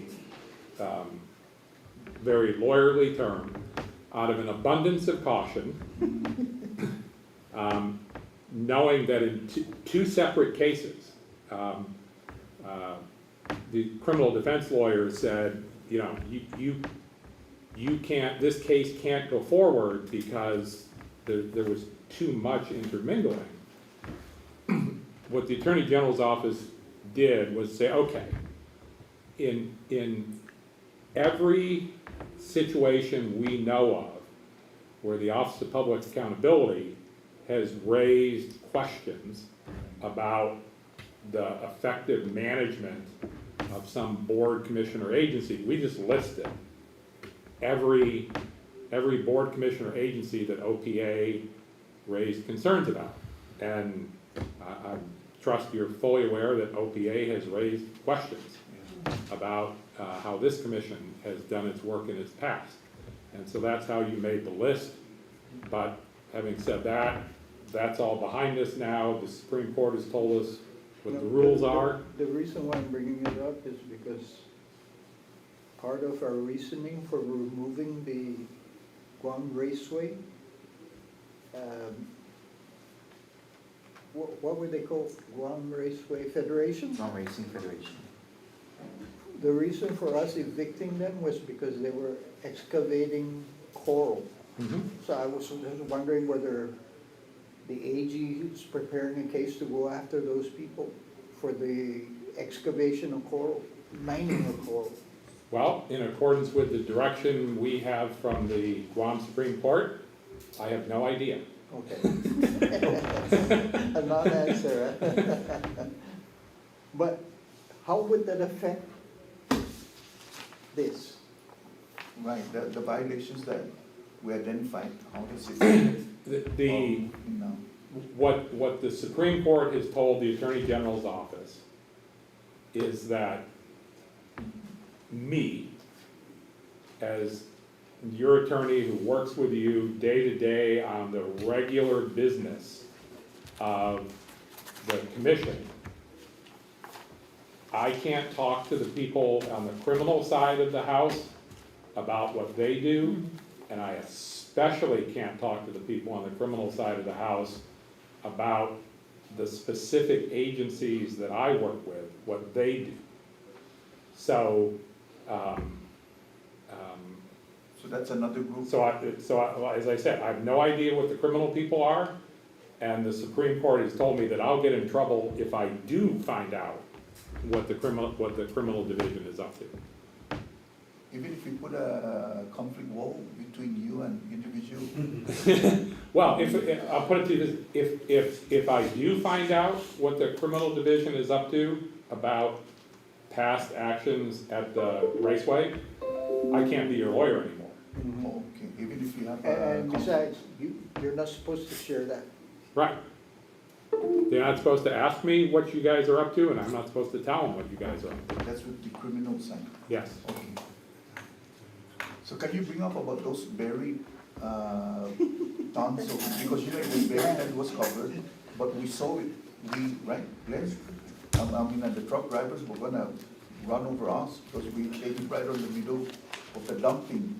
And, Well, as I talked about before, if the bill becomes law and we start moving forward, putting together the terms and conditions of a lease, we're going to have a discussion as to what the conditions are that you all are comfortable with regarding their utilization of your property. Well, I guess we'll wait until that time. we want the illegal materials removed, the one that was buried, that we, right, because Glenn is experienced in constructions. We know what's a hollow block and a rebar or, but anyway, that's that part. And then the crater, the big crater there on the right side, it's another one that was not configured into the computation from OPA. And I appreciate all that, and I just know in advance that when we're sitting across the table from the new Raceway Association, they're gonna say they don't have enough money to address any of those problems, and then we're just gonna have to figure out what to do. Well, they've distanced themselves from the prior management. That's what they say. I would like to know what really transpired all those years where, you know, the grading and what happened. Remember we were given like a 300-page report, right, because during Alice's time? And OPA had some. That's a question for Mr. Cruz, because like I said, the Yeah, I'm Supreme not- Court has said I'm the last person who No, can we're know not about gonna- what happened. They're not gonna get you to open your mouth. So, the question is, Going back to subject, yeah, what are we supposed to do with it? do you guys have any recommendations for any edits, changes? And do you guys support the bill or not? I This- support the bill with correction to page 2, item C. Okay, to include the word by, right? Yeah, Are you guys gonna vote on that as a concerted effort, or is that individual, or? Was that a motion? yes. We need a second and a vote. Okay, I second the motion.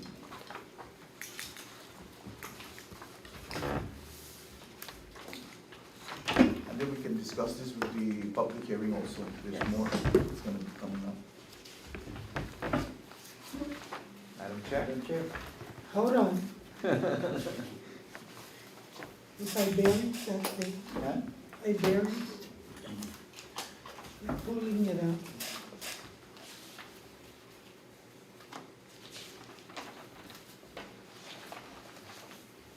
Okay, which, you mentioned what page is that? Page 2, Page 2, C, or look at line 7. Yeah.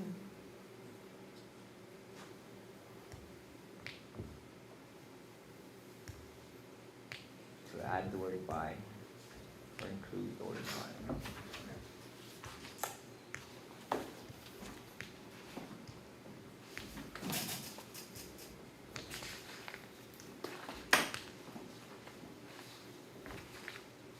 By the lesson.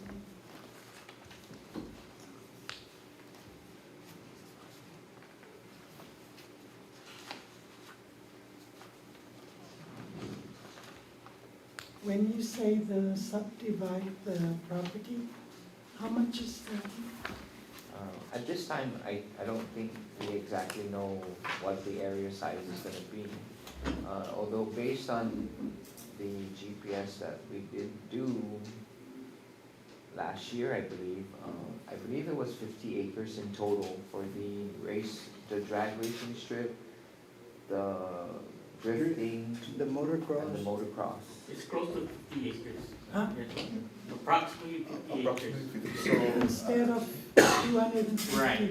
The remainder, It's not gonna be, But it doesn't, the bill doesn't restrict you guys to how much you should cut out or how you should cut it. It's When the saying time- we can partition. Yeah, so there'll be a scheme prepared so you guys can, So we can see that early, so we can. determine whether it's enough or. it also included parking and stuff like that, areas.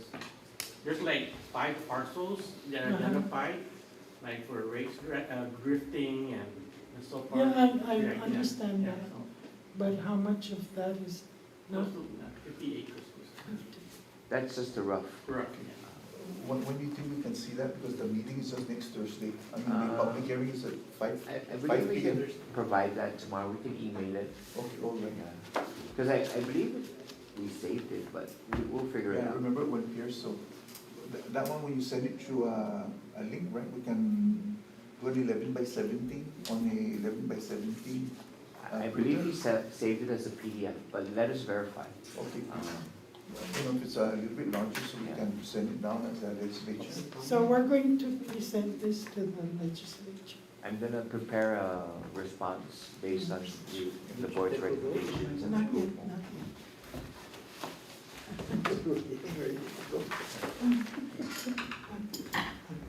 So we're good with that? We have to vote. Wait, Oh, because, yeah. you put a motion, so, We had a motion and a second, we need a vote. Oh, what was the motion? I didn't hear. you just You said did. Oh. I apologize. We make the correction to include by, Bye. BY. All right, okay. I second the motion. You did already. So what else? We're waiting for a vote. Okay. I just have one question on to make sure that the insurance, we are not liable for any Liabilities liabilities. that will occur in the track. They're Yeah. supposed to take up, Like $1 Attorney million. Miller had said, we'll write the, I mean, because whatever's spelled out in the bill says, it says what should be there. It doesn't say that we cannot add anything to it. And nonetheless, it says that we have to comply with 75A 122. So that's CHamoru Land Trust commercial rules and regs, and the requirements are a lot, the terms is a lot. That's where GAR is at, Joey? Yes, yes. Okay. So, we'll make sure to work directly with one another and cross our Ts and dot our Is. But like we mentioned, the bill doesn't say how much should be set aside or how much needs to be surveyed out or delineated. So that's flexible, right, the Yes. tabletop, okay. It just says to subdivide.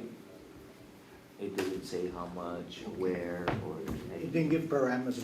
So in other words, if this bill, we approve of it, we can come back and say, okay, this is what we want? For as long as it doesn't change and become specific, for example, so for as long as the bill doesn't say, well, CLTC, you shall subdivide 50 acres of this at this point, the northeast side and all this other stuff, then we're okay. But if changes are made and become very specific as to where, how much, then that's a different story. But right now, it's, It's at your discretion yes. what we're subdividing out. So after the discussion has been completed and we make the specific determination, then now we can set the parameters of the lease The area, yeah. and the costs. Yes, yes. We don't have to go to the legislature? If certain types of activities like mineral extraction is needed, that's gonna need approval from the legislature. But timeline, 5-year, 20-year, The law is specific, it 5 says years. 5 years, so no more than 5 on this. license and lease? for this activity on this lot. Okay, And it's subject to the approval of the Attorney General, so, yeah, they just have to review it too. all in favor, say aye. Aye. Aye. Aye. Aye. You should make a motion. Motion carried. Open. Public Public comments? comment. Okay, we have public comments now. How you doing? My name is Hans Ada. I'm the chairman of Guam Motorsports If you could just Association. sign in for you. Your name again? Hans Ada.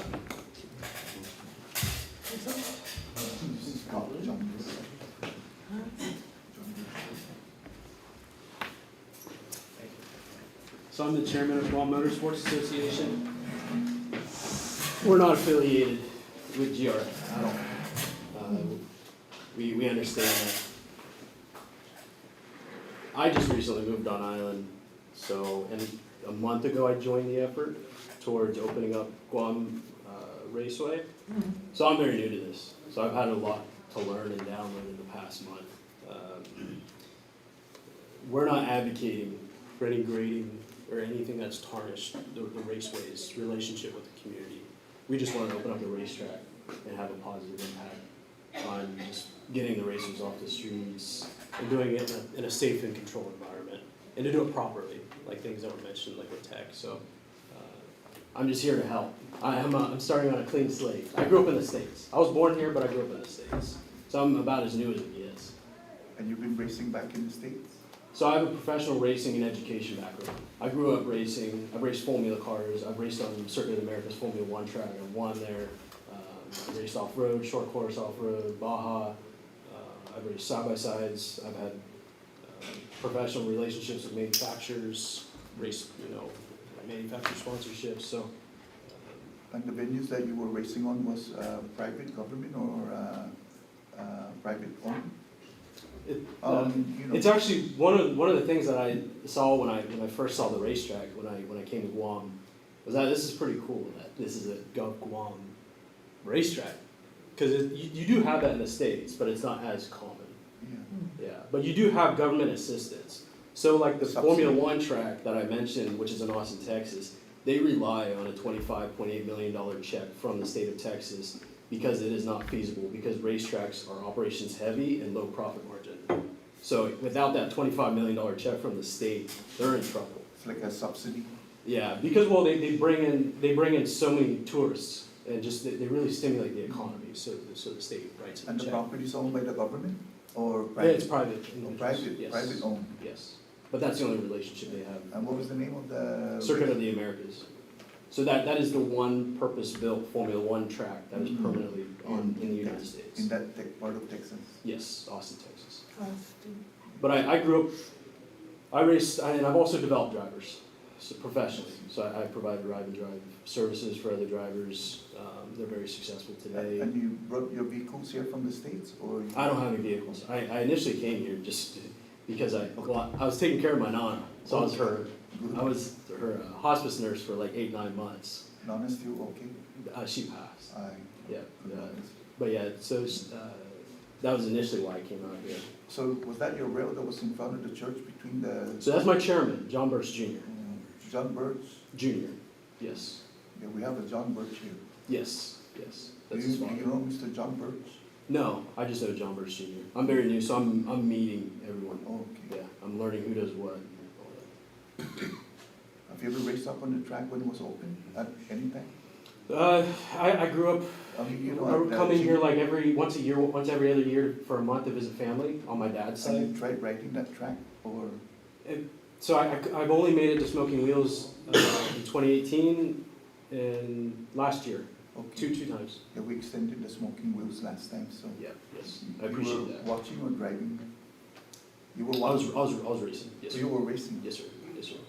Yeah, my relationship with the racetrack has always been, hey, you're a CHamoru that's gone on to race in the States professionally. Whenever you're on island, if you can, race one of the cars. So you did race that motocross side of the? I raced Smoking Wheels, the On the off-road smoking section, wheels? yes, sir. Not the drag or the drift? No, not the driving. I see. Yeah, one time, it was 2018, I came here for like a week, just for that event. Yeah, we saw that last year because we had to make a motion to extend it. And you were driving the Miller? Was it the Miller or the APL? There was the APL Fiesta. The one that you Yeah, drove? to that one. No, just side by side. Yeah, Oh, yeah. side by side? That, I believe that's John Shimazu's drag car that John Birch had in front of the congressional building. Oh, Yes. side by side is the Honda, Kawasaki, the, Correct. So that's where I've had a lot of manufacturer relationships, and I developed drivers in that because it's just a great stepping stone to get into trucks. we didn't get this, the, you know, linear feet of the motocross from the beginning to the end, so that's about maybe 3 mile endurance, you know, from the beginning. I'd have to look at it. Honestly, drove? I've limited knowledge of the racetrack. Okay, And I haven't been able to go on the racetrack Yeah. to really kind of look at it. You work with John Birch Jr. now? You're in the, So I met him a month ago. you're not in We the fire formed station? Ball Motorsports Association, and that this is when, I wasn't at any of the hearings, I wasn't at the hearing last year around this time. I recently just joined the effort towards. The Paseo was a good show, you know, the last time there was a. That yeah, was, yeah, and I was there. That was cool, did you see that, big 44-foot tire that was on that machine? I think that was John Birch's machine. Yes, sir. Yeah. Yes. Very It was a good event. Yeah. It was an excellent representation of how strong the motorsports enthusiast community is on island. And we want to make sure these guys are doing it in a safe and controlled Right, environment. yeah. Have you seen the drag strip? The condition that it is now up on the cliff? Yeah, so I've seen that.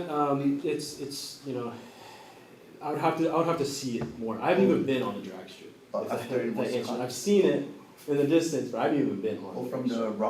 Route 15, from the main road? Yes. You yes. see how high it is? Yes. Yes. So we're gonna try to put a parachute or something, you know, so. On your car. Yeah, I believe, yeah, that was the temporary drag strip. Ideally, you wanted a wall for Right. sound, and that was what the plan was. And then 2007, there was it was possibly gonna be a firing range for the military. So that That's what- halted all of the real construction that was going on there. Mm. And that's why you didn't have things like the GP track. That was a large, the original plan for that GP track, that is a large I footprint. see. So that isn't realistic today.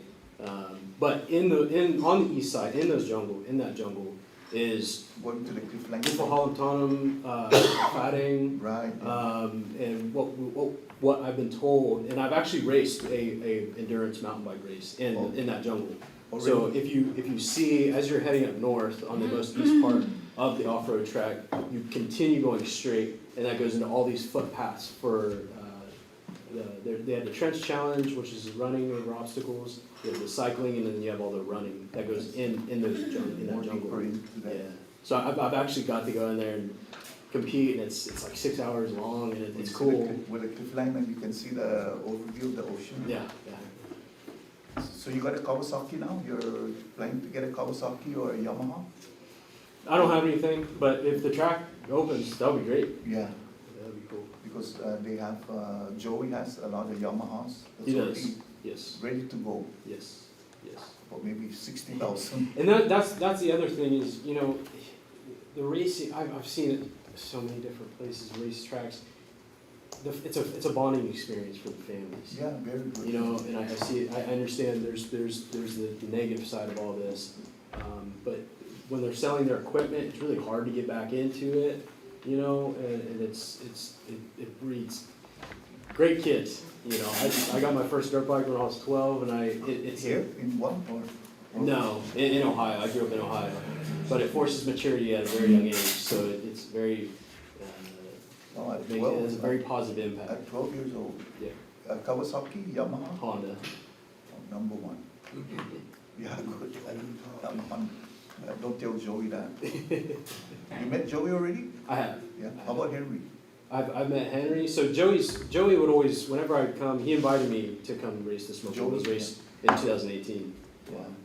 I sold him a car And you that I met, built in the States, and Oh. yeah, and then I was, that's why I came in 2018 to kind of help him make sure that the car was. Henry ever saw your cars? Henry Simpson, have you met Henry? Yes, I've met Henry. Yeah, but Henry doesn't sell cars. No, but he likes to drive. Henry Simpson. Yes, he does. Yes, sir.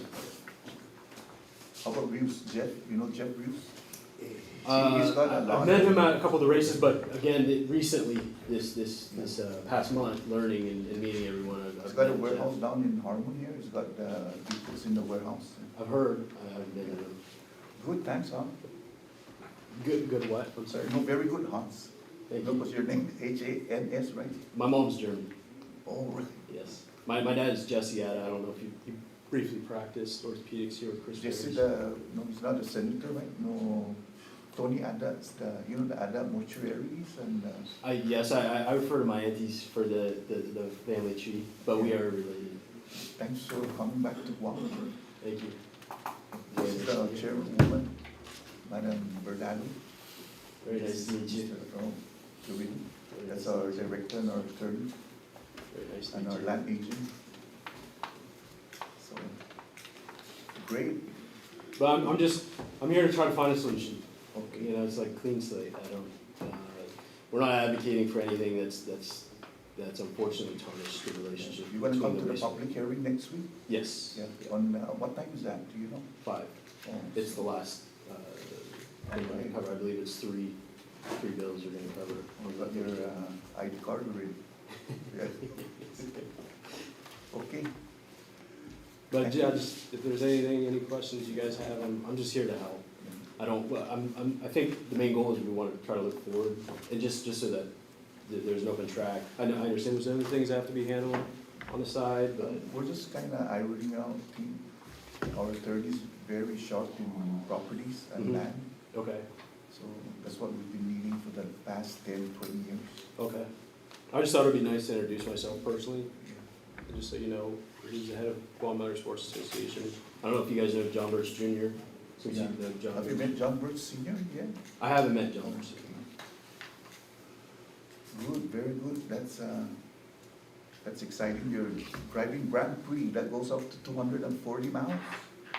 So, The Grand- on that track they do, but I competed in one in Formula Atlantic, so it was previously IndyCar, or in the early 2000s. So that was one of the steps of the ladder system to race IndyCar, but they corner very fast, so on that track, very fast. That's about 200, 250 miles. The Formula One cars get up there, Yeah. yeah, it's like 235. And it only goes left, not right. Left rotation? So it's very complex, there's a lot of turn right and left. Yeah, Oh, Formula One's, so NASCAR is just only turning left, So that's NASCAR. yes. Yep.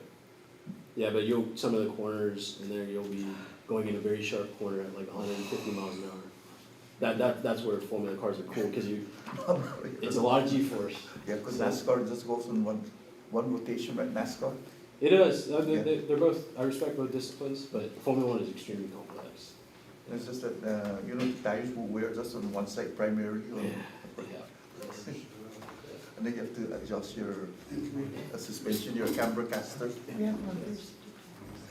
Okay, the chair said for me to keep quiet. Sorry, I don't want to take your time. but- No, we have others that one is, Oh, Okay. Hammer. Thanks Thank for you. your, welcome to Guam. Thank you. okay. Madam Chairman, I have somebody waiting for me, so I have to exit. Yeah, you can. This point. See you Monday, see you tomorrow.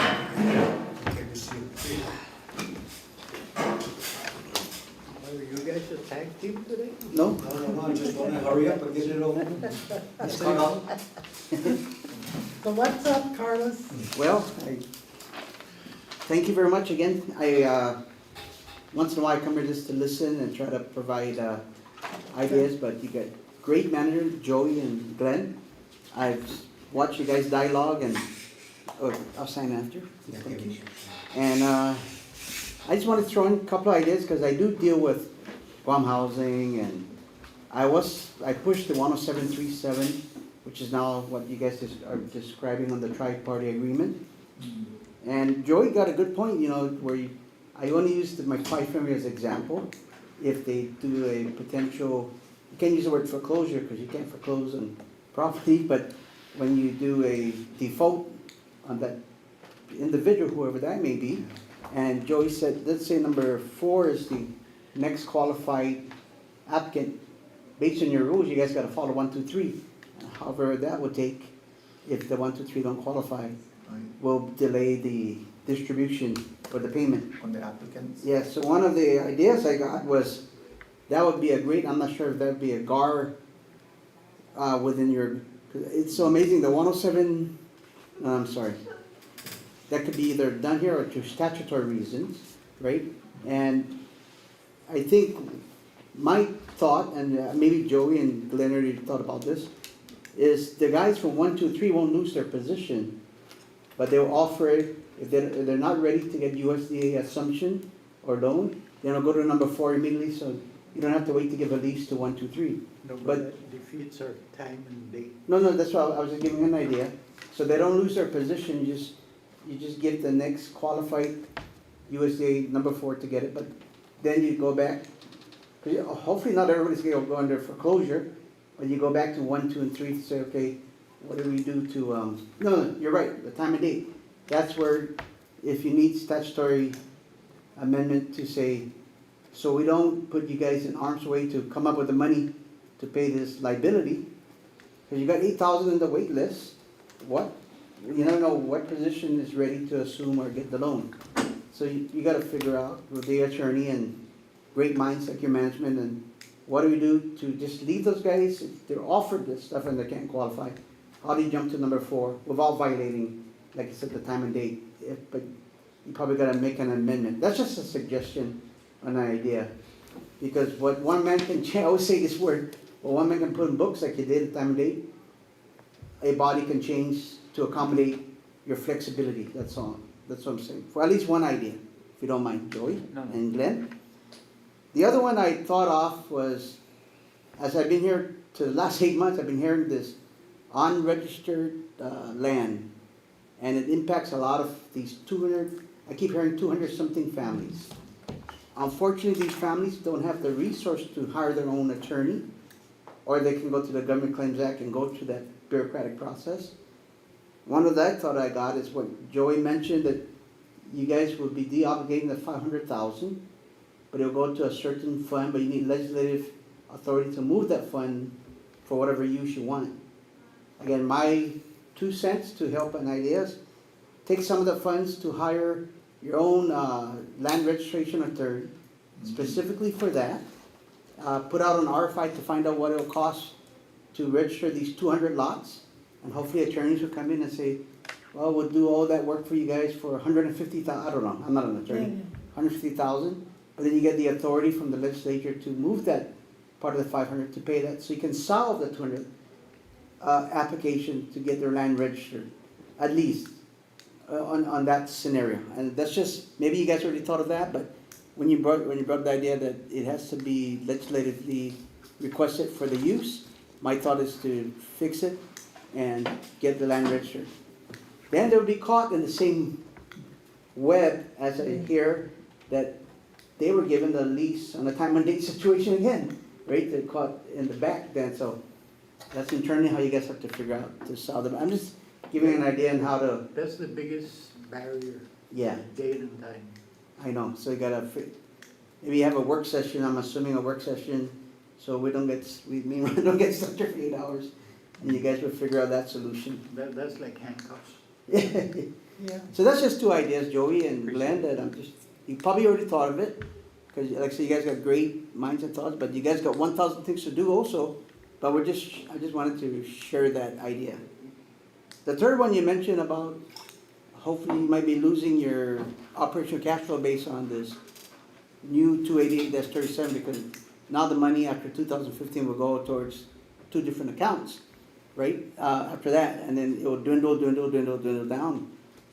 Well, one of the things I remember, because I got involved in the tax assessment with a company way back when we did it, and I recall when there was a statute, if I'm not wrong, or that says the CHamoru Land Trust should get all its taxes paid to GRT back to Land Trust.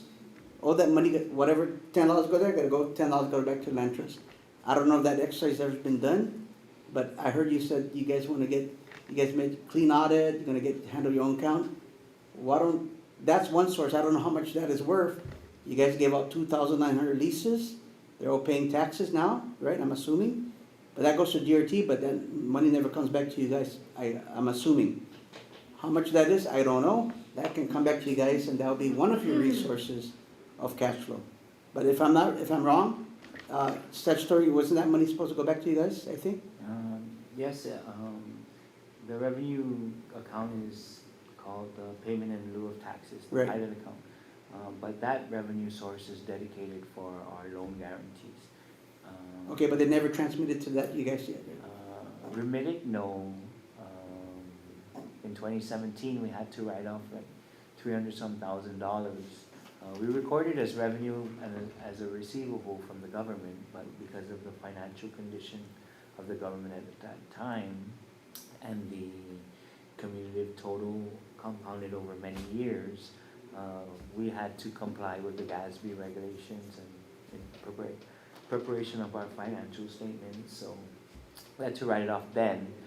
Today, our 2022 audit will be completed soon, hopefully by the end of the month, if not beginning of July.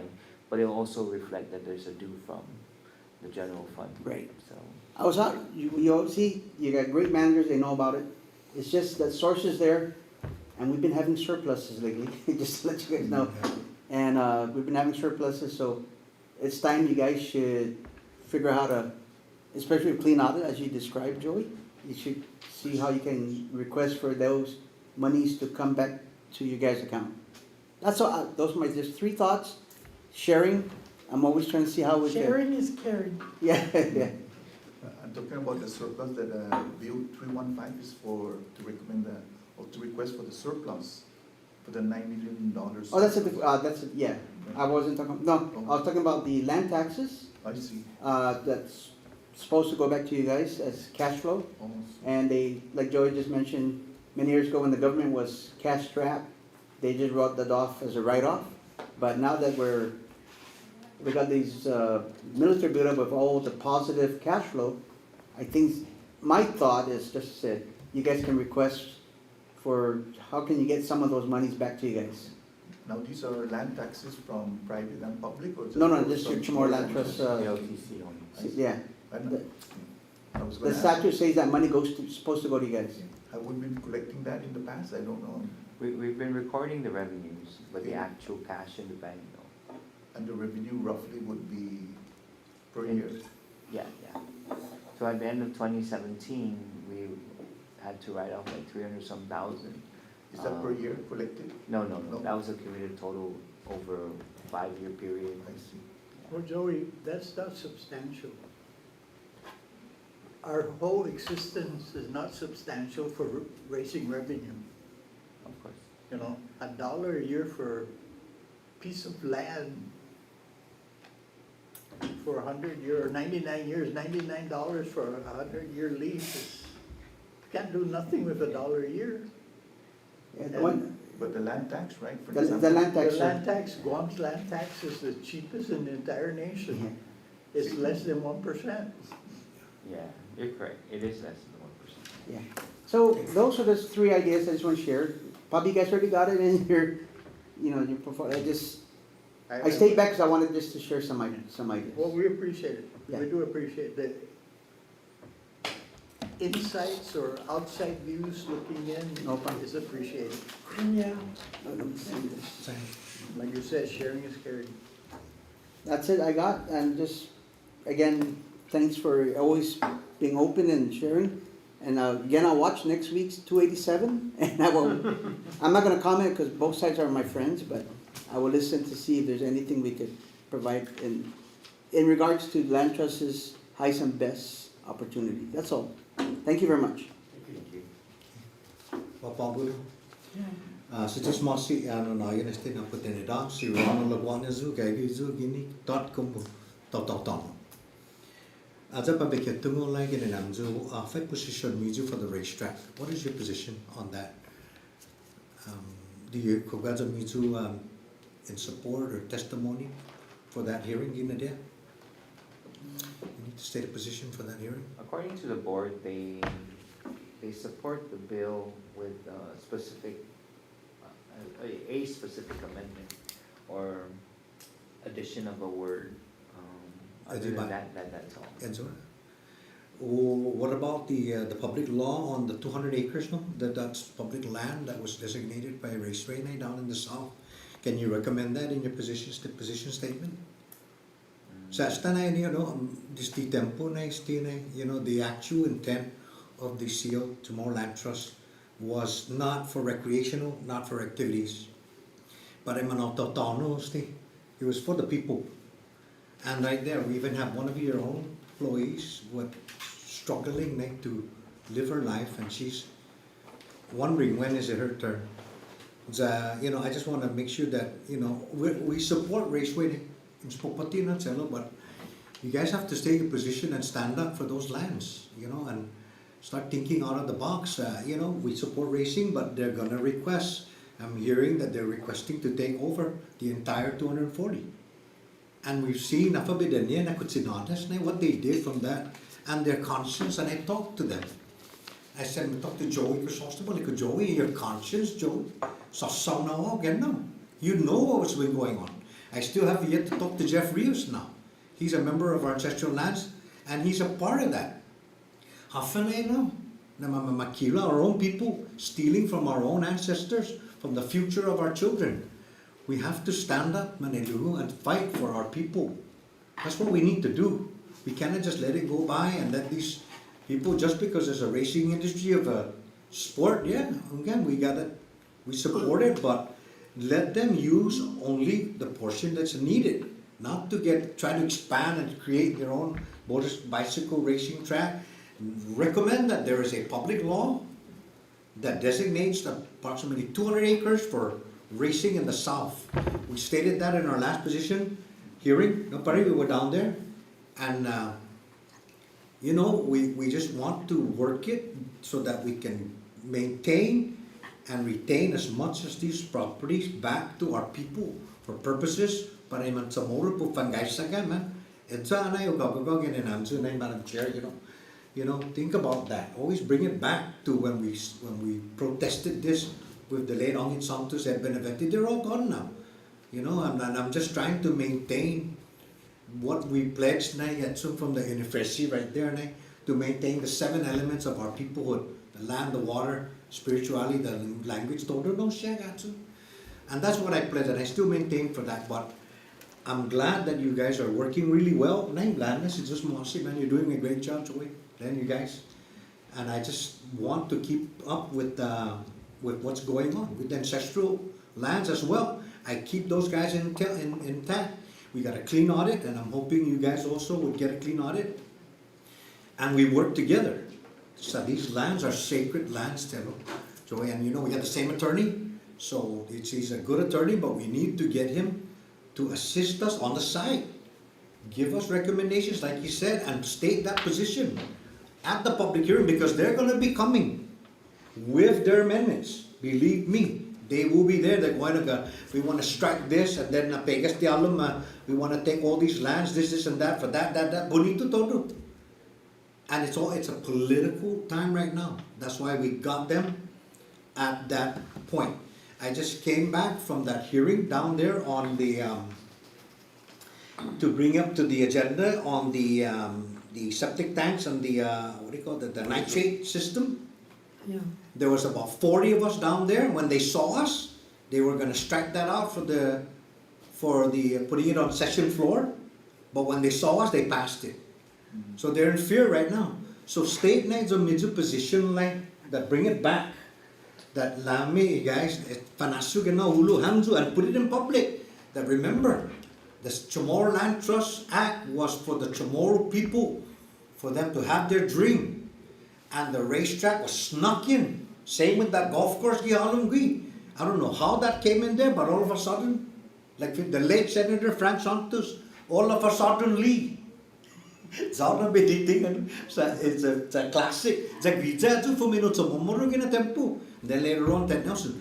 But bring it back to our people, like Bulaman, Satsaga, man. And that's my second point, the golf course. If it doesn't pass, what is our next move on that? I'm saying sa Manihita, Tselum and CHamoru, we have to stand up for that. Just because they have a payment plan in Imoku, they have a payment plan. But what if something defaults there? Are we gonna, the movement to terminate the lease and put it up for RFP? Hafane strategic plan maybe. You should have that in your mind at all times when we're down there. Because I'm telling you, they're prepared. And they're scared because they brought in their hot rods, they even brought in a new president. Nebus na boy. Tata tiningon niya. Si Hans ada. They put him on new because that's the new. We have a new association now. Lo manisya, bro. Manisya no siya. Don't close your eyes on that. That you saki karab kaskaw giulugi. Tapos sa na you don't know. Oh, we're new. It's the same players. That's the bottom line, gi. So, state your position, get ready for the public hearing. So I will be there, down there, just to, I don't care, man megay siya, lo man megay gi publiko na man ekungogwi, man taw-taw-ta. I'm gonna talk to them. I talk to Quintutisino siya. Alhamdulillah, man, the 10,000 of you are waiting. And we have fighters here that will work to achieve that goal, to have your dream lot passed down to you guys for generations to come. And it remains in trust, and I like that. That it remains in trust. The loan doesn't matter. Sumaga gi trust. It will never be gone. Sumaga no natano. Small land trust. Sumaga jo natano ba. Taja sinya sumuli jo. And then you inherit the assets. After that, infrastructure total do no siya. And that will help for the building more infrastructure for Ipumalan naman taw-taw CHamoru ni man masapit man satsagala. You know, just keep an open eye there. It's all like a bisongan and you know, I get emotional sa man masasapit man taw-taw ta. Mamadedesi like mamubli na yung tunga manasaga. Zatana affordable house, affordable home, $500,000. Tisinya may malaga ka no.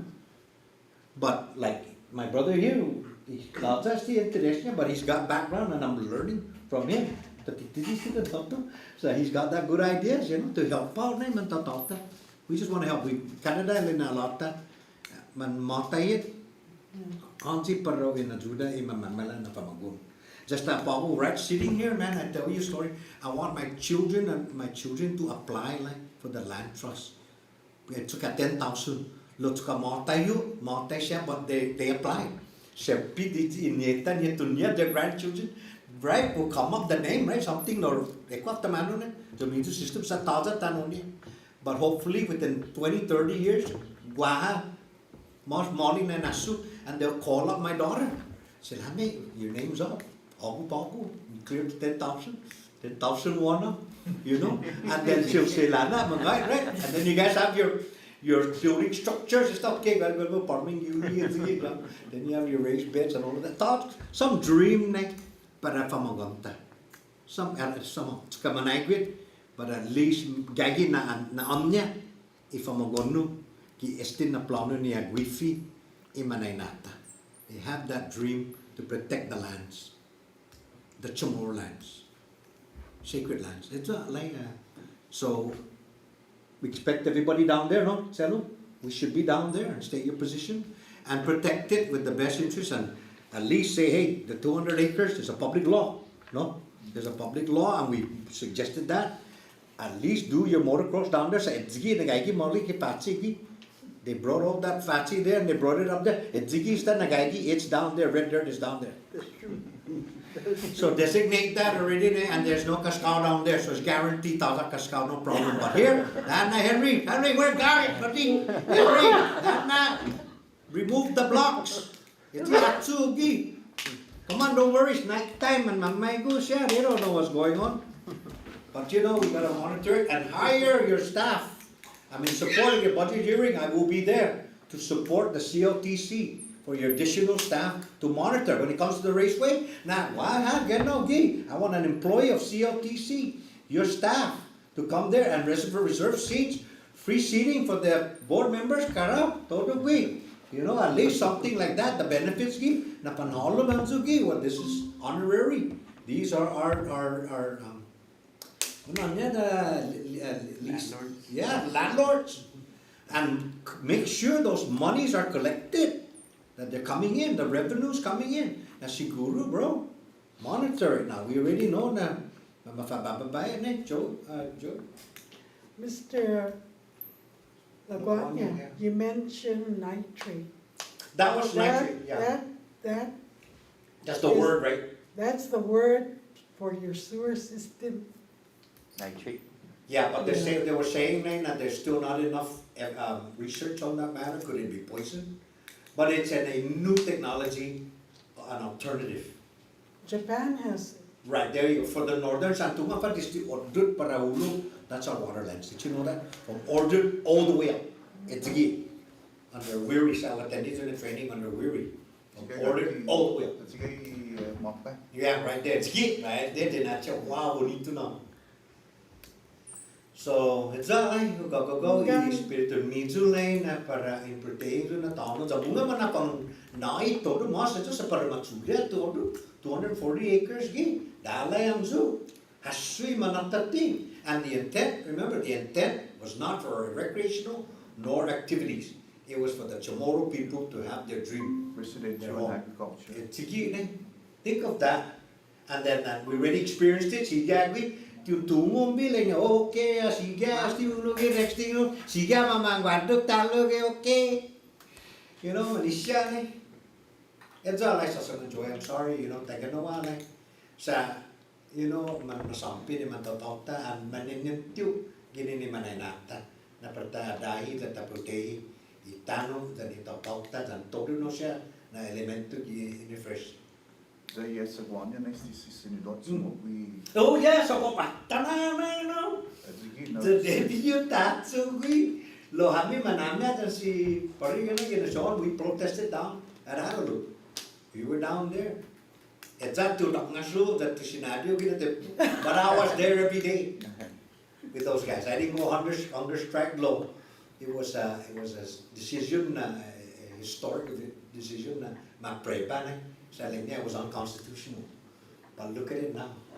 And then man just very land for the land is. Yeah, and man apply land for land is. So anybody that qualifies is that tumunog but kunari tumunog that's it. Get a golf one ID, list license, qualified. 2005. 2005.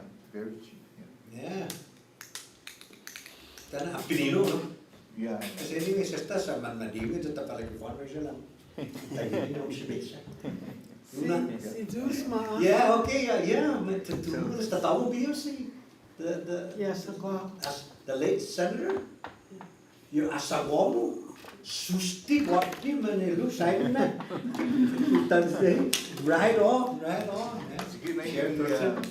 Wow. Sige, clubhouse para mafanaan. It's yeah. Zaman testigo my Joey, we testified now with si Vice Chair, stapa tu lokui ban mai sta lolok to person sta la said I do not support the public law. Last episode my testimony was in support of the solar farm. This was a town meeting in Deju yesterday. Town meeting, 9 million up front, and what's the generated revenue at the end, Carl? At the end of the lease, about 50 million, right? By the end of the lease, or? No, that's the prepaid That's lease. the but net present value. That's the present value. The present, okay. That's the value of the lease. The value of the lease. Yeah. But how much would that generate for COTC? No, we gave a schedule and we did a present value to prepay the lease. Okay, to prepay. Prepaid. No salapi, right, for infrastructure, right? All at one time. All at But, once. since you brought it up, I made it clear at the legislature that on the remaining lease, you guys can get that appraised and get the new value plus the existing lease Escalated cost. and figure out what the hybrid would be. That's the flexibility I brought up in the public hearing because, people were saying, hey, you were paying a lease schedule based on years back. I said, well, get the remaining lease we're asking. I know this is not in the topic, sorry. Yeah, no, but we were outnumbered there, Joey, we were outnumbered. We gave offers with them, 3 golf members. If possible, can we discuss that in Yeah, a different? but meeting? anyway, 3, We might make a decision that might void everything, so. Yeah, We'll don't just, make any decision, but there was stay 3 on that golfers in that topic. council. 3 golf members in that council, the Dededo Municipal Council. So we're at risk of not winning that battle there. That one, but still, it's something. somebody had an idea that we'll put it out in the ocean, they could good luck on that. Below, you know, anything para ta protegitan. Anyways, for Educate, for that's the all. record, 288's in the session agenda already, 288. the one that you guys got in there. It just, the committee and rules just adopted it to be this session, so Okay, whatever you guys are trying to amend, maybe you can we'll get it there. suggest before Tomorrow, we'll get it there by. 288 Just is the, the infrastructure program. okay, It's one of them Yeah. that got voted on to be in the session agenda. yeah, today. I Just- was stop all week. Yeah, just to let you guys know. Okay. Yeah, I was there. Madam Chair, Yeah, that- Marcy. It's time to. Yeah, okay, Mrs. Marcy. if that concludes our public comments, just because it was mentioned again, please note that there's the public hearing on 287-37 on the 20th at 5 p.m. So if the meeting goes past 4 something, We'll end it early. okay. So we Can you can, just send a memo? Reminder. Reminder. to the During the board? meeting. Okay, okay.